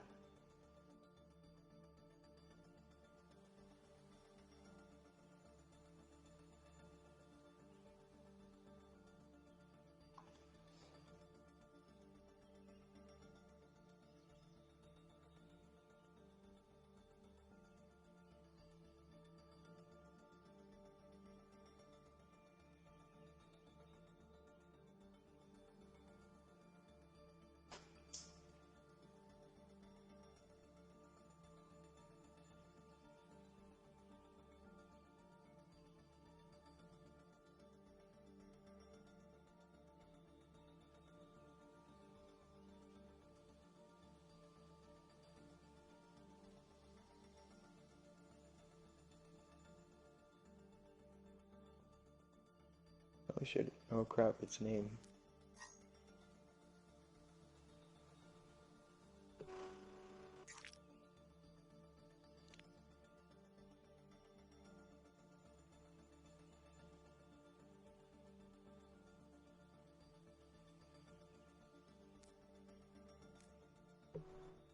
You wanna go group chat and tell them what's going on, or?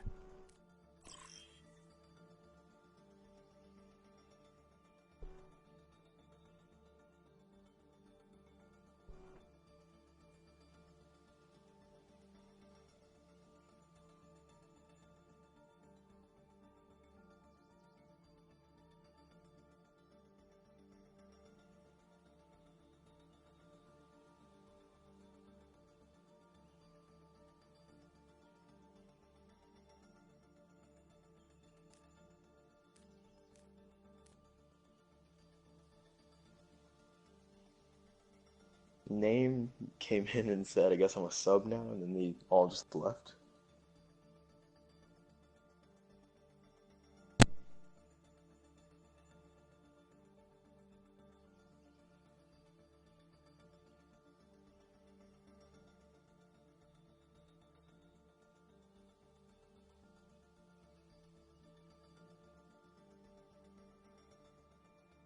Name said that he's a. Is this out now?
Seems we still just need arrows, huh?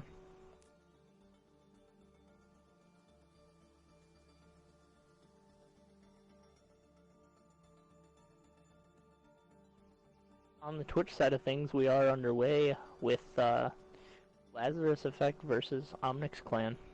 And there's Aeroson. As I messaged Steel asking how long Aerison joined. Just my luck.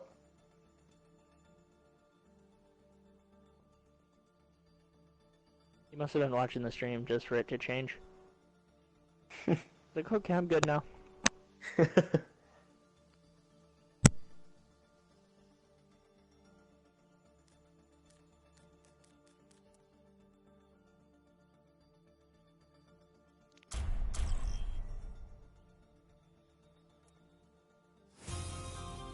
Arriving at Watchpoint Gibraltar. Should let Name play next match. I mean, if you want him to, we can do it, yeah. Sub someone out. You can step in for me, or Tanikas, I don't care.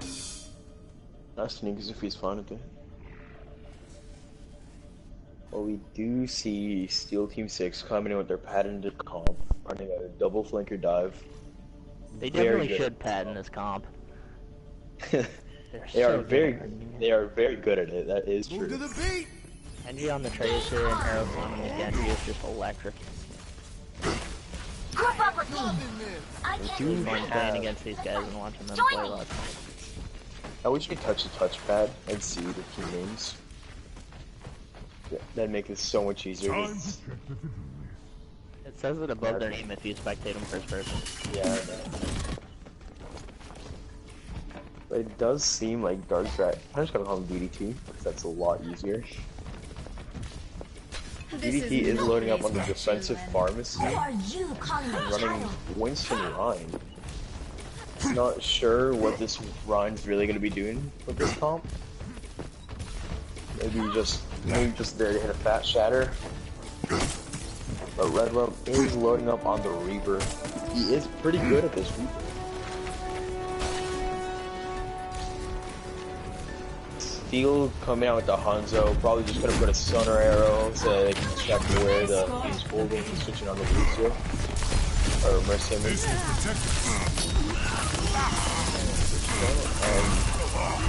Both teams are fighting in top right. Interesting. Teams rarely actually end up fighting up there. Both teams back out on different positions. And Chris too, getting DDT's mercy dangerously low. Ends up killing her. Probably gonna have to jump out in a second here. Yep. Aeroson on the far, almost able to take her out before she's able to retreat. For a second I didn't see the cart and I thought they weren't pushing it at all. Kills are all coming into and Steel Team 6's favor. They get all this 3 push, although it is being contested right now. I don't like this contest. They should back up, try and get a full 6 in. But right now they don't have any option other than contest. Christian so good at pushing people away on this one and making sure everyone's where he wants to be. Aeroson is solo res. Probably getting close to his Dragon Blade. Samurai comes out. 80% charge on that. Having a slow Dragon Blade for him though, usually gets here much faster than this. I definitely think with the Para and the lack of range and accuracy on Genji as a projectile hero, he's just not able to build it as fast. He's not diving into the backline as much as we usually see. Although he does get a kill on the AJ, who will participate in the game. Hammer Down finds nothing, all in Christoon's shield. Christoon getting that shield out there, putting that shield down in the most clutch opportunity possible. Very heads up play from Christoon there. Let's see Heartscope only halfway, only at 6% to that monkey hole. Christoon just used it. It's had it for a while too. It's incredible how much more impact Christoon's been having on this game. Steel kills almost up to his second res, about to get a here off Christoon. Health are low on this with Steel Team 6. Barrage finds Steel kills. No other kills really coming in after that. Self-destruct finds nothing. Though Gravy Spin is taken out, and Jay is taken out by Christine. Veteran finds 2 with the death box, but not really enough. It doesn't seem like, as Kenji is just harassing Captain Kelly in the back. Finally ends up killing him. The spawns are much closer here for the defense. They do get most of their team back for Seal Team 6. They actually get theirs back. Beat comes out for Seal Team 6. Doing this push to last a little bit longer. For those health scores going up too low. It's really low on the payload here, only at 21 health. Tries to pull out his blaster and a little dirty work himself. Well, Mace Guy is harassing Spirit and 2-man pulse bomb. Kenji so good at finding those multi kills with the pulse bomb. And Messy Heartscope can't even contest. They have switched over to the Junkrat now. Jay over on the Junkrat. Pretty good at it, but running against a Genji Diva Tracer combo, not very easy to play the Junkrat. All these forward spawns are about to get staggered. Gibraltar is such an evil map when it comes to forward spawns. Ready to initiate self-destruct sequence. Ultimate ready. Well, Kenji is slowly coming up on that full spawn yet again. See if he can find another double, maybe triple kill or something. Most holding on to Res. Definitely in favor of SP6 here. And 3-man! 3! That's insane. That's huge. Looking like Pack-Attack Corey over here. Blade does come up from Arasan.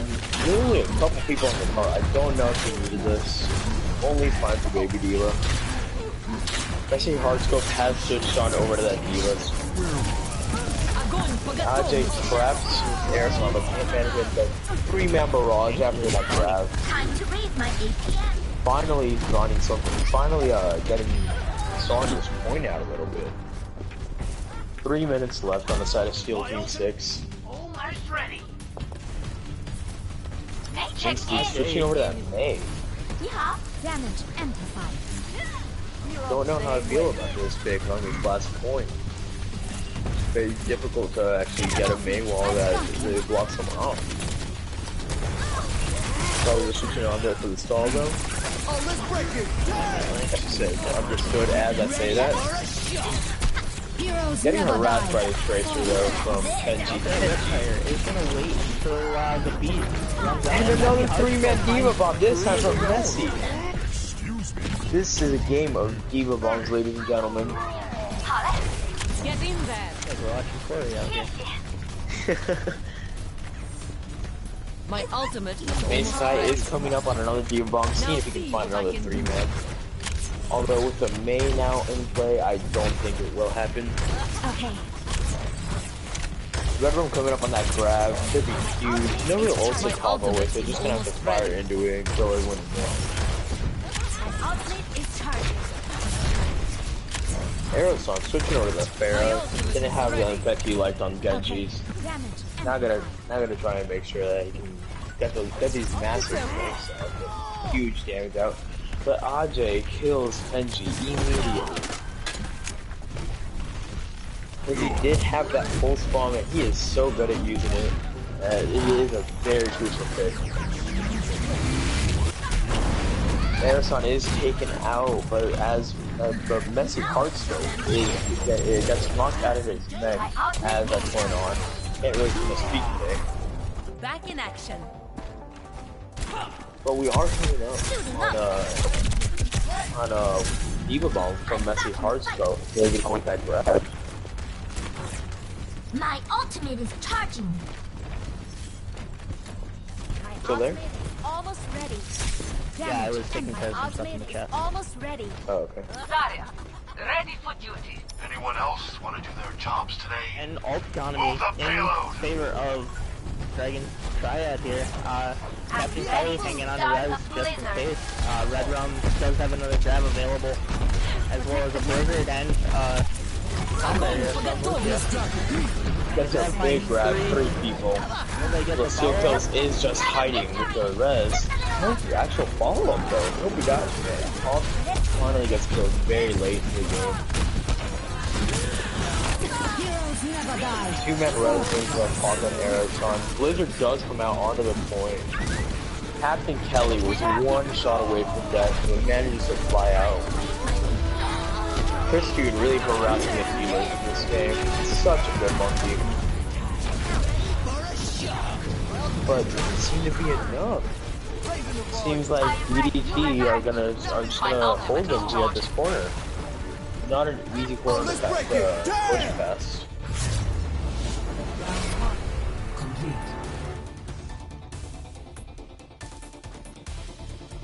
Score 0-2. Switching sides. Definitely a great hold there at the end.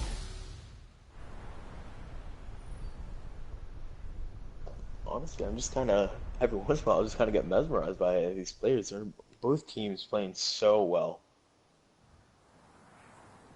Definitely, we do see the same comp coming out of Steel Team 6. Seems to be, you know, tried and true. Don't fix it if it's not broken. Actually, switching Kenji over to that Reaper. I like the defensive Reaper. They know that they're probably going to get dove by DDT. Having that Reaper there to really force the Winston away is so big.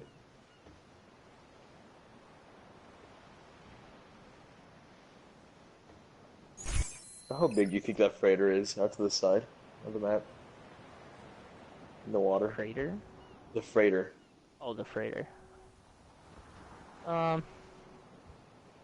Bigger than the Disney Dream. I don't even know what that is. I honestly just threw a name out there. I've been on one cruise. I've been on one cruise in my entire life. It was for my senior trip. We went to the Bahamas. Nice. Okay. Attack commencing. That was one of those fish ships we saw there. Was the Disney Dream, and it seemed to be a comparable size. So, I'm gonna say bigger than the Disney Dream. Yeah, I've never been on a cruise myself, really. It's so fun, dude. If you get a chance, I would definitely recommend going.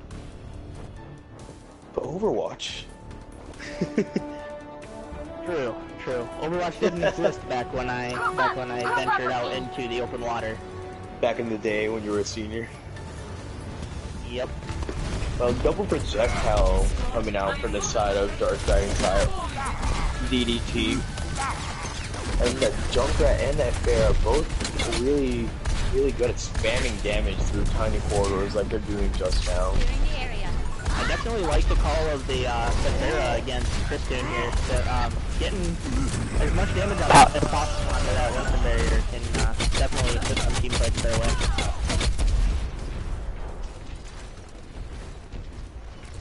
The shooter does go very low and is taken out by Arrow's son. And comes back and gets a kill and doesn't sleep. Kenji does take out the Kelly, but he kills it being traded out here. And right now, trades favor the offense. Lefty Horoscope is killed, and it seems like maybe Steel Team 6 will be able to stabilize right here. People is Zarya getting dove right now. 3 people on one. That was mean. That's what it was. But really important. That Zarya was high energy. Could have been a very big detriment to them. RJ is so good. And that Junkrat trap is able to matrix all of those grenades coming in. And RJ is killed early with Transcendence. That is a big kill. Do some early damage on the Mercy here. 2 kills from the side of Steel Team 6. I mean, they probably will stabilize once again. Really running this car wash shot very well. I'm ready to initiate self-destruct sequence. Not good. Aeroson does have Dragon Blade available, so we will we'll see what he decides to do with it here. Ult economy pretty much is up except for the run on that grab here. I've got Although Kenji is coming up on the death box, and who knows what will happen when he drops his death box. And his positioning is so good. Hopefully for him he'll get a big kill. Gonna watch Red Room here, see if he gets a big grab. Kind of needs one right now since BDP seems to be stuck right now. Evil Bomb goes over the top, doesn't find anything, everyone manages to hide. And Red Room flinked with this grab, I don't like that play. He was alone, getting killed alone as a Zarya. Really only 200 health barrier. The only positive thing is he didn't get a chance to get it out before he got killed. There wouldn't have been any follow-up, and that would have been a terrible mistake on the side of DDT. Escorting the payload. Some person is really fun opportunity to use his drops down to get skills up. And they have Captain Cal installing on his own. That's very dangerous to leave your Mercy alone like that. Christian is brought right back up. This grab does come out from now. You're not going anywhere. Tranquility is baited out by Eros, and that's very smart of him to get that out of the way so he can hurt. Moving on to that, Baby Diva. They have the opportunity to stagger Lucio. They will, but Kenji is flanking right now on the Reaper. We'll see what he is able to do. 1v6 while he's waiting for the rest of the team to come in. Kenji will most likely finds two people. Such a good they got both the healers. DLP 6, with the heal advantage here, as DDT doesn't have healing coming in, but they are getting kills. Not a team really doing too much here, just trading kills out. But as I say, that DDT is getting killed over and over again. Dragon Blade comes out from Arizona. Unfortunate though that it is a res to equalize, not to put you in advantage of everybody. Evil Bomb does find the ulting Pharah. Sorry, you were saying? Heroes never die. Well, DDT does almost get off the payload for too long, and they do. Ajay was not paying enough attention to the payload. His Mercy and his Monkey got killed. Steel Team 6 will take the first map.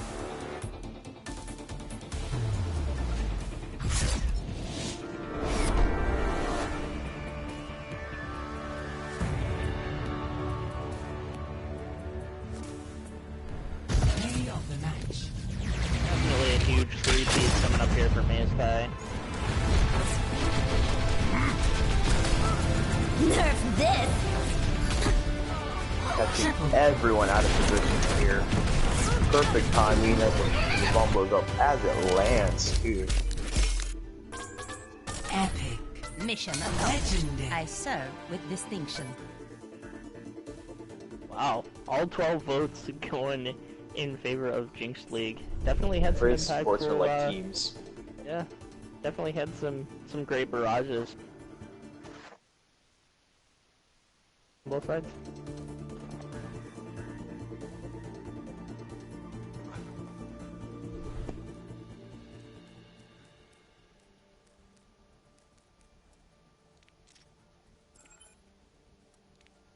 Well, it is storming outside my house. If you hear that, I am so sorry. I don't. Very loud. I can't do anything about it.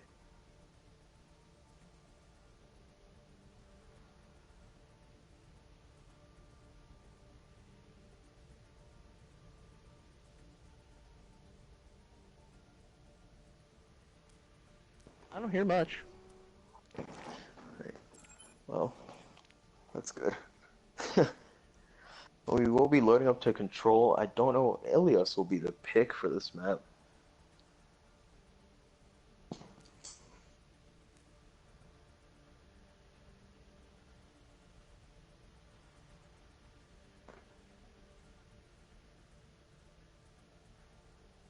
So do we know why Mata Mata dropped out of the tournament? Did they have a smoke or something? I don't know if they didn't add. They might not have added Smurf Police in time, because in order to get into these tournaments, you have to add Smurf Police so that he can check over your stuff. Mm. As far as I know.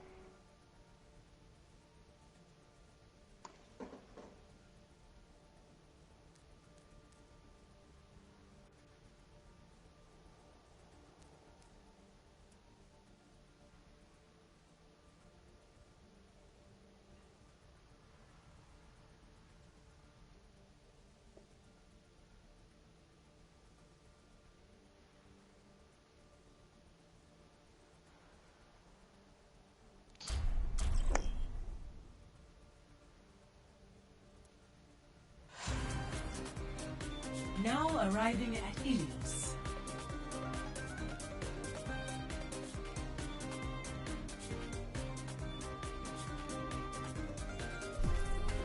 Prepare to attack.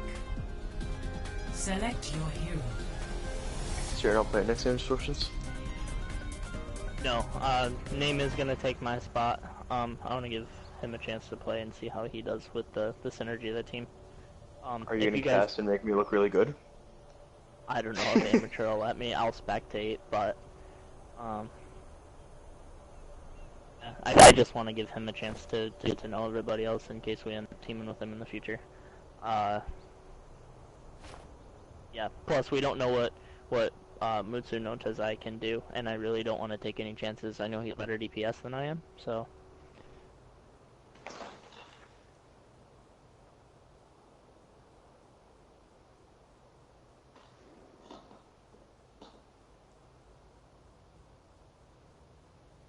Tyler's asking some very weird questions in my chat, and I'm not understanding what he wants. Tyler. Well, we have two Tylers now, apparently. Who? Renovated and Storm Shield are both named Tyler. Oh. Well, both teams are loading up. Steel Team 6 running their normal dive. So good at it. And, sorry, Dragon Triad loading up with the Reinhardt, Zarya, May, and Reaper. I like this. Really close range comp. Definitely think on Ilios. Ruin is the Ryan map. You can definitely shield that choke. Make sure no damage gets through while your healers can kill your other teammates up after fight. Well, first fight does seem to be going in favor of Steel Team 6. Gravy does get off the point and gives it up, actually. Gravy is in the backline. I don't like this. He should be running out right now. Two more picks on the side of help me out. I can't remember the name. Steel Team 6. SG6 versus DDT. Let's get you back out there. So Kenji is killed off early. With the amped up healing, he will get taken out Heroes never die. Kenji's res anyways. Nail point goes dangerously like Aj in the back gets killed before the fight even starts. Chris Toon coming in with that monkey ult, making sure that Reaper cannot kill him. Aeroson is taking out Captain Jinx on the fair here. Or not Captain Jinx, Captain Kelly on the fair here. My ultimate is almost ready. Self-destruct comes from this guy, making sure he gets back to his magic as quickly as possible. And Rez comes out from the side of the DDT. I don't like that Rez. I don't like this fight in general. It should be backing out, really. Solid is point for ST6. Already 75% of the point is in favor of ST6. Boop takes out the May. Almost takes out Messi Hardscope, but he manages to fly back in.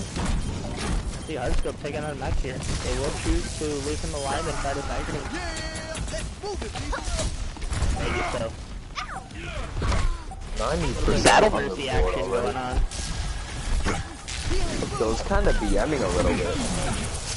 Goes Aeroson, pulling out that blade just to kill Captain Kelly. Very convincing first win from Steel Team 6. What do you think DDT should do here?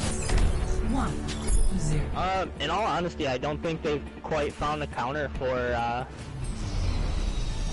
T6's, patented comp. They're not switching off of heroes to try and gain an advantage mechanically over the other team, and I think they need to do so in order to maybe gain a little traction in these two fights. Well, they do seem to be just playing the comfort picks here. I don't like it. I think they should be trying to do something to counter this guy, because the comfort picks clearly are not working. You see Arissa coming out on Mace Kai though. We were talking about earlier, Arissa is definitely a strong pick on Ilios well, able to just put that ult over the well and see what kind of a pull she can get. And right there we see Reinhardt go down at the hands of Mace Kai. No, kills are all flooding in favor of XVIII. Really a dominant performance by them today on every game. You guys have what it takes to make it to the finals. Down for the count. Kenji does clean up the last couple kills, and Gravy is being staggered right now. Actually manages to get away. Okay. Thanks. Aircon is taken down really well, pushing up, kind of greedy, trying to throw the drunk round right there to his leg. Mace Kai on the Arissa, as soon as he gets it dropped, he's really putting in some work for his team, getting those pulls, refreshing his shields like he should. Definitely able to make an impact for his team. And he will pull the Winston into the well, but he will jump immediately back out. Jump was down, but just came back up from the hard scope. And Chris Kuning cleaning up the back line. Chris came back to help out with Jinski. Two-man pulls off the bench, and everyone was so close together. They're immediately res, and the fight is immediately in favor of XVIII. Really dominant showing yet again. This team has such good coordination. They play so well with each other. Fourth one does go Ajay. Almost pulls in Messi Hearthstone, but Mesa cannot do it. Although they are losing this game, I do like that DDT are now regrouping a lot more, making sure that when they're losing 4 or 5 people, they're actually waiting before coming back in to stall.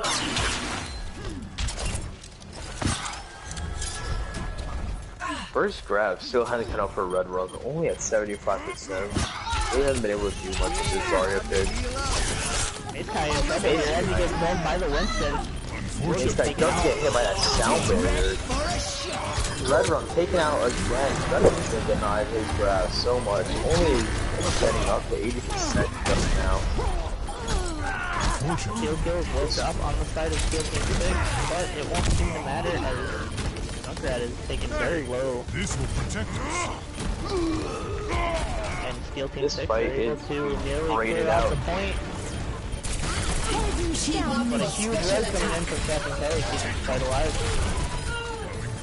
And all the kills flooding in favor of T6 now. Steel kills at 93 to that resurrection. Doesn't have it just yet. Gets trapped. Nobody actually capitalized on it there. Gets killed. But when he had his res, that's the first kill from Messi Hearthstone. Excuse me. Understood. Graviton surge is ready. Grav is finally ready for the side of DDT. Took them a whole, probably 120 seconds to build it. My ultimate is ready. Really unfortunate, he's getting shut down so hard. Graviton surge is ready. Does look like SC6 will be taking this right flank, pushing to the point. For your safety, please move behind the back. Winston is almost looped into the point, but manages to jump out. Mace Kai is taken out immediately. Everybody comes out from Arizona, finds the Mercy, finds... Oh, sorry, it's a res. Arizona is taken out. Mace Kai is back up, though. Hawk gets pushed off. With grab available, as well as the Junkrat Riptide, what if they look to combo them? It appears well as Riptide will come out, trying to over the phone. Ajay is taken out. Red Rum is holding that grab. Graveston does have the full phone. Let's see if he saves it for the grab on surge. Taking the objective.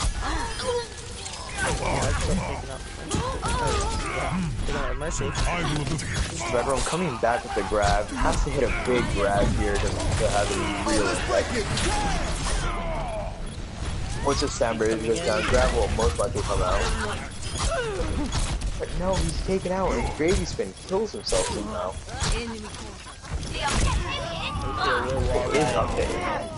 Point is up to 80%. Everyone, on the objective. Kills are down. Definitely did a good job of stalling that out, but it appears to be a little too late as Winston taken out trying to contest. Red has been holding on to this grab since they took the point. I don't like that decision. Only finds one person in the grab. Not really an tactical grab. Not really worth waiting for the amount of time he waited for. Could have had a diva instead. And Hawk groups him into the point. Red Rum not getting any breaks from the side of XVIII. Getting so over, making sure he doesn't get high energy, making sure he doesn't get that grab. DDT Lucio does go low and dies.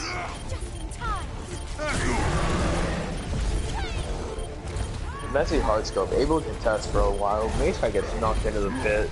Or off the map, I am not sure. Get you covered. Red Rum trying to contest here. Aerosmith does pull out his Dragon Blade. Had him hit Dragon Blade. All these kills seem to be going in favor of SP6, and they will most likely throw out this point. Very good stalwart for this side of DDT, but unfortunately not stalling for themselves, just stalling for SD6.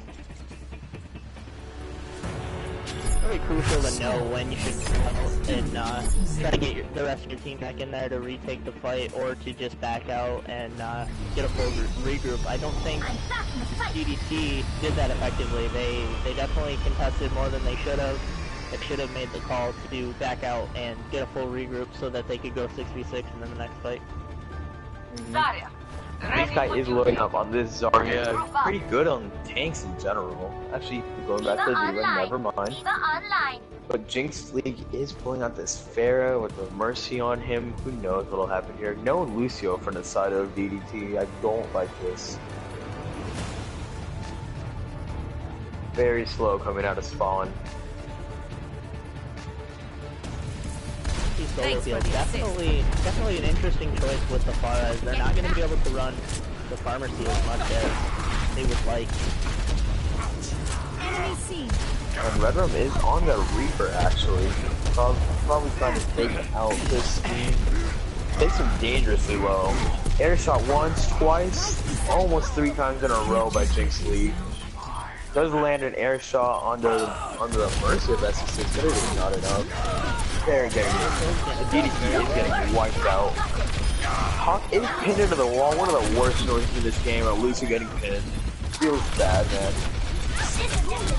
Oh, real kills coming in for one of the harder feats to pull off as the Reinhardt as well. Need healing. The Lucio. Kills coming out on the side of DDT though. They have the damage boosted rockets. They have the Reaper, but they can't seem to combo them well enough. I feel like at this point it's just a matter of the team not playing each other enough. I think the communication could be a little bit better on the side of DDT. They might be getting a little flustered with the sheer firepower of SP6. Really mechanically overall, taking control of these fights and making sure that DDT can't do much.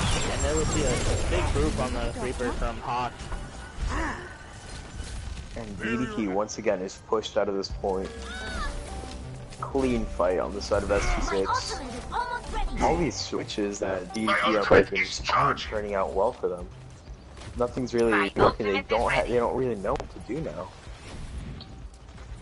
Jinx is coming up with that barrage. Look at the ults on the side of DDT and ST6.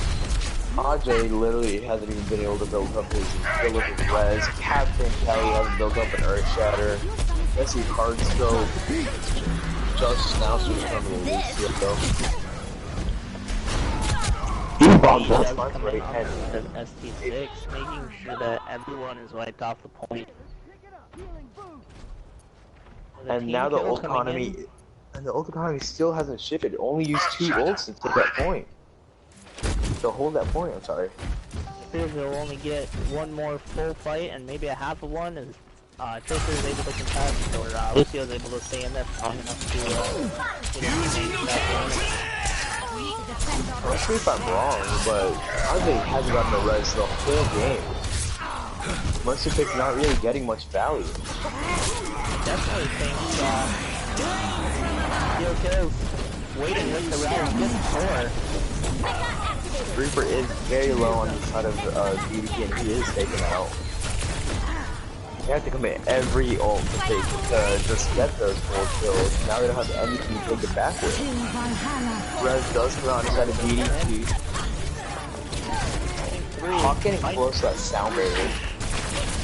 Might be enough to gain some traction in this fight, as Mansky is getting taken out of that.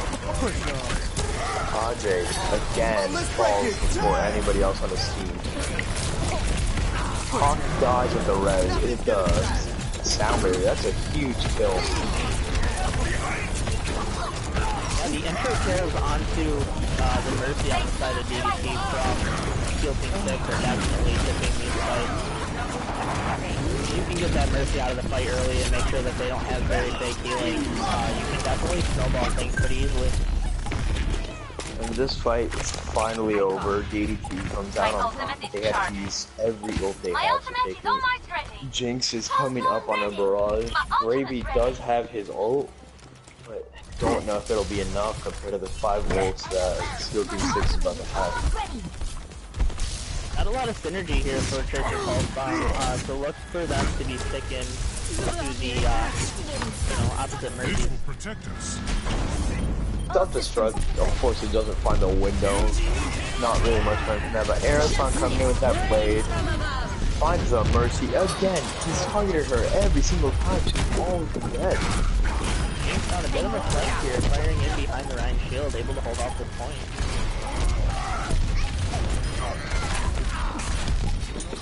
Oh, Kenji is involved in a 1v1 now, but his team is getting wiped out. Kenji should just jump off the map right now.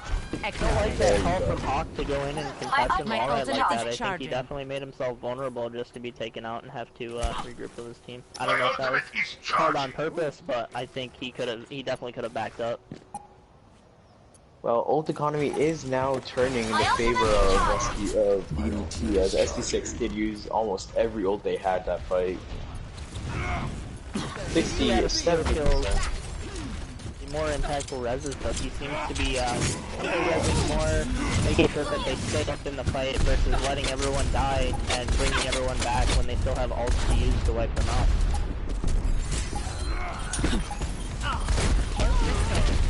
Well, Ajay again gets taken out. He still hasn't gotten his second res. Incredible how it's almost 100% on both sides, and he still hasn't got a few reses. And a huge stat loss. This will most likely be the first point that DDP can actually take. Genji, Aerosol, able to touch, contesting this out a little bit longer, but does get taken out with the Dragon Blade, so that will be... Oh no!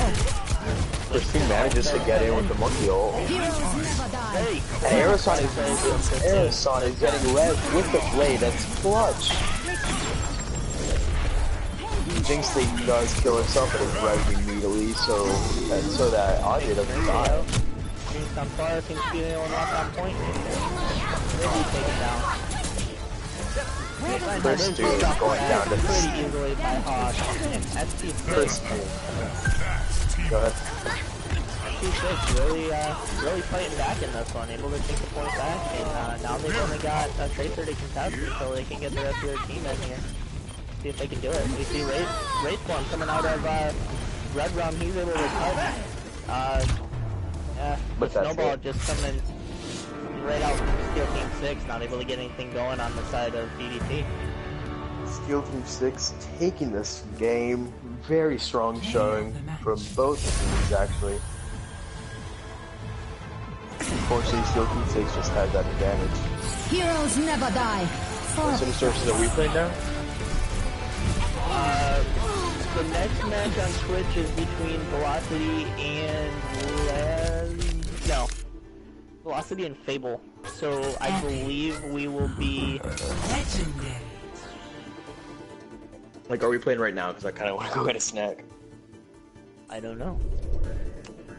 Alright, well, send me a text if we aren't, because I am hungry. I haven't eaten all day.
Distortion's you in here, man?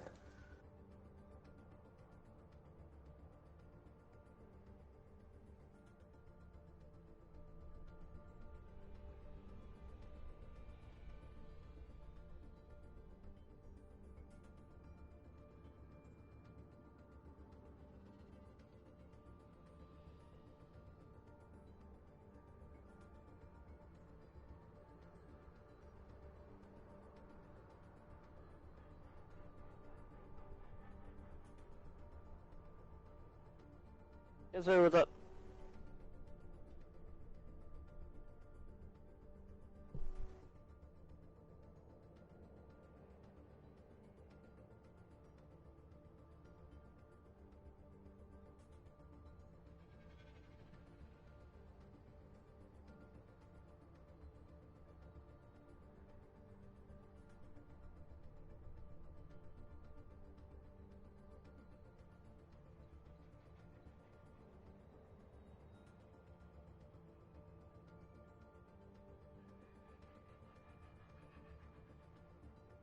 Did you ask for me? Sorry, I had both streams going.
What's up, Angel?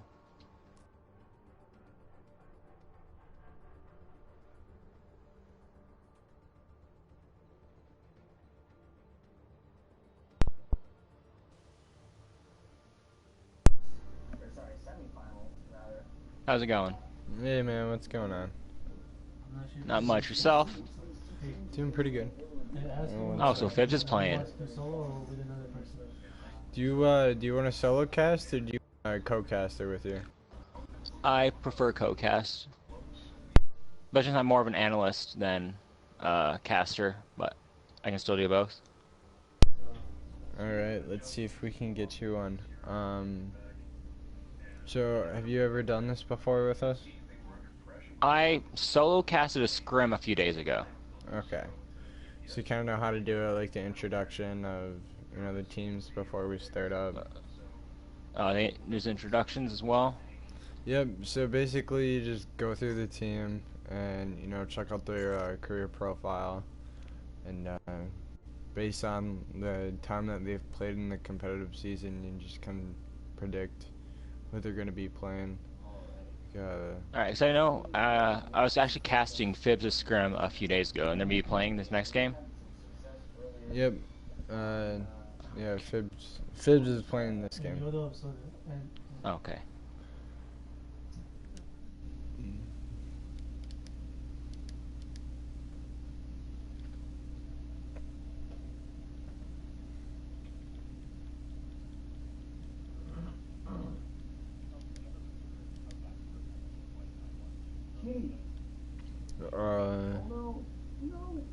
Yep, Angels was helping a couple games ago, I think. Yep.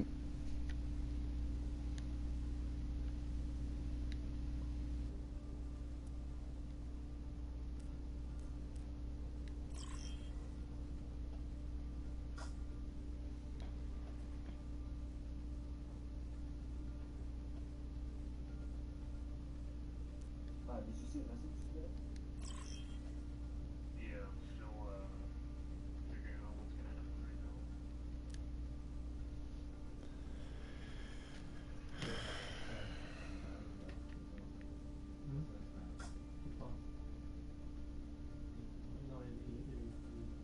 Alright, looks like Yoda's joining us.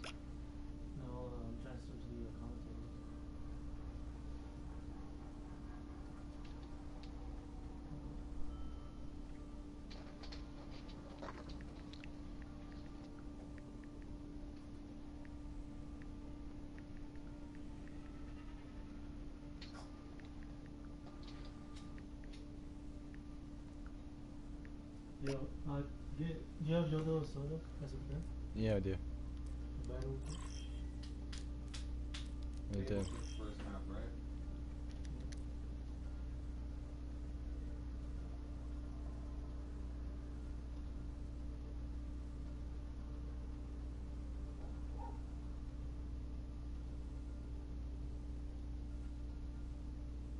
So are you in the same house as AG? Yeah, I am. Is my mic still on? Okay, you guys related? No, we're not. We're just friends. Oh, okay, so I'm like, I don't know who this guy is. Like, he's like in your house.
Hello, Yoda. Hello. How's it going? It's going good. I'm a little trying to figure out where I'm supposed to go now. Mm-hmm. I'm still in the lobby spectating Velocity versus Fable. Is that where I'm supposed to be, or? No. No? Okay. You're supposed to be over in this other one where it's with Fibs and whoever they'll be facing. Okay. If you add me, I can send you an invite.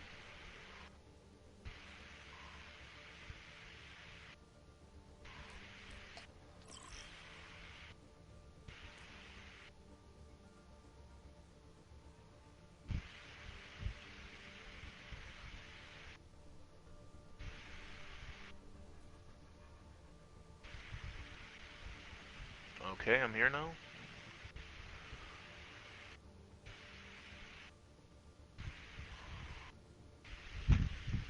So our team is coming in to face Fibs.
Looks like this possibly might be having a disqualification here soon if they don't show up, I'm guessing.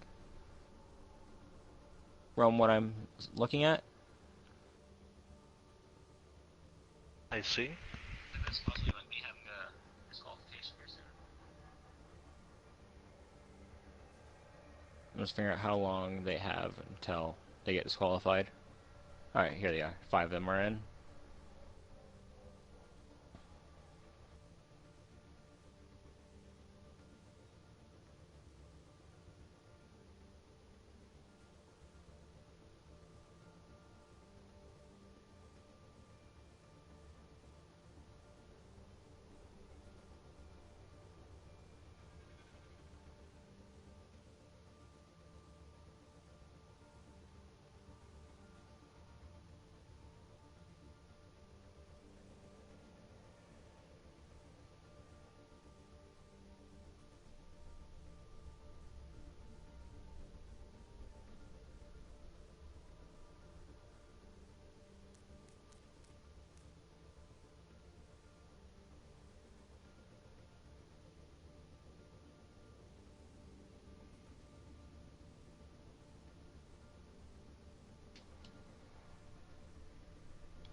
Hey, where's the last guy? Are they calling in for a sub or something? Yeah, I think we're just waiting on one more person. It's just popping up that he's not online, so I don't know if we're just experiencing like technical difficulties or. He's not even there. Who's gonna?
Alright guys, we are issuing a DQ for the Mutsu team.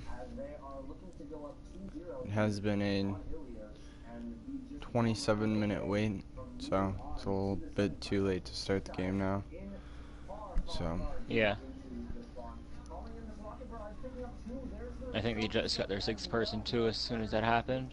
But they took so long, like... Yeah, we gave them 10 extra minutes than we were supposed to. Alright then, so... Any idea what the technical difficulty was, or is the guy just said, I just don't want to play? Yeah, I don't know what it was. He appeared offline. We couldn't get in contact with him, and yeah, I don't know. The team easily could have done something like just go to the Discord chat, ask, see if they can get a sub real quick, and just join in like that.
Traveling to the Ilios ruins.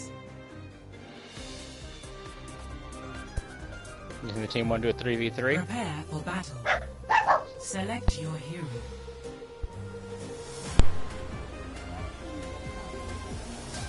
Yeah, we're just gonna throw a little 3v3 together. Just to have some fun. Alright.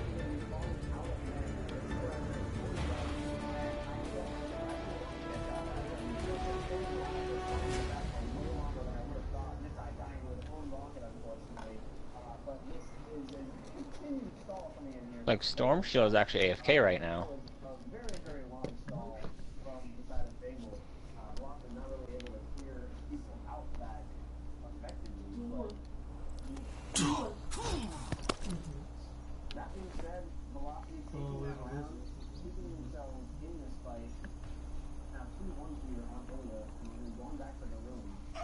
I am your shield.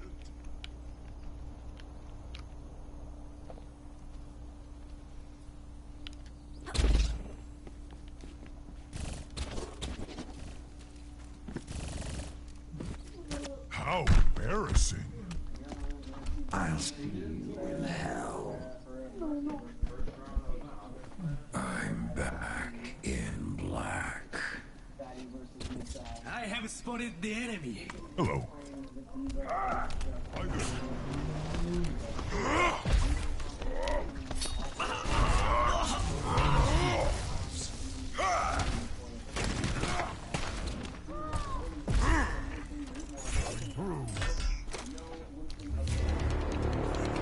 Countdown to defensive victory Intermission.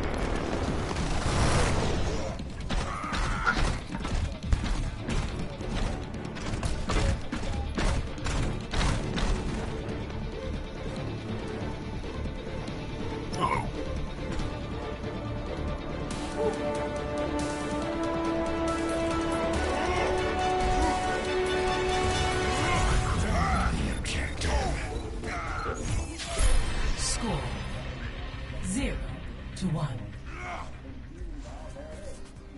Prepare for battle. Select your hero.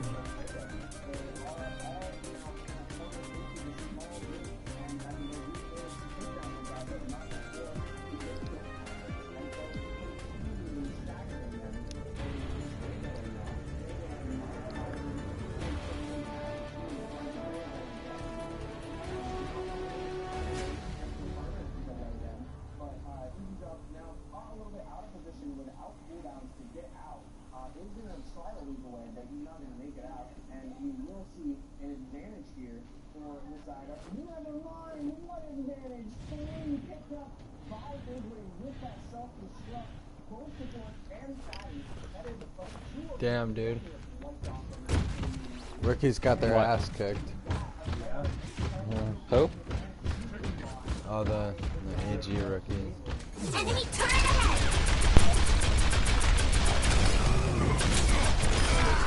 Teammate eliminated. Enemy turret destroyed! Enemy turret ahead! Let's do this! The Scorpion gameplay right now is amazing. Got you this time, Jesse. Score 1-1. Prepare for battle. Select your hero.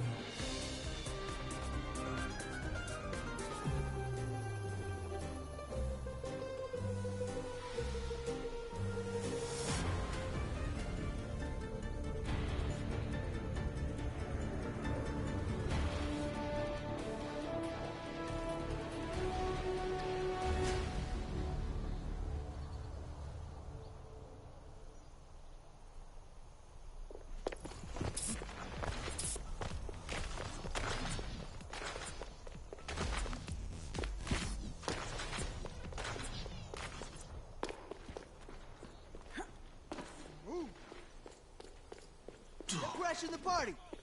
Let's get patched up. Let's get back. Enemy eliminated.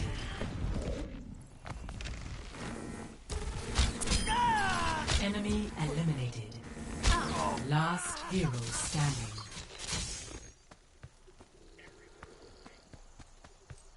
feels bad losing to Fable anymore.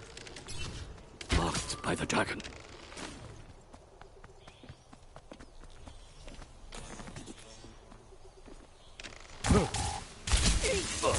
Winner. Score 2-1. Prepare for battle. Select your hero.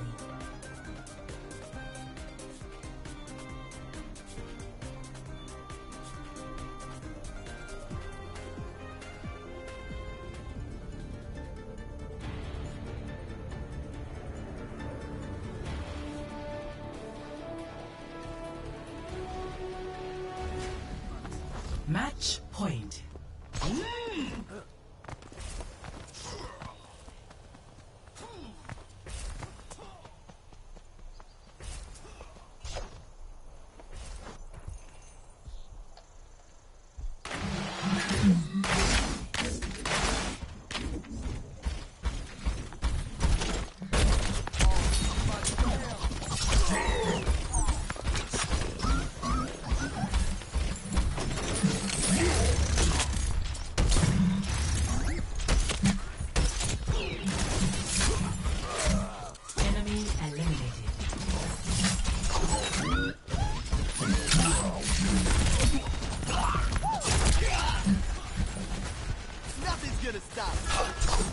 I'm here.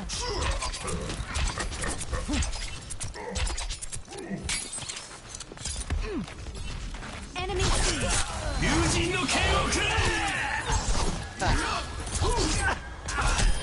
All teams eliminated. Score 2-2. Prepare for battle. Select your hero.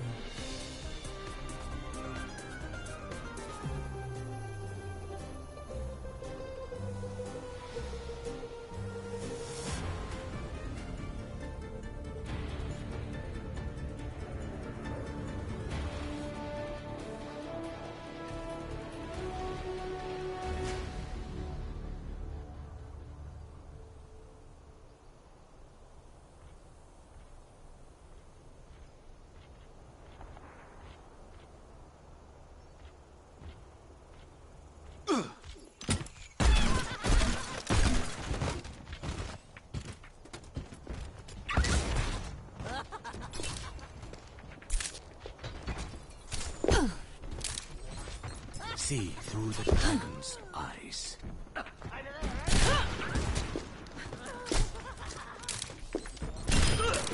Enemy eliminated.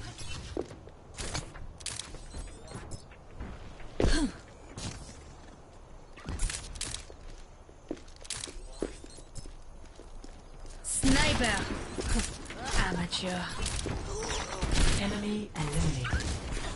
My gift to you. Hello.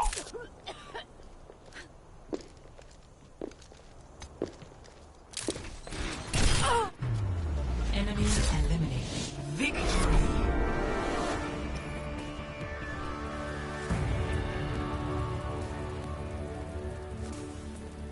Play of the game.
Alright, so we have both teams in here. About how long till we start, Angel?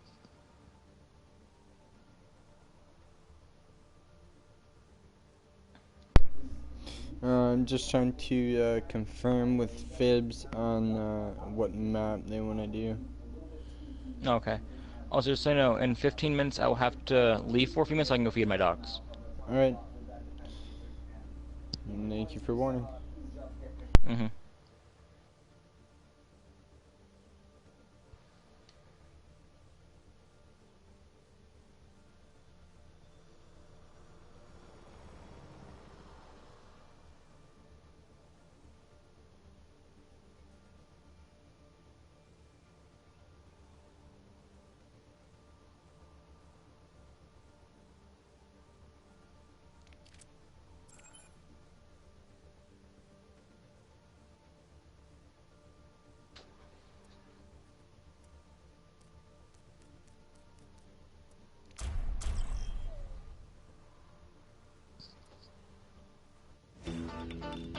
Traveling to Route 66.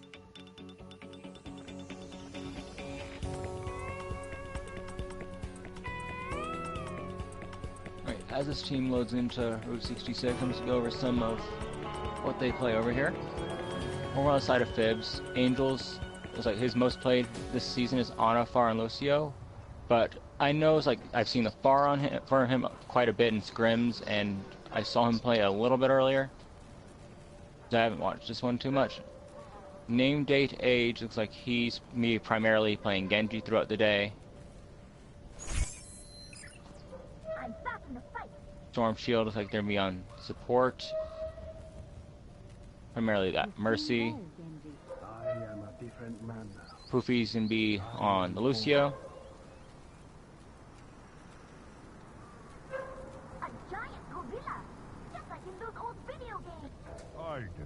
Tenko's just having a little bit of fun over there, jumping off the map to Torbjorn. He plays mostly Mercy, but he also plays the Tracer and Zarya, so I'm expecting some big stuff out of him on that Tracer. I'm looking forward to working with you. And then it's like Corey over here is going to be playing Reaper throughout the day. Looks like he's on the Diva currently. On the offensive side of things, looks like they're going to be going for an offensive 2-2-2 dive with Mercy over the Zenyatta.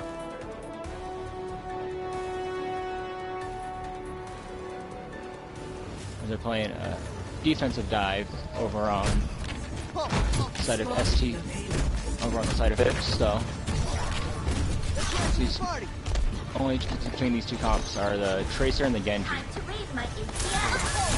Oh. No, it's just the exact same comps.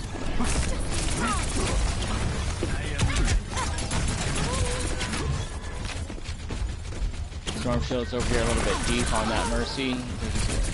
Alright, with big pick by Angels, getting that pick off on the Mercy. Crystal one, getting low. Angels cleans up another kill. Angels is killing everything on the enemy team. His team's peppering it down. There's Storm Shield standing back here, keeping everyone all topped up.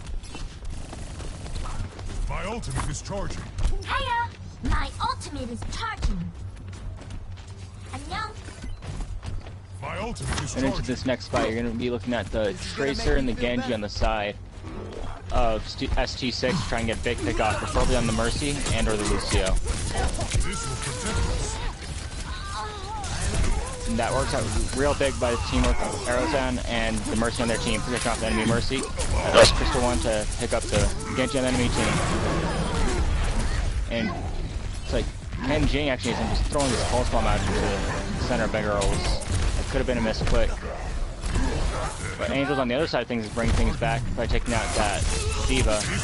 Now this train's back and forth. This will favor the offense currently because the spawns are a lot closer than the defense.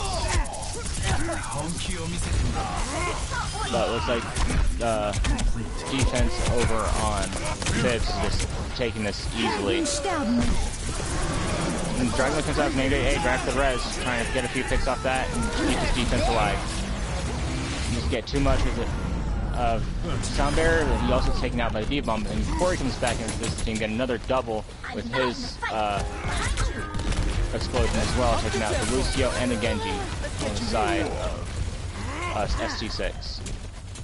But their spawns are closer, so these trades do help out the offense more.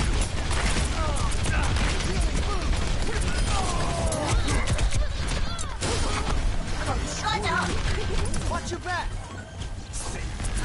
I'm gonna Storm Shield in with the res and 2-man, getting the D.Va and Lucio.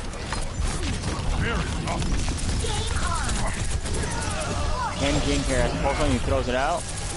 Gets a decent amount of damage off on the side. Or if he actually can get any damage off of that, but Kenshin.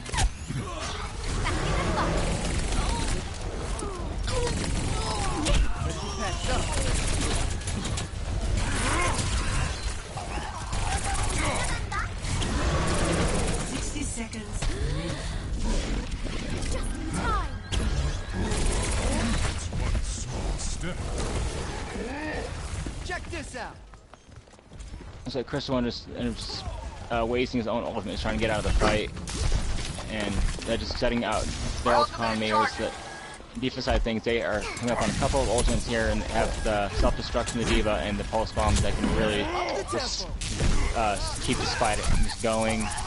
30 seconds. And then they have the Dragon Blade on the side. Fibs, he can come big with this and just stop the push immediately. The Aeroson's bring out his ultimate, is immediately countered by the Sound Barrier, but he does end up getting one on Storm Shield. That's a big pick on his side. Poofy does end up taking out steal kills on them using the Lucio. So It's almost over. and then starting to get the respawners back in on the side of ST6. And Aeroson does take out the Winston on the side of Fibs. Who just in here dancing around the payload, trying to contest it out, make sure you don't get too much movement on the side of ST6. But there's not much really damage going through. Kenjin did end up getting the Tori out of his mech. That could be big. But Chris ended up taking out Poofy, then Mercy on Mercy Violence as Steel Kills ends up taking out Storm Shield. And then Aeroson takes out his opposing member in the Genji as well. Storm Shield did have his res though, so that kill from Steel Kills was actually really big on the side of SG6. I think the D.Va does get on there to contest. He's halfway to his ultimate.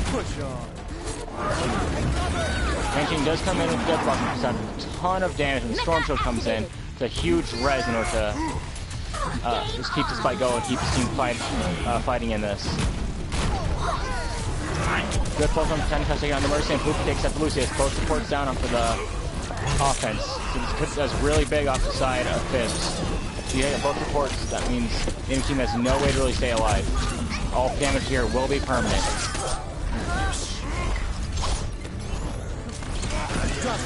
But it looks like both teams are kind of just trading back here, and the support should be back in the fight about now. On the side of ST6.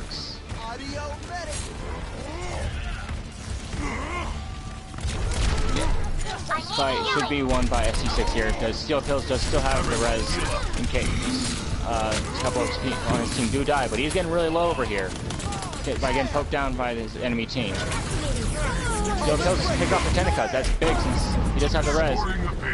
But it looks like Mace ended up getting a huge double kill, plus the D.Va mech destroyed by that D.Va bomb. And then Kenjing does clean up with the Death Blossom. My ultimate is charging. Looks like there are no ultimates on the side of Fibs yet, but they are coming up close to usually just not a good defense in this next phase of the map. They should have the attack visors, namely Age will have to make this huge in order to win up this next fight for his team. Or Tenicus can shut down the push with just a simple pulse bomb on a support or taking the D.Va out of mech. But on the side of ST6, they do have the res and the Dragon Blade. Kenshin does take out Named Age as the first pick. Just jumping onto that soldier could help them out a lot. He was the main person with the ultimate on the side of Fibs. And Corey does have the self-destruct. Trying to see if he's going to be able to get any type of pick on this. Kenjin does take out Angels as he's pushed up a little bit too far and probably should back to freeze out with his team. And they're putting out the Dragon Blade and the Cover Rage in this room, just trying to keep them pushed back and make sure they can't contest the payload anymore. before the end of the second phase.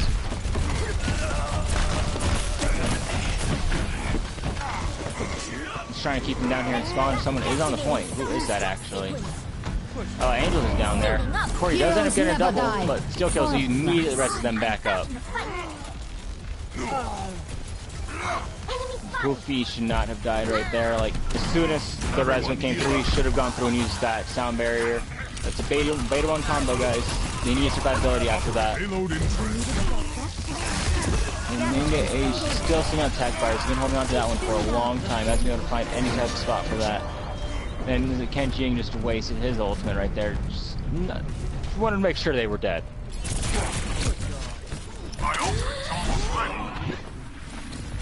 Team, heal up.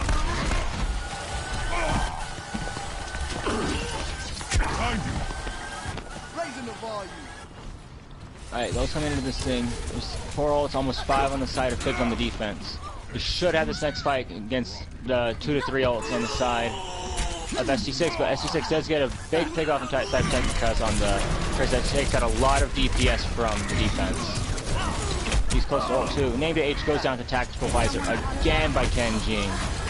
He has been really focusing on the soldier in these fights. And Corey's almost out of mech too. Taken out of mech by Aerosol, then finished off by Hawk on the Lucio right afterwards, and they just keep pushing this. They just need to back up and regroup on the side of Fibs here. Like, they have ultimates, they just haven't been using it forever.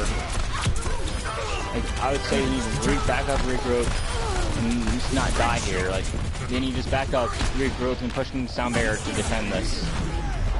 And he does that. Ooh, he only got 3 people on his team that then. Corey does self-destruct, but he does get a big triple. Hopefully this is where they stabilize. Then still kills there with the resurrect again after the self-destruct. Just making that basically useless. But here the Angels just take out the Mercy. And he just pop his ultimate, just push another Winston back, push the Diva back, getting her out of her mech. He should just leave, and he just ends up just killing her, didn't want to stagger her out any. But he just pushed up a little farther, they just need to back up. 30 seconds left in this. On the side of the offense, they don't really have anything to push in, but they do have the Primal Rage on the Crystal one, and they're getting close to the Death Blossom by Ken Jing. Ken Jing's gonna have to come up big with this Death Blossom in order for this team to win. Since I would like for them to focus down the Mercy and the Diva mech, see if they can take care of any of those there. Angels does take out Steel Kills, so it's like he's not gonna be able to build up his res in this fight if his team's losing. Then Ken Jing comes in with a 3-man Death Blossom, the Storm Shield comes in with a huge 4-man res, keeping his team fighting in this. And immediately goes down to Aeroson right after. And Ken Jing does focus on that Diva, he has to hit him out of mech as soon as he comes back up. But then just full spawn takes Aeroson, does a ton of Crystal, but that's just healing up and helping Steel Kills gain up his res. He can probably build this up. He's switching here over Stall Heroes from Name Day Age on the May. He's trying to stall things out a little bit. Stormshow's sitting back on the Mercy, trying to heal where he can. But I think I might switch off like the Somber or something right now. Try to keep on the fight right here. Corey ends up with a 2-man Diva Bomb though. There's no res here. This time for Steel Kills to K down there, but they have to stay on the point. Steel Kills does get that res off, getting the Lucio and the Diva on the side of Fibs. And Aeroson and Ken Jing with cleanup over here. Just the Winston left. Can they do anything to stop this push? So someone's on the point. Yeah, and just Storm's just trying to stall out. Just a few more meters. Ken Jing does zone the enemy team out with his side of his Death Blossom.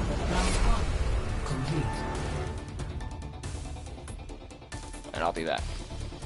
Score 0 to 3. Switching sides.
I picked up the damn ingrate.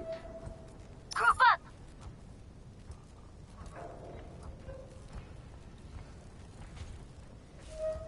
A warrior's greatest weapon is patience.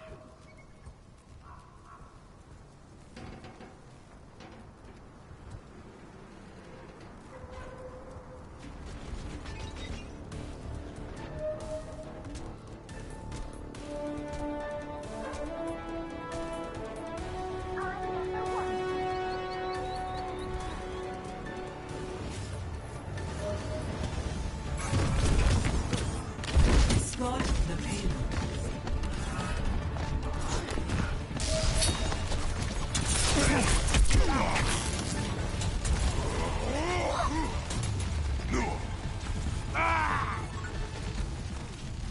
Push off. No! Audio medic.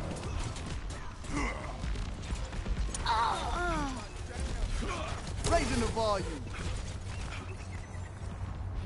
Depth of this. Healing food. Escorting the payload.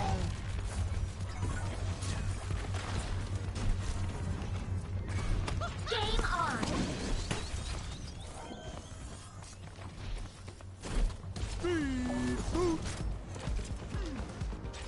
Group up with me!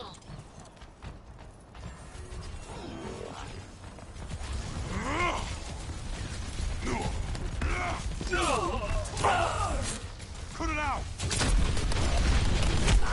I need healing! Routing power to forward shield!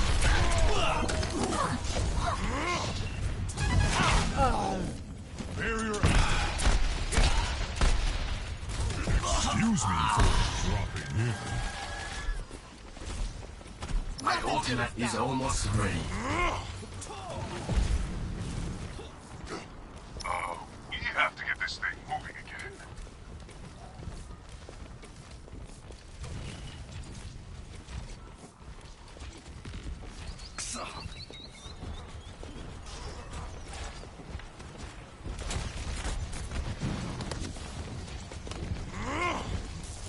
Excuse me for dropping in.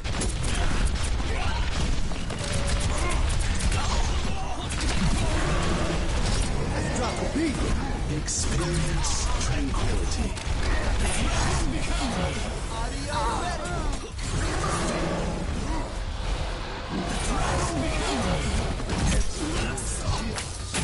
Let's drop the beat.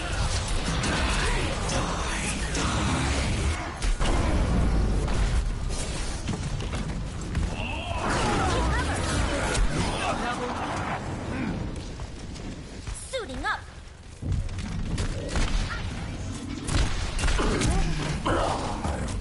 Helden sterben nicht.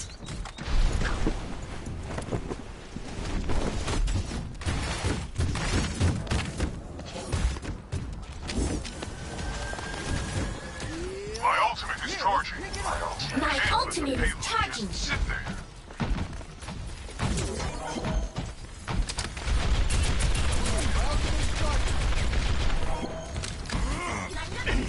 60 seconds remaining.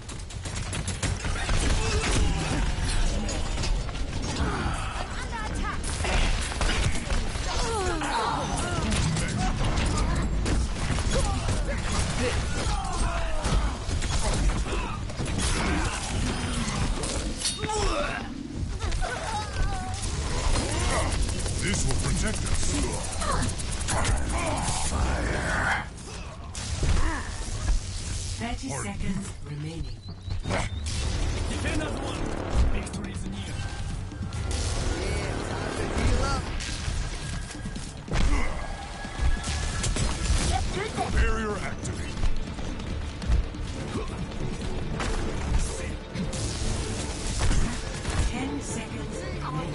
Excuse me for dropping in. That's teamwork. Very up. Raising the volume. Oh, let's break it. Taking off!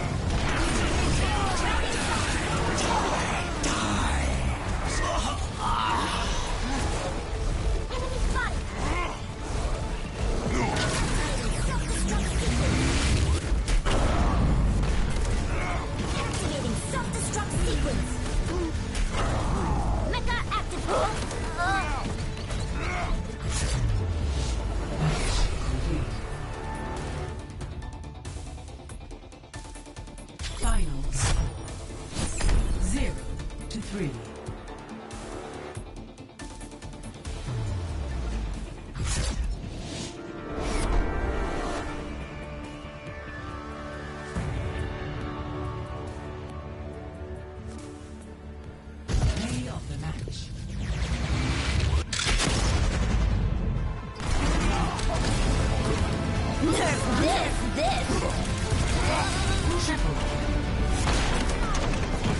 Helden sterben nicht.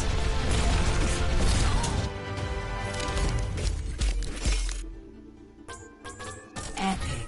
Every little bit counts. Legendary. I gave it my best.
Now arriving at Ilios.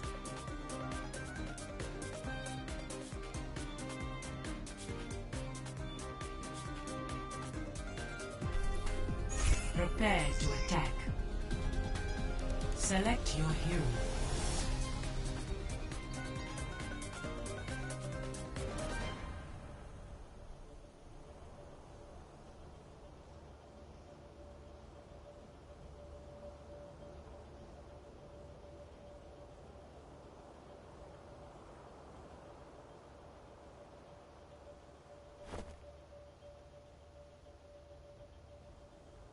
Group up with me.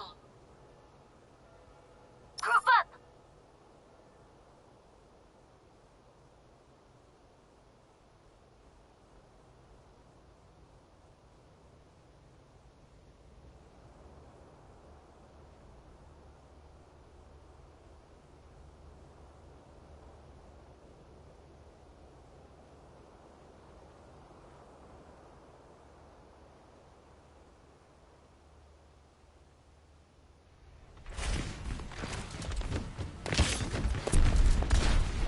Enemy detected.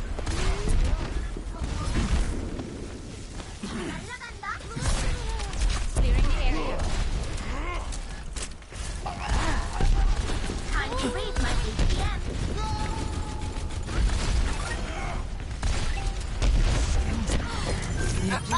I have rocked this objective.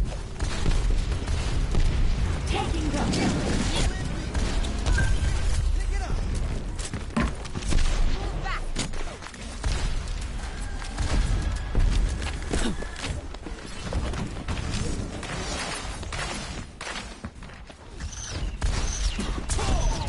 And now I'm number one. I'm number one. I'm number one.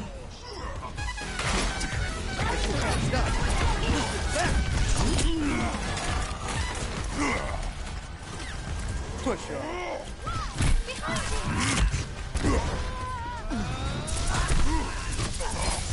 This objective has my name written all over it. Loving me. Feel the healing beat.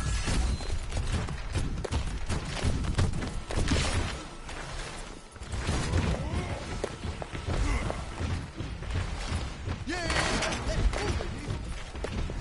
Time to raise my APM. Routing tower to forward shield.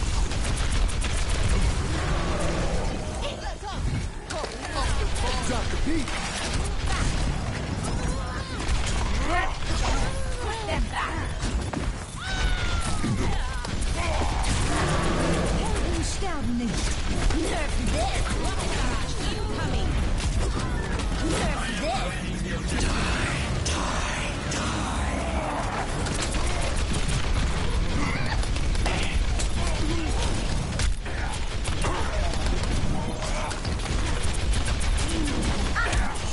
Down, shut down. Routing towers forward barrier.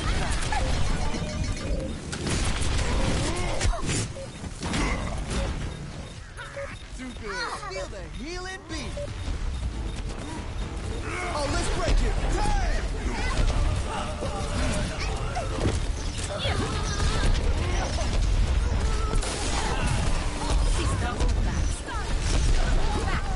No.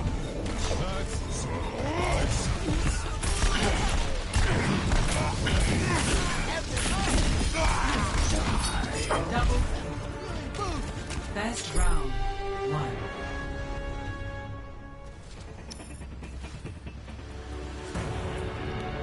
Score 0-1.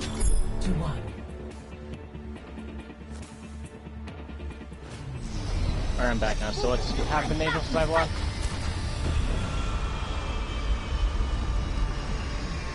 Para reporting.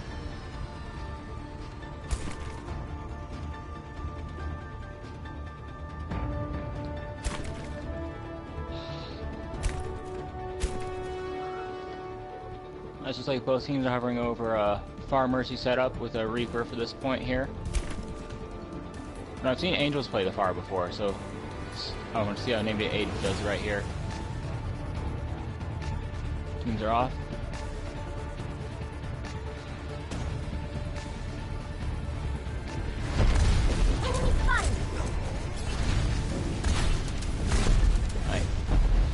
Named It H said he's just trying to focus more of his shots into the ground, whereas Aeroson is trying to look for more or less towards getting damage on a Named It H. It doesn't matter too much because the ground battle is still getting won over here by Crystal and Ken Jing over on the side of ST6, just cleaning up some of these kills.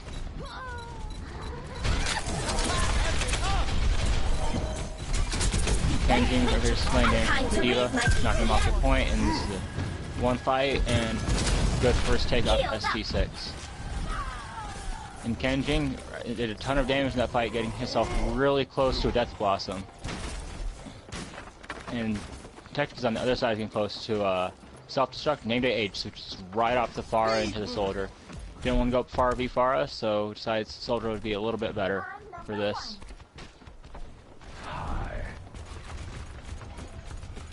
And Stormfield should have res after this fight, so if this fight lasts long enough and the team starts dying, Storm should be able to res this. First one is a Named It H early in this fight. That's just going to stagger them out a little bit. It's going to waste another 10-15% until they're even able to fight this.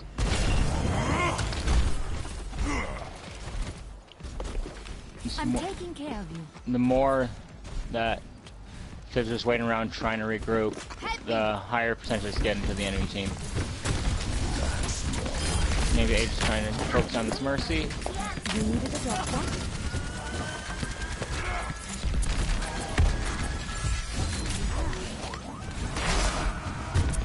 Hockey, I guess a big boop on a Cory over here. That's a really good pick, taking out a ton of DPS from the side of Fibs. Just gonna dagging that a little bit more, because Poofy even picks up the kill on steal kills though. Yes, my friend. Then Aerosant trades out with Kinder Stormtrooper, who has the res. That could be so not able to bring anybody back up with that resurrection after they got picked up. And we'll be fighting into 6 ults this next push. This next fight should easily be won on the side of ST6. And Ken Jing who takes that Named It H, so he'll be staggered and won't be able to participate in this next fight till later. You just go and engage here. They just have this one. Of course, you can test this. And Ken Jing's in the back right there on the Mercy, but no, he just gets picked off and they just come back off respawn.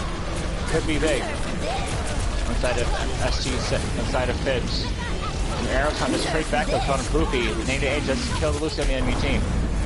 Still kills. Does do his temporary resurrection Hockey though. Didn't want to really solo heal at this last point. Stormfield comes in with 2-man res. But it's not enough to say. It was a little early to save Angels. It's a Death Blossom 2 that still kills. That's a lot of the healing taken out on the side of Fibs. And it's just Mace versus Cory at the end. And he's picking up a double kill off using the Bunny Blaster from the Diva. Score 1-1.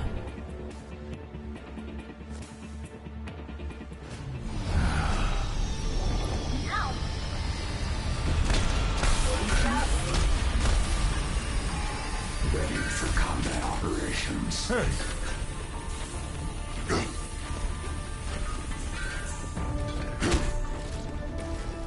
Vincent, we are well here, so I wouldn't be too shocked if Mace over here sticks on this Orisa. Just go and put them into the well using that halt ability. The Arasan is on the far, and then they're putting Angels back onto the far. That is what I like to see right there. So Angels is a phenomenal far player from what I have noticed throughout scrims and really mainly throughout scrims I've seen him. That's a good boop off Angels, making Winston use sleep. Technicus does end up getting killed in the crystal one there, though, after the damage put out by Farah. Narrowson does trade back to killing a Storm Shield. That's a lot of the healing off on the side of Fizz. Technicus with the big hook onto the Reaper, taking him out. A little bit of help from Kenjing there at the end. But Mace ends up knocking him off the halt ability from the Orisa. And Crystal and Aeroson just clean up this fight right now. And the first cap should be going over towards ST6.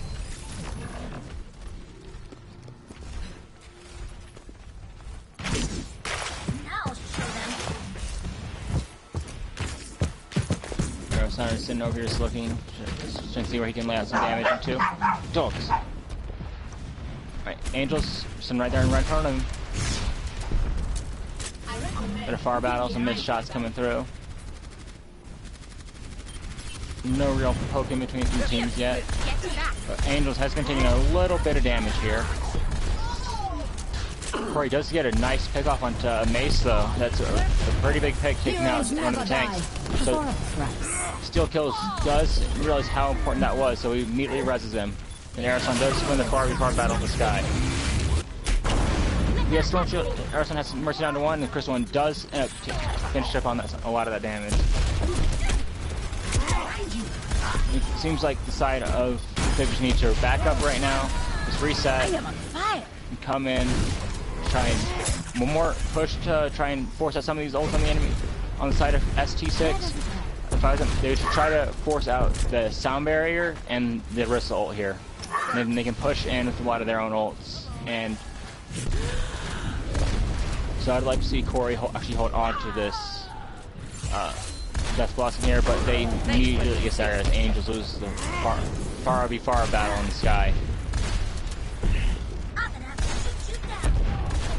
So now, basically, Arasan is going to be uncontested, and Kenjing goes for Death Blossom and immediately gets hooked in by Technikaz. Arasan trades off with Barrage killing Technikaz, but Corey does trade off, taking out Arasan. He should not have died there. Like, they had nothing to contest him in the sky. He still does take the kick onto the Storm Shield without the res. So, get another big mercy kill this series.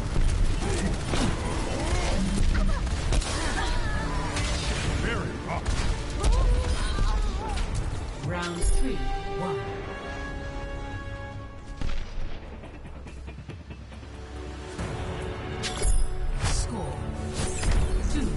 ST6 is looking extremely comfortable on Ilios right here.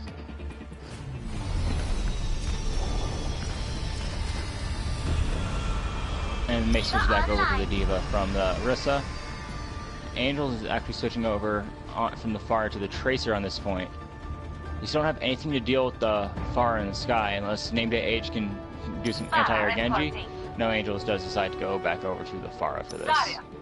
They're running the D.Va and the Zarya combination of tanks. I'm not sure how well it's going to work out. You don't really have anything to engage too much on this side of Fibs. Unless you're going to try to play the D.Va kind of like a Winston. You should be at thanks for the assist. They don't have any type of shielding, so Aeroson's going to just laying a bunch of free damage, unless Corey's going to be focusing him down. Angels does get a bit better of Aeroson this fight though, so that's really good on the side of Fibs. That they just clean up this fight now, whereas Angels does poop off Kenji. He's going to help out on the early battles, and this would be a one fight in first cap straight up for Fibs. Doing a lot better than this round they have the last two already. see, that was one there when Angels came through and picked up Aerosol almost immediately in that.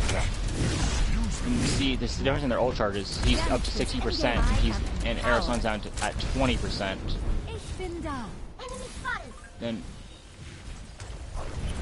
maybe this awkward tank combination is making ST6 get caught a little bit off guard. He still kills it down to 1 HP, and he's able to escape. He's able to get himself healed up. That is big. He's down to 1 HP. And then they're still able to fight this through. Tennikar's just getting burned down over here. Stormshield's falling off the map. He's finding something to fly to. He's down to 1 HP. Flies back up to his far buddy in the sky. Stormshield does go down to do the well-placed right from Aerosol. Fight is dragging on for a while though, so in the same process throughout this entire thing, Pitch is gaining percentage, and they do end up cleaning up the fight with a nice bomb from Curry, and then Name Day Age does get a kill with the Dragon Blade, but no, Steel Kills comes in through with the res, and Kenji take up the Genji and take up the Mac, and that's opening up into 1. The Stormshield comes in his resurrect now, picking up 3. In the meantime, just think of this. This percentage is going up this entire time for Bits. The longer this fight drags out, the better for them. And Poopy, except Lucio and Lucio action by whipping off Hockey. Far Mercy on the point with the Diva and Genji. Mace does get Corey out of mech. There's a few people left on point for both teams. Maybe just back here is trying to stall out, putting some damage. They do have Steel Kills has been healed up. Kenjin's down a little bit of HP. He's trying to find a health pack in the back. But Name Age is just not dying on this point. Oh, there he goes. There's time for them to reset. Just have to stack up ults, come in for one last fight, and they can win this off just one more fight.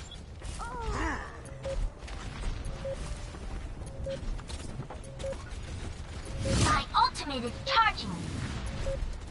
Kenjin should be able to come in here, especially if they come through this quarter and hit one nice pulse bomb, and they can stop this fight right now. But no, so he's just gonna sit back with his team. And Name Day Age has to be big as Dragon Blade and try and take this here. They can come with a sound barrier into the Dragon Blade, but he is immediately picked off by Crystal 1. You can't reflect Tesla cannon.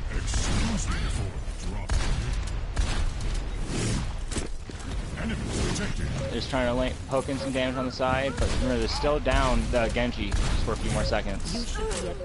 Should be back to the fight now. They know Kenjin does stagger out Tennikaz. Like they just need to back up and regroup here. Much better. Like this poking in isn't gonna help out anything, especially since Genji already has his Dragon Blade.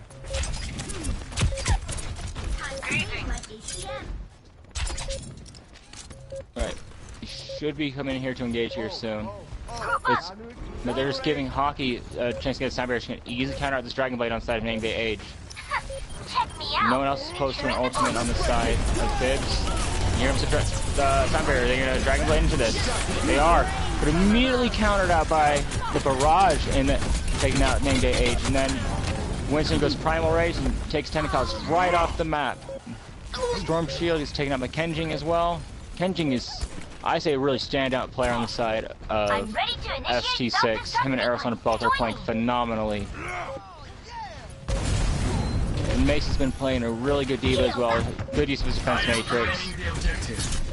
Chris, like the entire side of ST6, I don't see a single weak link on their entire team. Hockey's had some really good time sound barriers, switching between heals and speed boost quite often. Toronto comes in with 3-man res here. But nice zoning defense, Diva ult from Mace Kai.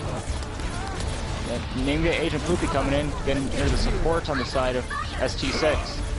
It's really they can actually try to tie this fight since Fibs does have some healing on their side still. And all the damage that they do right here is permanent. Engine tries to recall out of the Graviton and ends up getting sucked right back in. Tennikaz is here to clean up this fight, but that should not have happened. Storm Shield ended up falling off the map. There's no one on his team around to really for him to fly back up to. And Steel Kills comes in with his res, and now it's like the fight is turned back to ST6 here. They can pull this back and win it this entire map right here.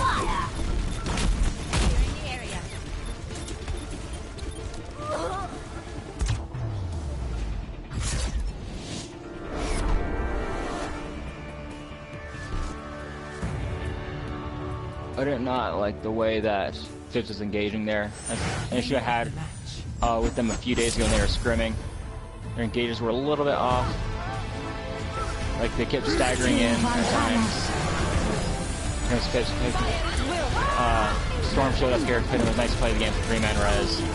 Then he pulls out pistol trying to get some damage, but it is not enough to win them the game there. Epic. Most enjoyable. Legendary. It was nothing. Aimed at H, getting that legendary card there, both teams. Basically, just saying, good game. He's gonna vote for you guys. No one really being too salty.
Alright, my dogs just keep randomly barking in the background. So, probably won't be able to do this.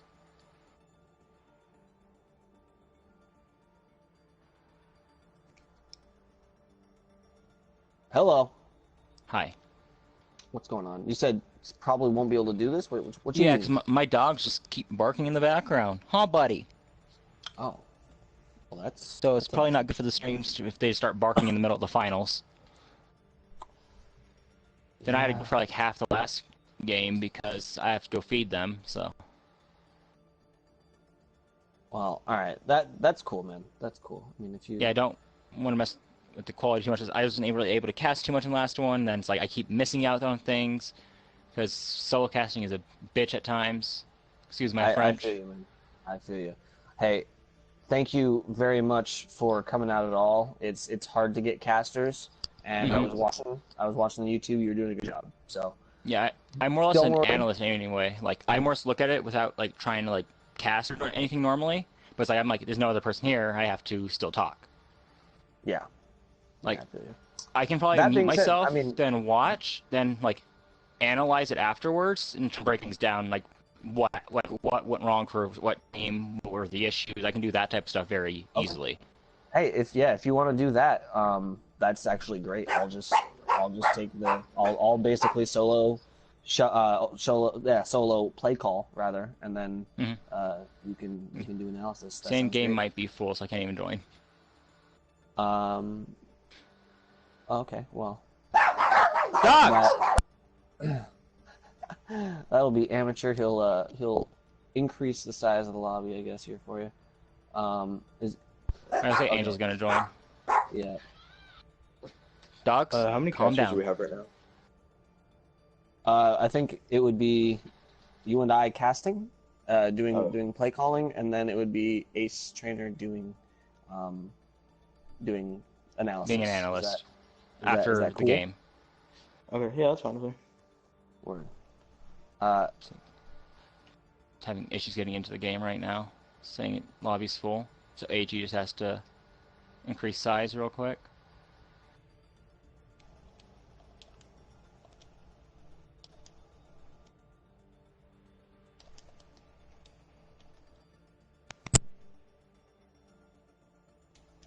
And it's Lazarus Effect made it to the finals, right? No, it was Fable. They didn't. Oh my! Yeah. I thought they were gonna do because they were destroying at the early stages of the tournament. They were playing very well, but you know, I think, Fable is a very, very strong team, and Yeah, I was playing against them earlier. Lazarus was able to come out on top earlier on, basically by outmaneuvering the other teams, but you know, Fable was playing really, really well together, and there wasn't really any room to outmaneuver them. Okay. I know. Like, I was actually in a game against Fable earlier today, helping out Apollo 13 against them because they needed a substitute. And I'm just like, this team is destroying us. Like, we don't really have the team competition to deal with them. Yep. They definitely put on a good show so far, and I don't know if you watched the stream at all. I was talking about Nitai on their team is actually an old Destiny friend of mine. So it's pretty cool watching him do so well on Overwatch as well. But I think we're probably about ready to wait. Angels, you're in here, right? Yes, Not in the party. All right, he is. All right, cool. Well, if you want to get started taking us through Steel Team 6, you know, tell us what they run, and then maybe Leon, you could talk about what you saw out of them and what you're expecting to see out of them here. I'm not even in the game yet. That's true. Well, yeah, Angel, just go ahead and lead us through you know, their career profiles here while Amateur gets this lobby a little bigger.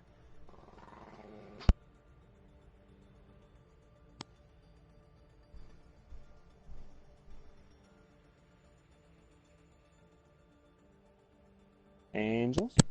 I'm sorry, I had to deal with something. What's going on? Gotcha. I was just saying you should go through Steel Team 6's career profiles and tell us what they like to run here. Alright, well, Steel Kills, the captain of the team, does like running that Mercy. He's really good at evading his attackers, makes sure that he stays out of the way whenever people need him to be out of the way, and comes in clutch reses all the time.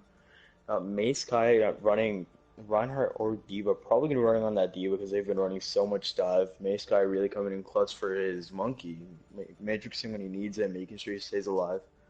Hawk W, probably going to play that Lucio, has 16 hours on it this season. He really has been coming in clutch for his team with the sound barriers, making sure his Mercy stays alive, pushing people away when they need to be pushed away. Aeroson 9, playing that DPS role, mostly Genji, some Pharah, most likely. And again, very strong on both those characters. Chris Stoon, the monkey main, Winston main, he really likes harassing the backline of teams. Really good at staying alive. Actually, he knows how to play with his team, with his healers. And we got, last but not least, Kenji, coming in as a second DPS. Been playing Tracer most of today. Tracer and Reaper, still really strong on both these characters. Cool. And Leon, what would you say is like the really strong thing that we got to watch out for Steel Team 6? What brought them over the top in the last couple of series here? I know in this last game, it was getting, like, basically, it was just from really good Mercy positioning off Steel Kills. His Mercy positioning was really good, keeping him kind of away from those backline disruptors and flankers from these other teams that they've been facing. And also from Crystal One's Winston. Like, Crystal One, like, knows how to peel back for his team when necessary, and also when to engage and when to disengage. Like, this entire team, really solid team communication from what I've noticed. Really good target prioritization. So. All right, well, definitely be interesting to see. I have not seen Steel Team 6 play except for, a little bit of that last matchup there. So, coming up against Fable, though, I got to say they got their work cut out for them. Fable is a very, very strong team. I've never seen them play before today, but they have absolutely run show so far in this tournament, starting out with MLG Bacon, who's going to be the Lucio player for this team. Has been playing very, very well on Lucio, including getting some clutch environmental kills, always landing the sound barrier right when it needs to be there, and very, very much filling that necessary role to a high level. Superizer, along with Nitai, are going to be the DPS for this team. Superizer likes to run the Reaper. We have also seen him running the Junkrat and the Pharah a little bit, the Soldier, flexing onto a lot of different DPS heroes. Nitai, on the other side of that DPS duo, is going to be running the Tracer for the most part, also flexing onto the Pharah, though, playing the Genji as well. So the two of them are definitely going to be the people to watch, I think, for this Fable team, as they are pretty consistently in the kill feed. Of course, the tanks for this team also no slouches, Easy Drops and Big Rigs. Easy Drops going to be playing the Winston, I would say, pretty much all the time. Maybe, at some point someone forces him off, but I haven't seen it just yet. And a lot of that is because of Big Rig, who has been such a huge part of keeping Easy Drops alive with the defensive matrix, and I mean landing massive diva bombs too. We saw Easy Drops actually fell late into a control point on Ilios, and Big Rig, after losing that main tank, it looked like they were going to lose the point. Big Rig threw a self-destruct into the back lines, got both supports and a DPS, and with that they were able to win the fight and win the map. It was just very impressive stuff. But last but not least, for this Fable squad is going to be Shea Bonnie, who's going to be the Mercy main for the squad. Every team needs one, I think. It's just kind of a fact of playing the game at this point. But with that, I think we're going to get things started, starting things out on Dorado here between Steel Team 6 and Fable. It'll be awesome to watch these two teams face off. But we are loading up onto Dorado. Seen many good pushes on Dorado, though a couple of games have been held near second or even first. Really, teams are starting to play really aggressive here on this point when they start defending. It gives them a chance to have a second fight by the time the card gets all the way to the end of the first point. It's really a good strategy, just in general. Even if you get rolled on the first fight, you have a chance. Yeah, and I mean, we've actually seen that work out pretty well on all the payload maps today. I saw a team earlier stalling out very early on Watchpoint Gibraltar. Not actually, it was in this last map between Fable and Lazarus Effect. Fable didn't even allow the cart to move from spawn for the first 2 minutes. It literally sat exactly at the beginning of the map because they always had someone contesting it. And very rarely do you see that aggressive a hold, much less that aggressive a hold working out for as long as it did. So, great play out of Fable all day long here. Probably not going to see Shea Bonnie on the Symmetra. I imagine Shea Bonnie going to be playing the location for a Vishkar development. But on the defense, we do have the Winston Diva coming out from Christo and Mace. Kenji playing the Reaper, Arasan on Genji here. Steel on Mercy, and Hawk on Lucio. Can we get anything started here? Shea Bonnie is on the Symmetra right now. That is interesting. I understand. Have we seen attack Symmetra from this team before today, or not that I've seen actually? Really interesting. Maybe trying to throw curveballs down Steel Team's way, Steel Team 6's way. I like Nitai opening up on this fair here. They've clearly watched the games that Steel Team 6 has played and know that they often don't run the soldier in the free. Nitai will have free reign. Yeah. And there's Shay actually getting the kill onto Aerosson, taking out the Genji in the backline. Now Shay trying to get on this Mercy, but not going to be able to. Going to be taken down by Mace. So, I mean, you know, honestly, it's cool. You know, thanks for the meme, Shay, but okay, there we go. Good. Swapping on for the Mercy. That is a smart call. Going to be coming out here. But the Dragon Blade is already out here for Superizer, and there's a sound barrier as well to keep him alive as he goes to work, but not able to get any kills out of it. Just getting the damage out. Now, the counter sound barrier is there for the defense, and they've already lost Mace, so that might be enough here, unless, well, Steel does have this Resurrect, so Steel going to be coming back from spawn here. Might not even need to use it, though, as a couple of kills going the way of this defense here. Team 6 so far is holding strong. Self-destruct thrown in, but gonna get caught up in that window up top and not gonna get any kills out of it. There's Midnight with the Rocket Barrage, only gonna get Steel before being taken down, but yeah, that is not gonna be enough here as Steel Team 6 still holding strong against Fable. Fable not really able to get anything going through this choke point. Well, although Kenji did commit his ult and knock it out, he's already almost halfway back. He is so good on this Reaper. He loves running on defense, letting the monkey dive into his team and just helping them out when they need it. Dragon Blade here from Arrows. He's been doing so much of this all day long, but can't do anything right now. As he gets shut down immediately by easy drops.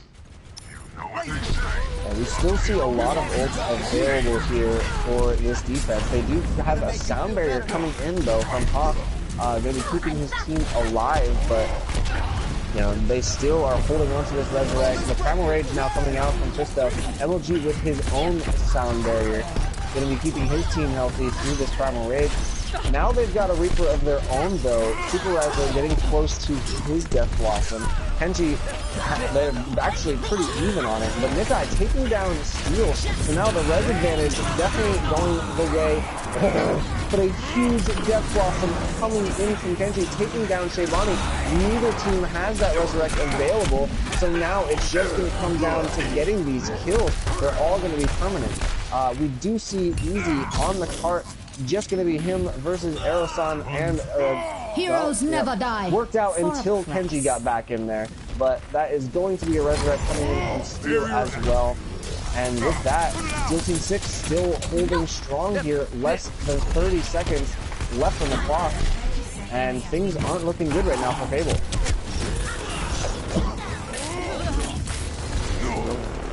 Set only 30 seconds left. Ults are definitely in favor of Steel Team 6. They have Dragon Blade halfway to the next Reaper ult, getting close to the Final Rage. Hawk did die with the sound barrier though. That is very big. And Fisto going down. Yeah, no main tank now available here for Steel Team 6 either. They need to get onto Steel though. Steel close to this Resurrect. The sound barrier coming in and going to keep Steel alive. Aerosson getting onto Shay, but Steel's going to go down as well, so this is again a no mercy fight here. But the Rocket Barrage coming in from Nitai is going to be able to get Mace as he's popped out of mech. Nitai is going to go down, but it's just going to be Christo trying to hold this point now, and it should be, well, Aerosson is coming back in, but that, yeah, he's going to be taken down here. Should be enough to hold off for a second. I don't know if they're going to be able to come back in and regroup on this point. They're going to try. Mace going in on the Diva. It does have his self-destruct available, but there's the Death Blossom. Not going to actually get any kills with it, but the self-destruct coming out now. They are going to see the Primal Rage from Easy Drop. Mace back in the mech is going to be seeing Steel taken down. The counter Death Blossom though coming in. Shebani taken down once again, has not been able to get this res off. And now Mace popped out of mech. They're somehow still holding on here. But Kenji's still alive. He picks up 2 on the Reaper. It's just going to be Nitai left alive here. Going to be batted around by the Primal Rage and knocked off the point. And that is a full hold on first point coming out from the side of Steel Team 6. 0-0. Switching sides. Well, Kenji did come in very clutch for his team twice there, getting 3 and 4 people with that Death Blossom is so big. Yeah, making sure they can hold at first. Really haven't seen a lot of pushes actually get past second, really. A lot of teams playing this really aggressive defense. Most teams aren't knowing really what to do with it. Yeah, it's definitely been interesting to see, and I mean, the first holds today have been very, very real, that's for sure. Might see another one. I mean, Fable definitely hoping to get a first hold of their own here. They have Supervisor on the Junkrat, first hold master of Dorado. But, you know, easy drops, big rig, of course, playing their Winston Diva, Shaybani on the Mercy, LNG on Lucio, and Nitai playing the Tracer here. Kenji playing a Tracer of his own, Aerosan on the Genji, and then, you know, no surprises from the rest of Steel Team 6, all playing their natural roles. Well, it does seem like Fable's going to be trying for an aggressive hold right here. Trying to hold around this corner, perhaps. Or maybe they're just trolling. Who knows? Let's group up here. Well, this is where they held on Watchpoint Gibraltar, was right around in this area. It was, you know, they want to take as much time as possible off of this timer before they allow the cart to move forward. And, you know, they definitely are going to want to take this fight early on here. And, well, this flank is kind of funny because they're all going to flank around there, and then they're going to realize that they're not really flanking anything. But we do see, well, this is kind of questionable. I don't know why we're seeing Fable engaging in that small room. They do end up going in, but neither team able to get any sort of kills coming out of it just yet. Well, there it is. Christo getting onto Supervisor, and with that, a lot of DPS is gone here for the side of Fable. Now they have to get on this cart and just kind of stall it out as long as possible, but not going to be able to get any sort of kills out of it. And yeah, just going to die on the cart slowly but surely so that they can stall it out as long as possible here. Big Rig getting away with the mech, but probably not for long. Yeah, there it is. He's going to be melted down as soon as he rounds the corner. He does see his team coming back in here, and well, finally able to turn around. They do get a kill onto Kenji. That's the first kill for the side of Fable on this defense, but now getting onto Aerosan. This is their chance to turn things around if they get in now. Steel needs to go down though. Steel at 94% of this Resurrect can turn this fight around at any time by getting that ultimate off. There it is, coming online.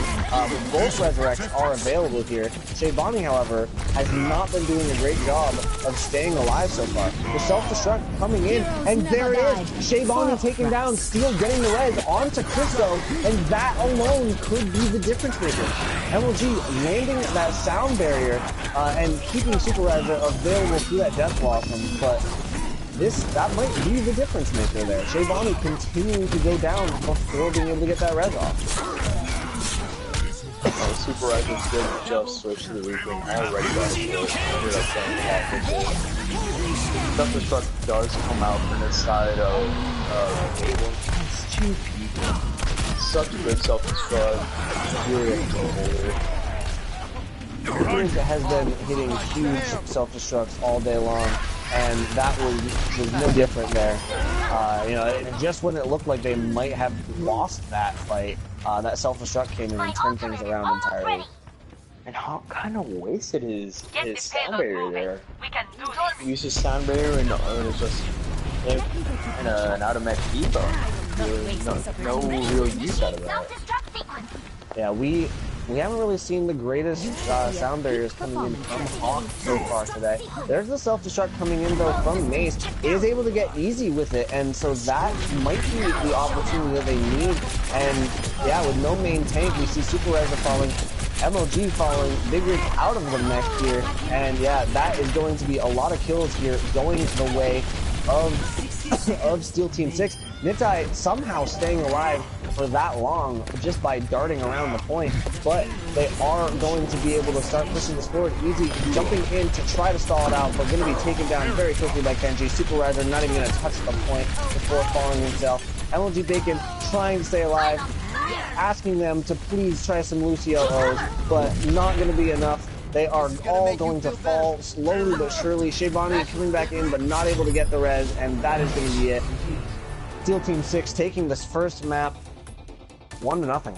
Finals 1-0.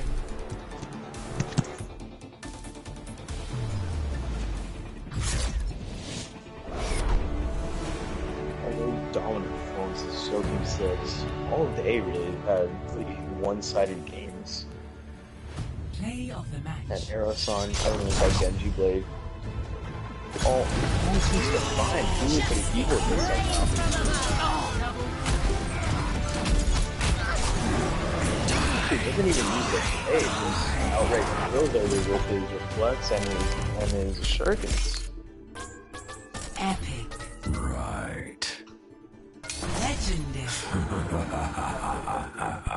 I feel like we're Fable lost that with Shebani's positioning. Shebani's constantly getting picked off, like just from random things. Like I think she got killed by like 2 Diva bombs throughout that map right there. That should not be happening, as Mercy should never be pushed that far up. But on the side of ST6, like literally, they are just going insane. Like Aeroson had a really good Genji game, and then really good Diva play coming out of Mace as well. I feel like Mace had like her defense matrix uses were really on point. It really helped keep her team alive, keep their team alive at times. Supervisor, like when he went Genji in the first push, he had his ultimate literally by the end of the first fight. Like he's been a real standout player on the side of Fable throughout today. Like he can even bust out a Sombra if needed, from what I've seen.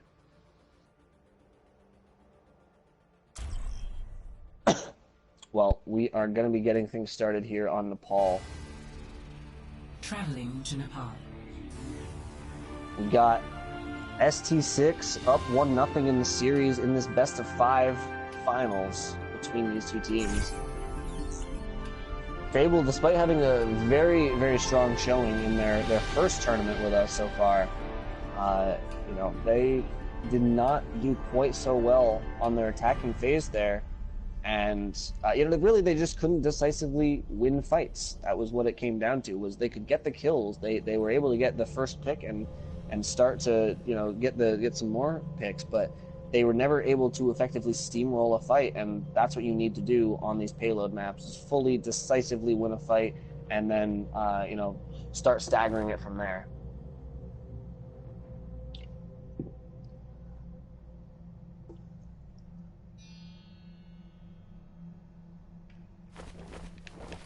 Oh, we do see both teams coming out with a dive comp. Fable actually coming out with a Soldier Pharah instead of the conventional dive comp of a Tracer Genji or Tracer Soldier. I like this Pharah pick though. On this map, Pharah can be very strong if you know how to play her right. And Nitai most certainly does. We do see the side of ST6 completely avoiding the gap here.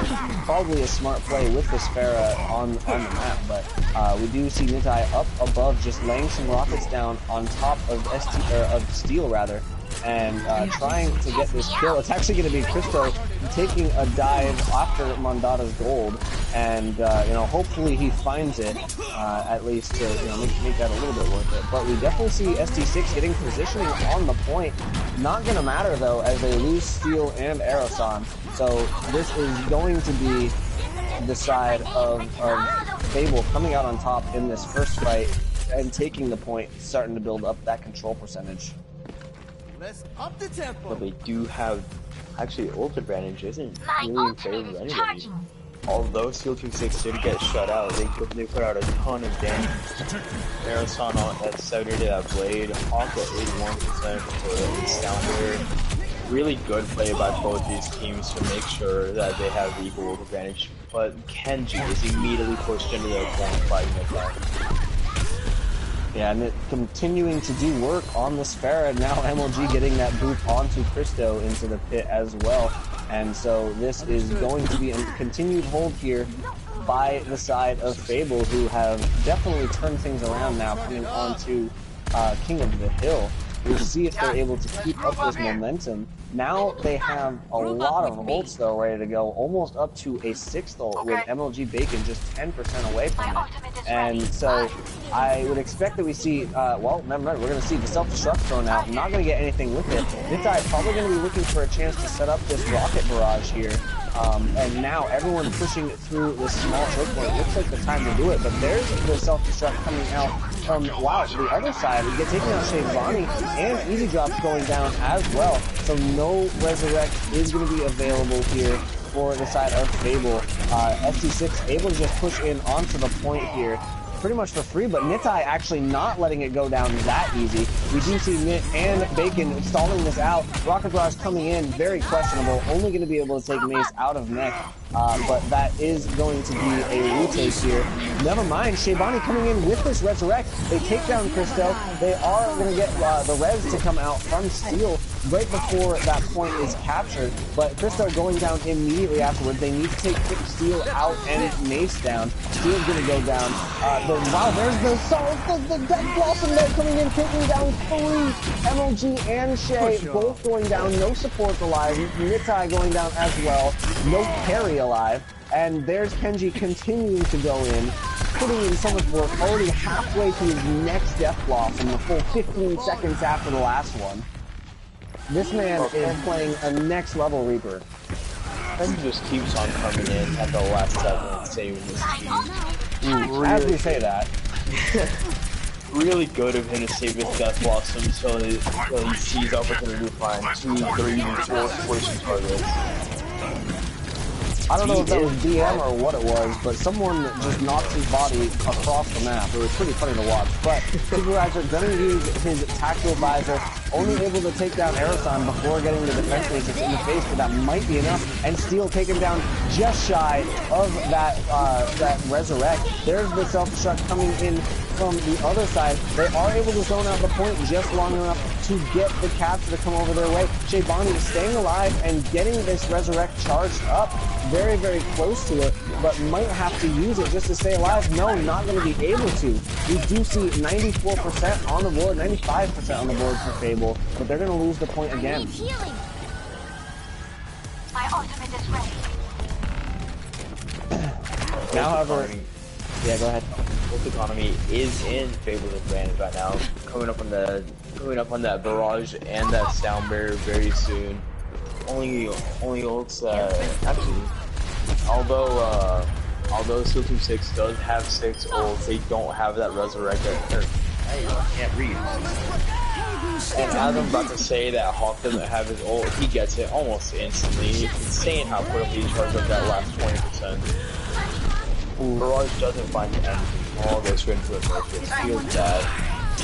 Yeah, there's that Resurrect, but the Death Blossom is there as well, and this is looking like the kills are going to continue going the way here of ST6. The self-destruct going to be thrown up there. Does take down Steel. The other self-destruct is thrown out, not taking down anyone. They are going to be able to continue contesting this place though, but Aeroson picking up one with the Rocket Barrage, and that's all they need. They're going to finally take this point. 1-0 here on Nepal for the side of Steel Team 6.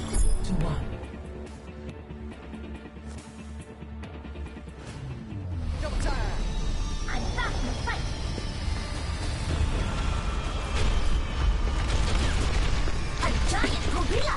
Just like in those old video games! Well, the does seem to be showing here. Perhaps trying to deal with Arizon's fair. Arizon is very good at that fair. Knows how to hit his air shots. And MLG Bacon coming out with that doesn't mean they will not have that speed with to have the position they want first. Double hit scan coming out from the side of Fable. This is my jam. Getting a lot of resources into dealing with Aeroson right now. Hopefully that's changed, but no, Aeroson contributing there, but I think it was Kenji and terrible positioning, rather, by Easy Drops. Had he been anywhere near his team, maybe there was a chance he stayed alive there, but he decided to dive in on the opposite side of the map, and so he's going to be taken down, making it very easy for Nitai to be taken down as well, and so that is going to be a pretty easy first take coming in from the side of Fable, or sorry, not Fable, ST6, but Supervisor getting that kill onto Aerosan might open things up as they try to here. We do see the dive coming in, getting onto Steel, but I don't know if that's going to be enough. Still, 2 kills going the way here of ST6, and I mean, Big Rig is able to D-mech Mace, but I don't know if that's going to be enough for them to push in fully here. Kenji's still alive, still walking through members of this Fable team, and everyone just being wiped off the point there slowly but surely. Big Rig the last to fall. But something's got to change here for Fable. Well, Midnight does switch on over to Repair. With that damage boost and disc where she can technically one-shot someone, that's a very risky play if that's what they're going for. So he does immediately take down Seal Kills as I'm saying that. Yeah, that might be all they need. There's the self-destruct coming in as well onto the point, just to zone out a little bit. Supervisor getting the kill onto Kenji though, and that should be all they need. Primal Rage coming in from both Winston. Mason's going to be de-suited by the Primal Rage. Now, I mean, what are all these ults? Really questioning the use of all of those ults there by the side of Fable, but 75% on the board here for Steel Team 6. They've just got to come back in here with an ultimate advantage, which they've got. I mean, Mace 10% off of the self-destruct. Aerosan just 20% away from that Dragon Blade, and they'll probably be building those ults up pretty quickly, coming in here with a massive ult stack very shortly. Well, actually, Steel gets taken down before the fight even starts by Nitai, and so far this Ferris swap definitely paying dividends. And Supervisor somehow killed himself. Doesn't really seem to matter because Kenji gets killed late anyways. The Crystal one here baiting out the Transcendence. Really questionable use of Transcendence. I know you're gonna die Bacon, but don't really think you needed that there. Yeah, well, and the reason that he maybe needed it was because he's doing what he's doing again right now and pushing off on his own as a Zenyatta. And it's like, sorry, Zenyatta's a badass, but, you know, not really able to, go 1v6 a team like you're trying to do. And, I mean, having that Transcendence would have been great to deal with that Dragon Blade, not able to do anything about it as they come in, only using one ult to retake the point, and now just going to be one last chance here for Fable to come in. All they're going to have is the Resurrect available for this push. They do, however, have a man advantage now as Supervisor gets that kill onto Aerosan. So they are going to be able to push in, and Nitai getting the kill onto Hawk as well. No sound barrier going to be available. They do have what they need to push in here. Kenji, though, picking up 2 already. Shavani has to use that Resurrect. The self-destruct coming in, but immediately going to de-suit Big Rig after getting back in. He does get the kill onto Aerosan, though, but it's going to be Steel coming back in with the Resurrect, and yeah, that is definitely going to be what they needed here as the sound barrier comes out in the wake of it. 2-0 now on Nepal for the side of Steel Team 6, who are so far kind of dominating these finals. Steel Team 6, obviously a very practiced team, really knows what they're doing, they know how to play with each other, they know exactly what they're going to do at all times. They've been having a very strong impact on here. It's just impressive how coordinated they are sometimes. It seems like they're even talking about it, just kind of thinking with it at the same time. Well, now coming into the Shrine stage here on Nepal. See what's going to change up here. Supervisor on the Reaper, Nitai now on the Genji. No swaps coming out from Steel Team 6. Why should they? Actually, Bacon actually swapping onto the Lucio as well for the side of Fable, but now the engage coming in very, very quickly. They're going to try to get on the, oh, there it is, Bacon and Shibani both immediately erased. No supports are available for Fable anymore, and they are probably going to lose this fight off of that. Easy drop. Oh, he also swapped onto the Zarya. Haven't seen that yet, but he is going to be taken down there, not able to make that work without any heals there to support him, and that is going to be a very easy early take coming in from Steel Team 6, who have been pretty much untouched throughout this matchup. Well, Old Economy is in the favor of Steel Team 6 right now, although Arizona is lagging behind when it comes to the Dragon Blade. Nip had 90% already, Arizona only 55. That's coming huge with this Dragon Blade for his team, because it seems like nothing else seems to be working out. Christo diving in deep on the reach from the Winston Rider, getting a whole lot of damage out there. Now Nitai coming in with the Dragon Blade, taking down Steel and Kenji there before anyone's able to react. So that should be enough for them to turn this around and come in and get this win. The sound barrier coming out just to stall out the point a little bit longer, and Aeroson's able to at least G-Mech Bigrid. I very much question that sound barrier from Bacon there, but they do take this point, and they are going to have the Death Blossom available to continue holding on to it. Easy drops, though, only up to less than halfway to a Graviton this far into a round. Not getting a whole lot done on that Zarya. Might want to consider a swap if he's not able to build up the grab pretty quickly here. We do see Devon getting stuck at this fight. Steel Team 6 is very good about shutting down Zaryas. We had a game where they didn't let a Zarya grab. Both teams were at around 70% in the game. It was kind of crazy how good they are at this Zarya. Well, it's working for him so far. We do see the Death Blossom coming in there from Superizer, but not able to get really anything done with it. And, so far an advantage definitely going over to the side of ST6, but still, we do see this stall coming in, and there's Shebani coming back in with the Resurrect. Unfortunately, Big Rig not going to be able to get back in the mech out of it. Was just defeated before the res, or after the res came in here.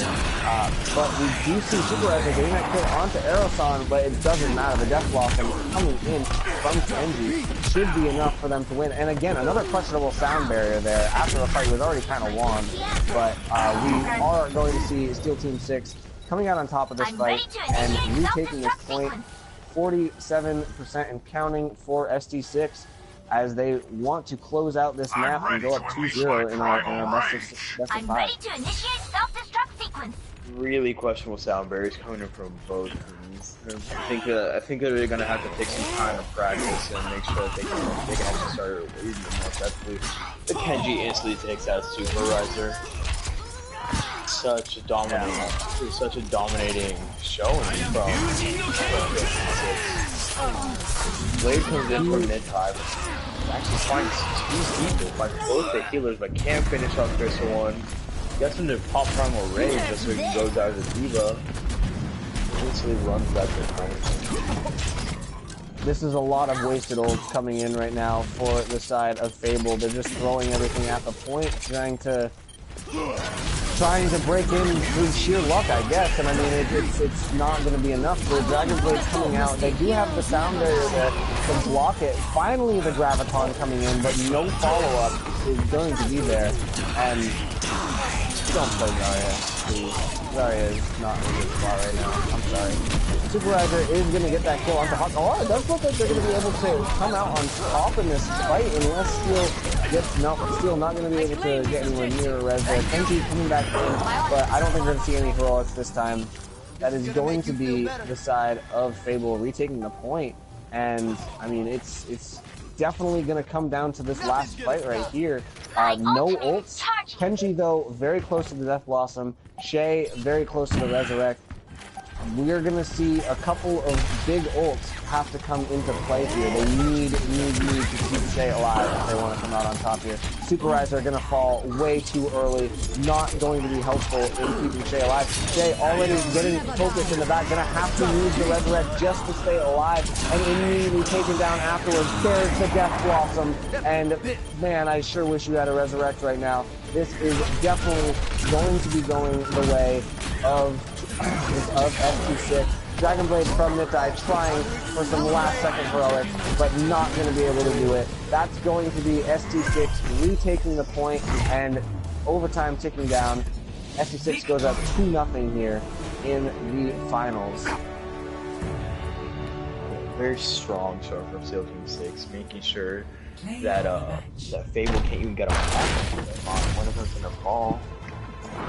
Really doing a good job of focusing the healers before the fight started, making sure they focus any ulting, anybody that's ulting, so Nepal or sorry, I can't remember the name, or an easy drop ults, just making sure that they shut down immediately so they can't actually get any value out of it. Oh, nearly everyone in the lobby voting for Superizer. That's nice. Feels good.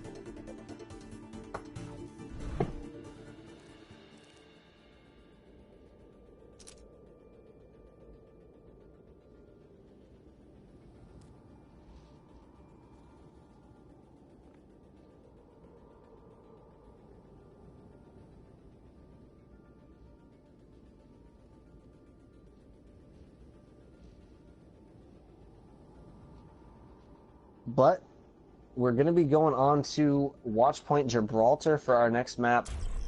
Could be our last map. Steel Team 6 certainly hoping so. And they're going to be on the attack first here, getting the opportunity to set the stage, you know, on hopefully for them bringing things home here. What are you expecting to see out of Steel Team 6 here? Oh, if they're on their attack, they're probably going to be running their Tracer Genji combo, really strong dive that they do. Aerosan and Kenji just work together so well, making sure that anybody they dive is just decimated. On their defense, though, probably going to be running Kenji on that Reaper again. He's been coming in so big with the Reaper usually, and his Death Blossoms are just, they get people every time. They get 2-3 people every single time he ults. It's insane. A giant gorilla, just like in those old video games. Yeah, I mean, Kenji has definitely been a game changer on really whatever he's been playing, but mostly on that Reaper. Reaper's in such a good place right now, and people who have always been good Reaper players are really loving themselves for putting the time in when he wasn't as good. My ult. I know my friend is. Oh, everyone on Steel Team 6 just having a little sit down. Probably gonna play some, maybe gonna play some Bakugan. Well, Superizer doesn't really know that everyone saw him jump up top there. So, this is gonna be interesting. Wow, he got the kill. Honestly, got killed and Superizer got out. I'm like, I don't understand how that can happen when your entire team sees someone go there, and you know, like, you see the trap standing in front of you. Why would we still go forward? I mean, this is exactly what we saw though out of Fable last time they were on Watchpoint Gibraltar, and they're doing it again. They are holding right at the spawn. Look at that cart. It moved a total of what, 4 meters, and now it's going backwards, and it's going to go right back to that starting platform. So we will see a full reset now coming in from Steel Team 6. They're going to try to get pushing forward now. Aerosan onto the Pharah, and hopefully that swap is what they need to break this early hold. Shaybani is going to be taken down here, as well as Superizer. So the early hold, good for eating some time off the clock, to say the least. Not really as far as you know, a strategic plan goes. However, that pulse bomb landing onto Aerosan is going to be enough to at least, keep the delay going here. But no, Nitai going to be taken down. Big Rig taken out of the mech and then going off the side of the map. This car is going to roll forward through the car wash. And I don't know what that pulse bomb was. I'm ready to initiate self-destruct sequence. There's the Riptire coming in. I ain't finding much though. Performance levels. I got Goku go down to half health, but other than that, really couldn't follow up on it. Yeah, and now Super Rise are going to fall to Aeroson on the Sparrow. He's doing a great job so far of staying alive, and there is a self-destruct thrown out by Big Rig, but not going to get anything from it. Kind of got hung up on the ceiling a little bit there. Bacon going to fall there. This is all just going to be stalled now for the side of Fable, and they haven't really had to, push a payload all that far yet. They did manage to push the payload all the way on this map, but on other maps they haven't been as successful on payload maps. So it will be interesting to see what they're able to do if this payload does get reversed, because they've mostly been able to hold on to it by there. Ivan is taken down very low, almost has this resurrect, but there it is. Shay gonna go down. That Rocket Barrage getting eaten up for the most part by Big Rig, who is then gonna take Arrow down. But still, the kills are somewhat favoring the side of ST6. Well, Superizer did switch onto the McCree a couple rounds ago, trying to deal with Aerosol on that Pharaoh. Really, so much harass in this team. They really needed this McCree swap, helping. Even if he isn't just killing him outright, he's just putting damage out there, making sure that Aerosol has to play a lot more cautious now. Yeah, he is going to be getting challenged in the back. Superizer is gonna have a Winston on top of him, but able to shake it and actually getting that kill onto Steel, and that is going to turn this fight around for sure. Steel not going to be able to get that resurrect up, and now we just see Hawk boosting his team on out of there at top speed. A full regroup now coming in. Only 20 seconds left to go here for the side of ST6 to push it through here. Nitai trying to get some forward positioning, get some damage in, and maybe, no, he gets taken down, not going to be able to get that pulse bomb up, not going to be able to help out at all for now. Supra is up top, he's going to be focused too. 2 kills already favoring the side of Steel Team 6. They might be able to get this. We do see Superizer getting the solo res. He's up on the high ground. He gets the Deadeye off, picking up 4 people. And that is all they're going to need. Steel kill taken down. And that was an absolutely massive Deadeye. As you said, that McCree swap coming in so huge for Fable. And that right there might be enough for them to turn the series around. Well, Mazekai had just hit a 4-man grab all into Sound Barrier and Big Rig's defense matrix, but then Superizer comes in and just takes them all out with that Deadeye. His positioning is impeccable. Yeah, and I gotta give credit here where credit is due. Shay solo rezzed, knowing that A, Superizer had the ult, and B, that Superizer was gonna be on the high ground, so that when that Graviton came in, she was able to fly up to him and get out of it. I just absolutely amazing play from all of them, but Shay really saving the game with that one solo res, and that's what I'm talking about. That's what we had a whole thing earlier, man. You should have been there. There were so many opportunities where a 1 or 2 man tempo res could have changed the flow of a fight and turned things around. And whoever the Mercy was just holding on to it, looking for that 5-man Reddit ult. And it's like sometimes you just need to res the McCree who has the Deadeye on the high ground. And you win the game. And right there is a perfect example of an amazing tempo res. Shay absolutely winning that round for her team. Oh, we do see Superizer back on that McCree, perhaps anticipating a fair coming out from Arasan, but no, he's on the Genji, and Kenji is on the Reaper. He loves running the Reaper on this point. so strong when the team dives up there and he's just sitting there with his shotguns saying, "Come into my arms." You know what they say. Step into my office. Step into my office.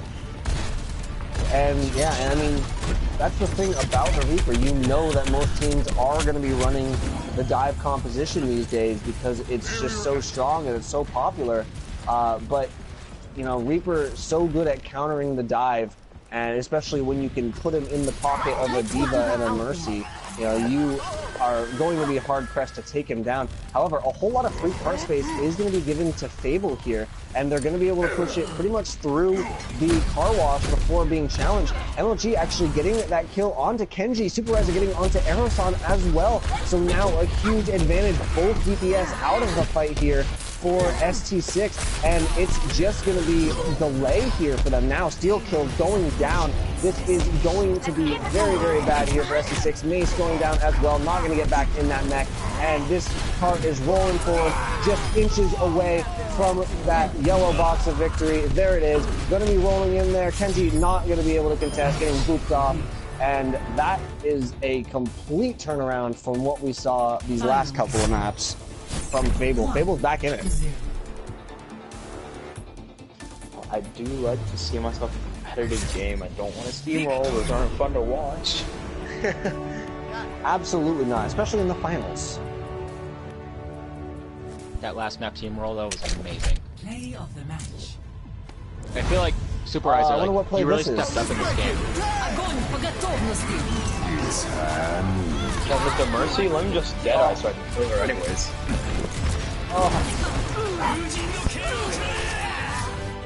Massive. Huge ult. I feel like Supervisor had a lot better game that one than he's had the last couple, and like he's really got opened up by the play of his tanks now.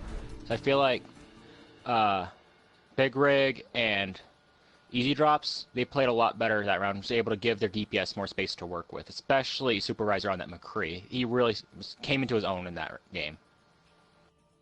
That's what helped them take that map off of ST6. Well, now we're going to be on to another King of the Hill map, Ilios, yet again. Fable has been successful on this map so far today, but, I mean, we saw Steel Team 6 pretty decisively taking Nepal. What do you guys think? You think Fable has the momentum and they're going to keep things going here, or you think Steel Team 6 just has their number on King of the Hill? Well, I think the McCree was the biggest reason they won Gibraltar. And Ilios just doesn't have that many good McCree maps. They're all very close quarters.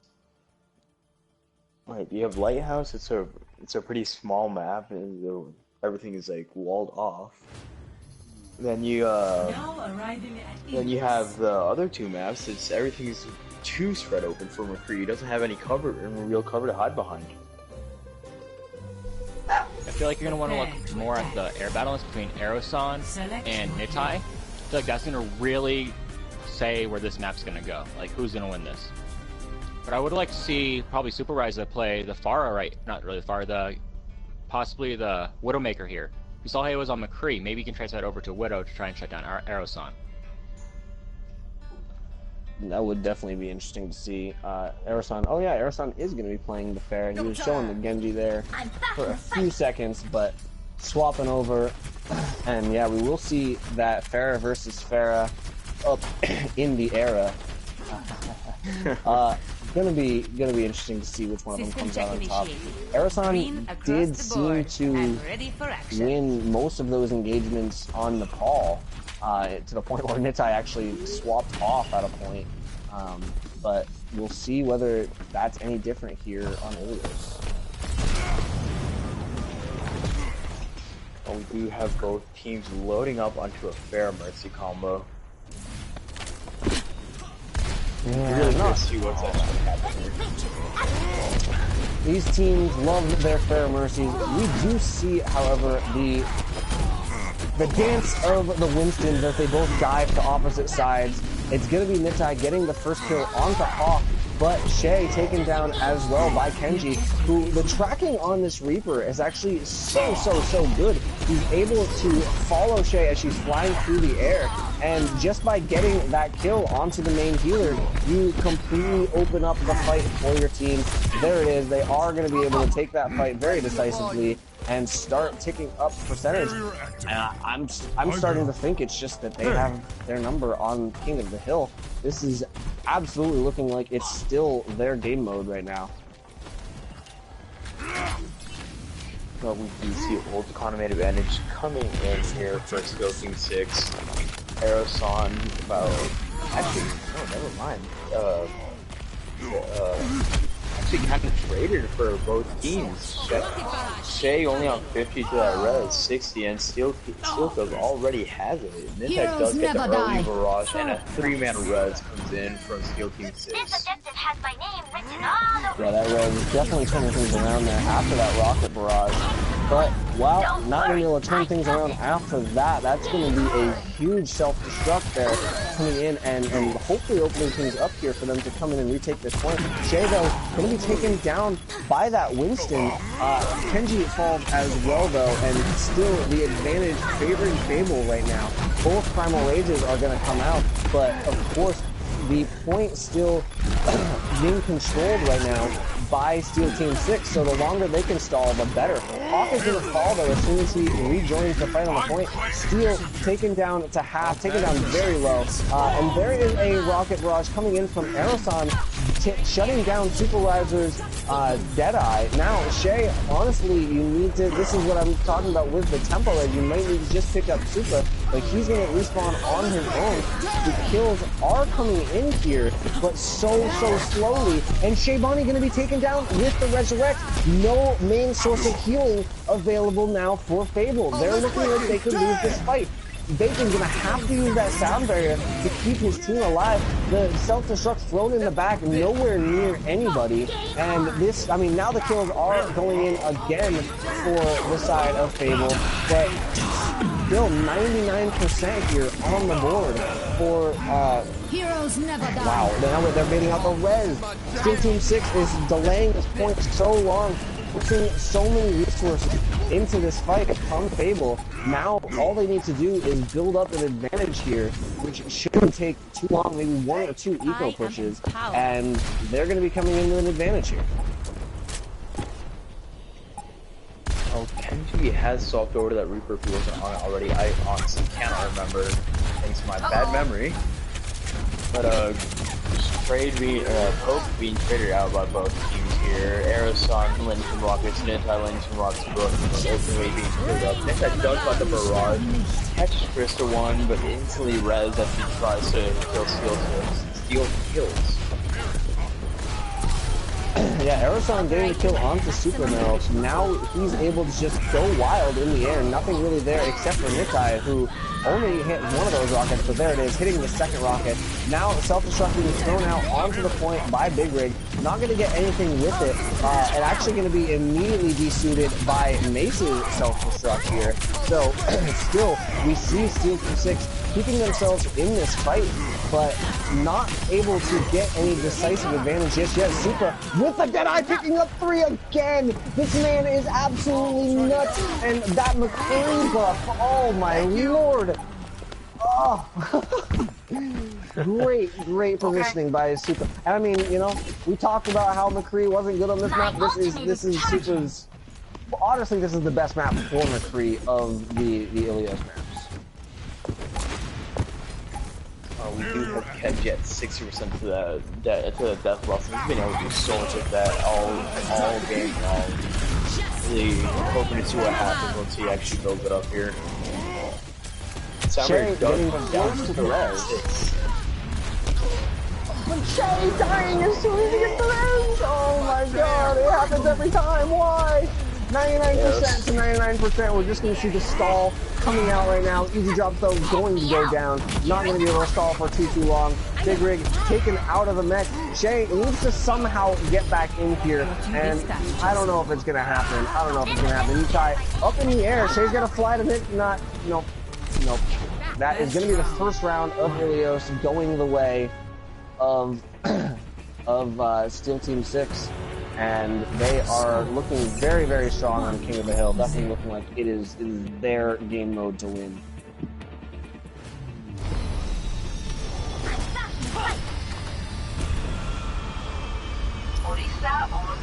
you see Mace Guy loading up on that Orisa. He loves playing Orisa on this map, and he really makes it work. His team just plays so well around him with that Orisa. Make sure they play behind the shields, around the poles, all that. Mace Guy actually loading up on the Widow right now. Hopefully he'll actually walk out of spawn with this, not just troll us. You know what I want to see? I want to see a halt that puts everyone together so that Aeroson can boop them into the well. Six-man halt conk, GG. We'll see. We'll see whether they're able to pull it off for me. However, they are going to get set up here, and as you said, they are playing around this Orisa barrier, which is very, very good for them, adding a whole lot of positioning advantage on this point for them. And yeah, Kenji getting that first kill onto Bacon. Shay taken down very weak by Christo and taken down altogether. And so both healers completely gone for the side of Fable. And overtime definitely going to go the way of Steel Team 6. Nitai trying to get anything he can done on this Widowmaker before leaving very violently. Big Rig ejected from the mech and then taken down. Bacon coming in and stalling, but almost being sent down into the well. But yeah, we do finally see ST6 taking the point and starting to get that control percentage built up. Getting 2 late kills too, really big. I mean, so they'll probably be at 15 to 20% before Fable can even get onto the point. Yeah, we do see Super swapping onto the McCree now. Maybe he's going to be able to get something going on this map. But as you said, not a whole lot of opportunity on this map for McCree. Just not the high grounds or anything that he can really use that effectively. But they are going to need some answer to Aeroson, and he is it. Taking down Steel as well. Already 2 kills on this McCree. I guess he doesn't need high ground. All he needs is space. Taking down Mace as well. We are seeing nothing but Super in the kill feed for this Fable team.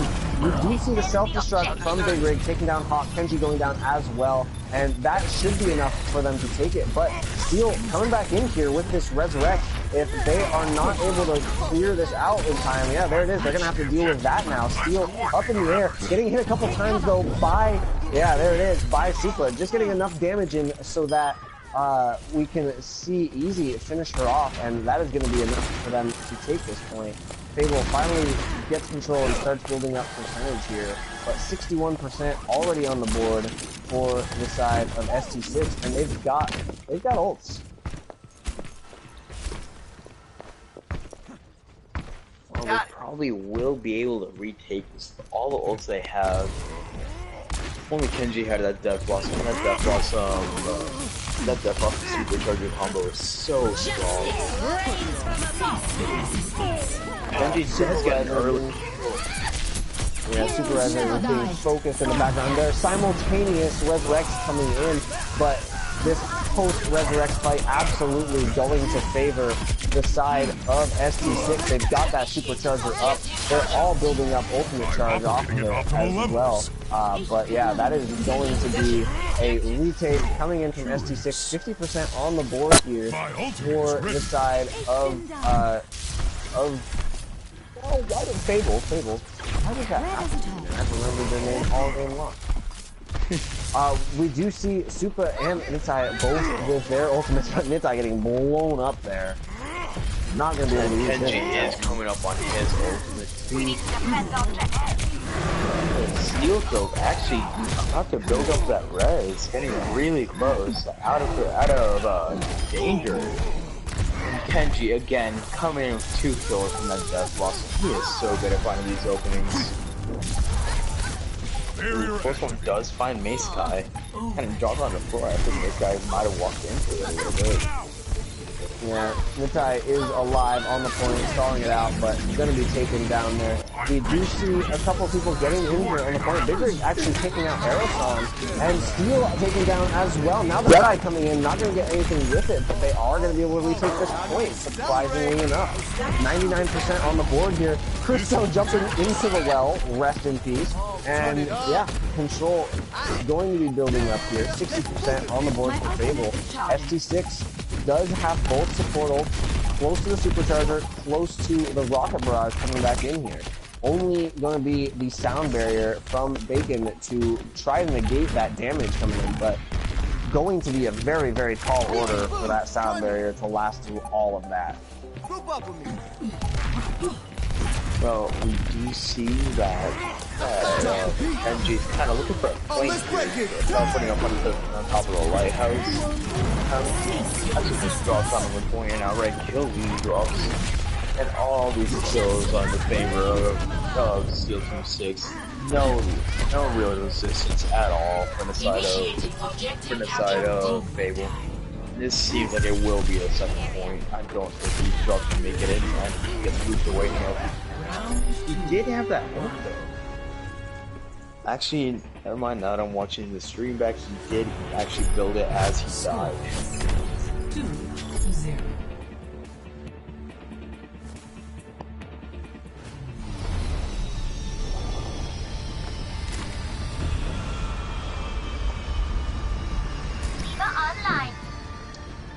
Alright, but despite coming back on Watchpoint Gibraltar and putting up a very impressive showing, it seems like that Fable team was just kind of a fluke almost. They are now right back where they were before, backs against the wall, 2-0 down in the series, 1 round away from elimination, and they have got to come up with something. Nitai is going to swap onto the Reaper here.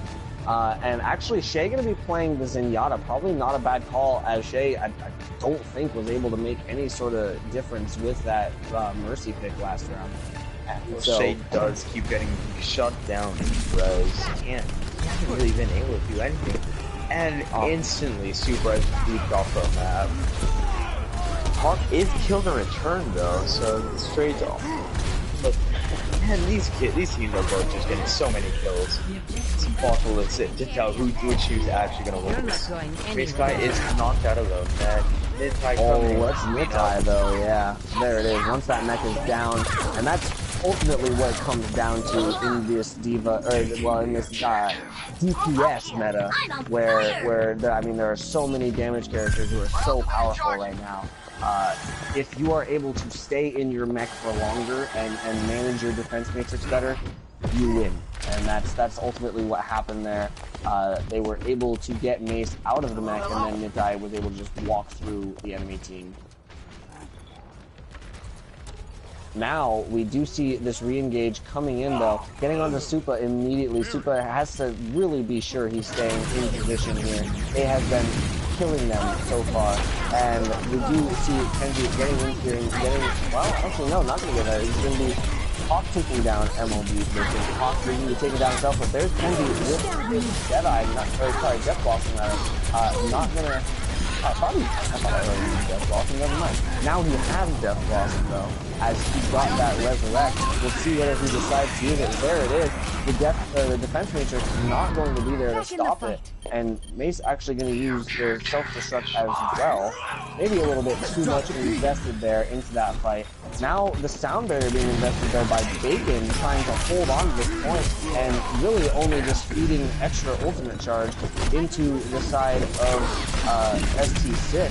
And now, Nitai on the point. Shay not going to be able to get on there and get that resin time. Swapping back onto the Mercy, though, for some reason. We'll see whether that works out for him. But 64% on the board here for Fable before they lose that point. They've got to be able to come in here and retake this point. They've got the ults to do it, hopefully. But, well, Mace knocking Bacon off now. That's not good. There's the Deadeye coming in, taking out Hawk. That's going to be an evener. But Hawk can be resurrected should that come to be. And now both Divas out of mech, actually. But Shay with the resurrect picks up the 2. Nitai with the Death Blossom doesn't get anything, though. And this is going to be a continued hold here from the side of ST6. A lot of ults committed from the side of Fable. Kenji does manage to pick up a 3-man Death Blossom, but I don't really think they needed that. It was just 3 squishies left on the point. Ultimate ready. A lot of ults burned on the side of Fable. I didn't like that. My ultimate is ready. Honestly, when you're a defending team, really benefits you to drag those fights out as long as possible, and not use your ultimates to get a quick three-person wipe. It really benefits you to let the enemy team stagger their deaths out for 45 minutes, like we've been seeing Fable do it. And now Fable trying to do the same thing again. They've already lost a few people. They're still committing ultimates. They're still trying to keep themselves alive on this point. Supa using his Deadeye and getting it reflected in his face here because he's all alone. All of the focus is on him. They know he can use the Deadeye, and now 90% on the board here for the side of ST6. They are so close to coming out on top here and finishing out this series. Easy using the Primal Rage just to get onto the point, but it's not going to be enough. Shay, MLG, both taken down. No support available now for the side of Fable. The Death Blossom is just going to be entirely eaten up by the loving arm of, well, both defense matrices. Neither Death Blossom getting anything done, but it is going to be easy falling. Big Rig out of Magnetai taken down. The self-destruct is there, but it's not even necessary. The overtime ticking down, that's going to be it. Fable is going to be eliminated. Steel Team 6 coming out on top of the finals, 3-1. These tanks on the side of ST6 are so good. They create so much space for these DPS players to work with. It's something you don't consistently see on the side of Fable.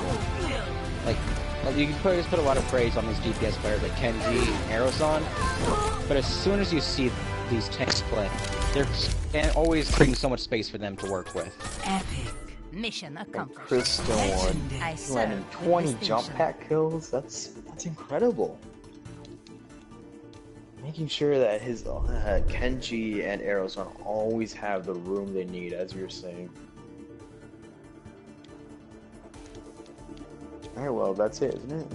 I think they want you guys to interview Fable. Yeah, we're gonna interview both of them actually. Okay, all right. I'm actually gonna get going right now. There's some really good games today, guys. I'll talk to you later. All right. Thank you very much for helping out. Mm-hmm.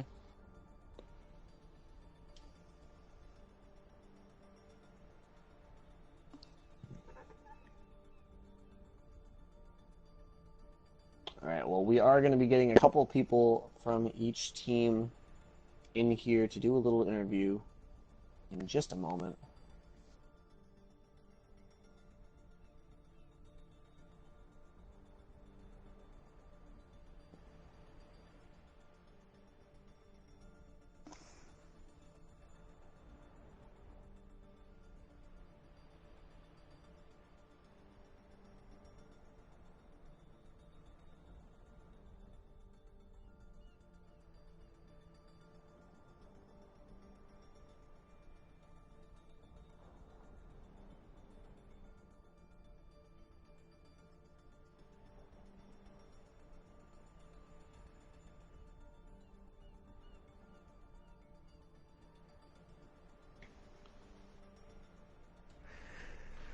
Oh, what's up? What's up?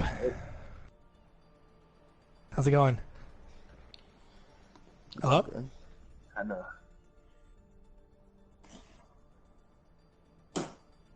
Okay.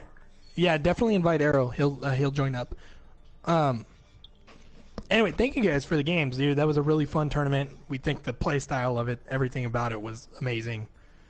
So, the way it was set up, I think it was awesome. Yeah, really awesome. Definitely awesome watching you guys playing. Thank you very much for coming out. Yeah. You guys are the ones who really put on the entertainment, Well, Before we start anything, do you guys all have your share settings on so we can actually hear you in the stream afterwards? I do have my share settings on. So I'm also streaming myself right now. So I've been streaming all day. Been 8 hours and 45 minutes now at the stream mark. Nice. So we'll give you a chance to plug at the end of the interview. So don't worry. Cool. Thank you. I appreciate that. It's not needed, but I appreciate it. My shit. Thank you. I also did have a question. Are we still allowed to enter the 29th tournament? I believe so. I'll let Amateur answer that at the end as well. Okay, cool. Cool. But yeah, Angels has a few questions for you guys. Thanks again for coming on out today. Yeah, no problem, anytime. man. Anytime. Is that Arrow? Do I got Arrow? Yeah, in it's here? Arrow. All right, Yeah. what's up? All right, cool. What up, man? Well, for our winner, still Team 6, what was how did you guys feel coming into the tournament? I think a big thing was, I'm not gonna lie, at the beginning of this week we kind of assembled Sunday. We came into it the beginning of this week just not thinking we were gonna do much. You know, we didn't really all know each other. We weren't really, you know, passionate or coordinated as a team yet. And last night we had this really good practice. You know, we scrimmed a couple of the teams, and we were just feeling really good waking up this morning. I think coming into the tournament, you know, it was a lot more. We had confidence in each other at that point. We were confident in what we were picking for what maps. We really did practice on the maps. Gibraltar being one of our favorite maps. I don't know if you guys saw, we've got that bridge choke point pretty much held out, and we want to give a big shout out to Fable for shutting us down in that area. But coming into this tournament, pretty confident in our team and confident that we were just going to have a fun day. Yeah, a fun day was the biggest part of what we had. Well, what was your game plan when Fable pulled out the McCree pick?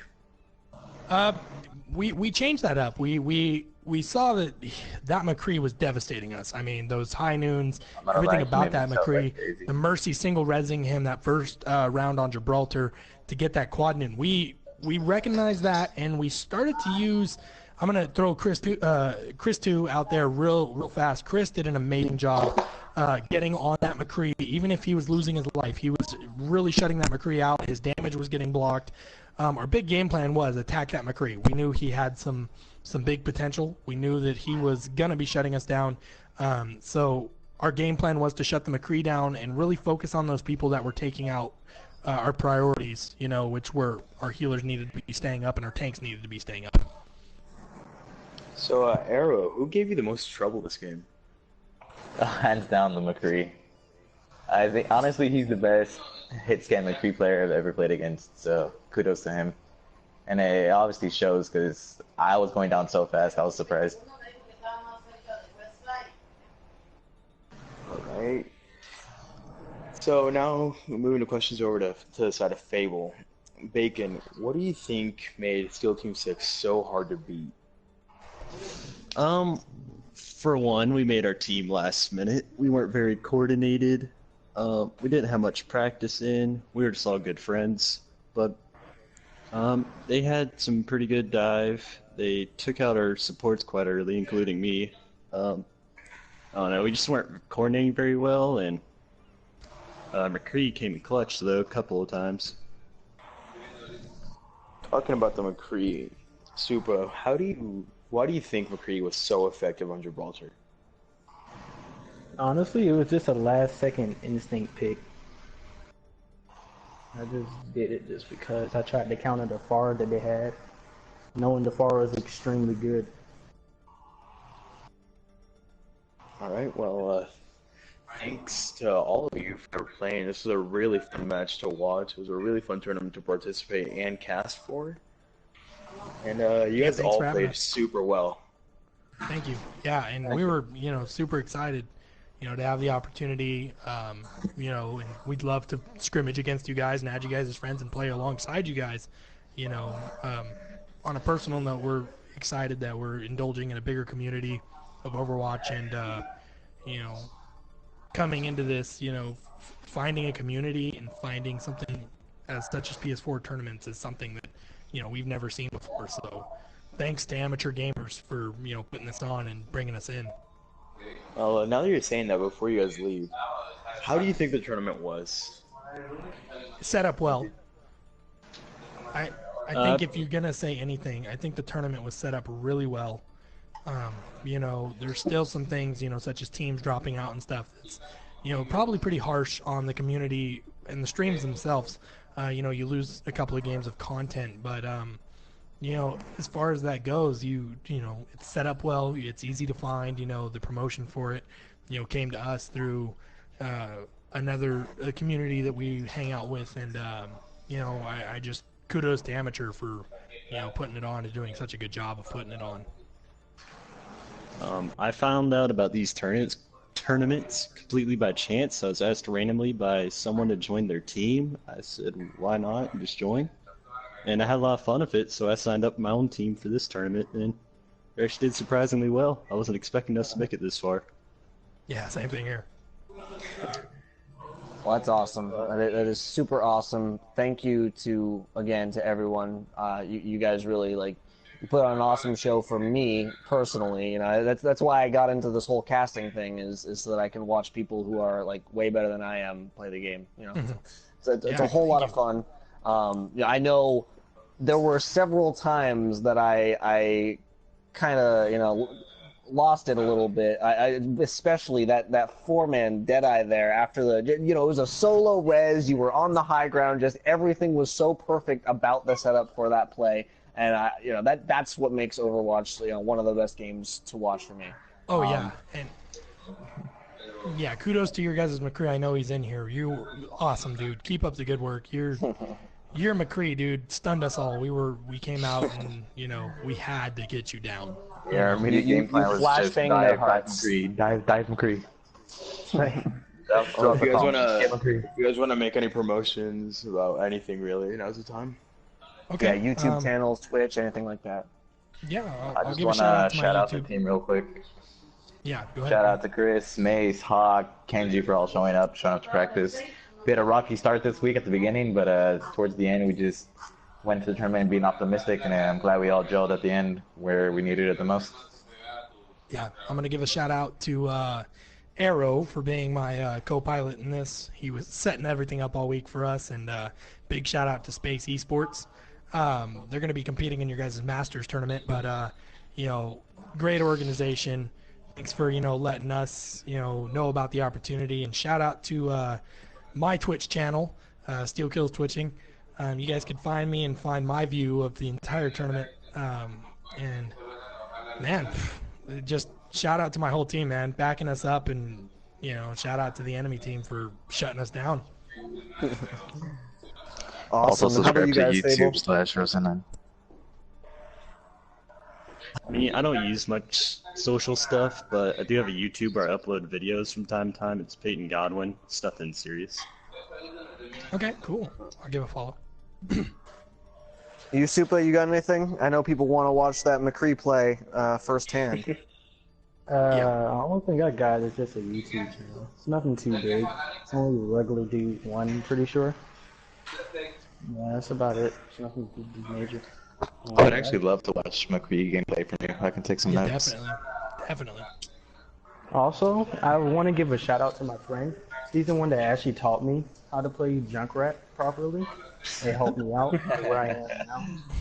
And here I am now, yeah, absolutely. The Junkrat skills rubbed off in McCree. Also, he taught me Widow, also. I just want to give a shout out to him for helping me out with that.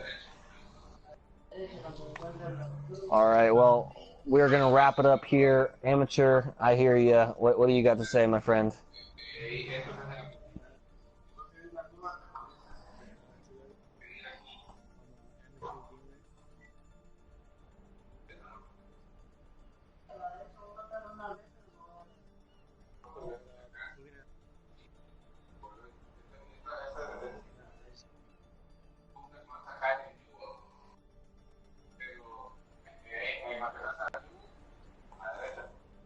Thank you, Amateur. Thank you. Yeah, take it easy. Yeah, thank you for the games. See you guys later. Real fun. Laters. See you.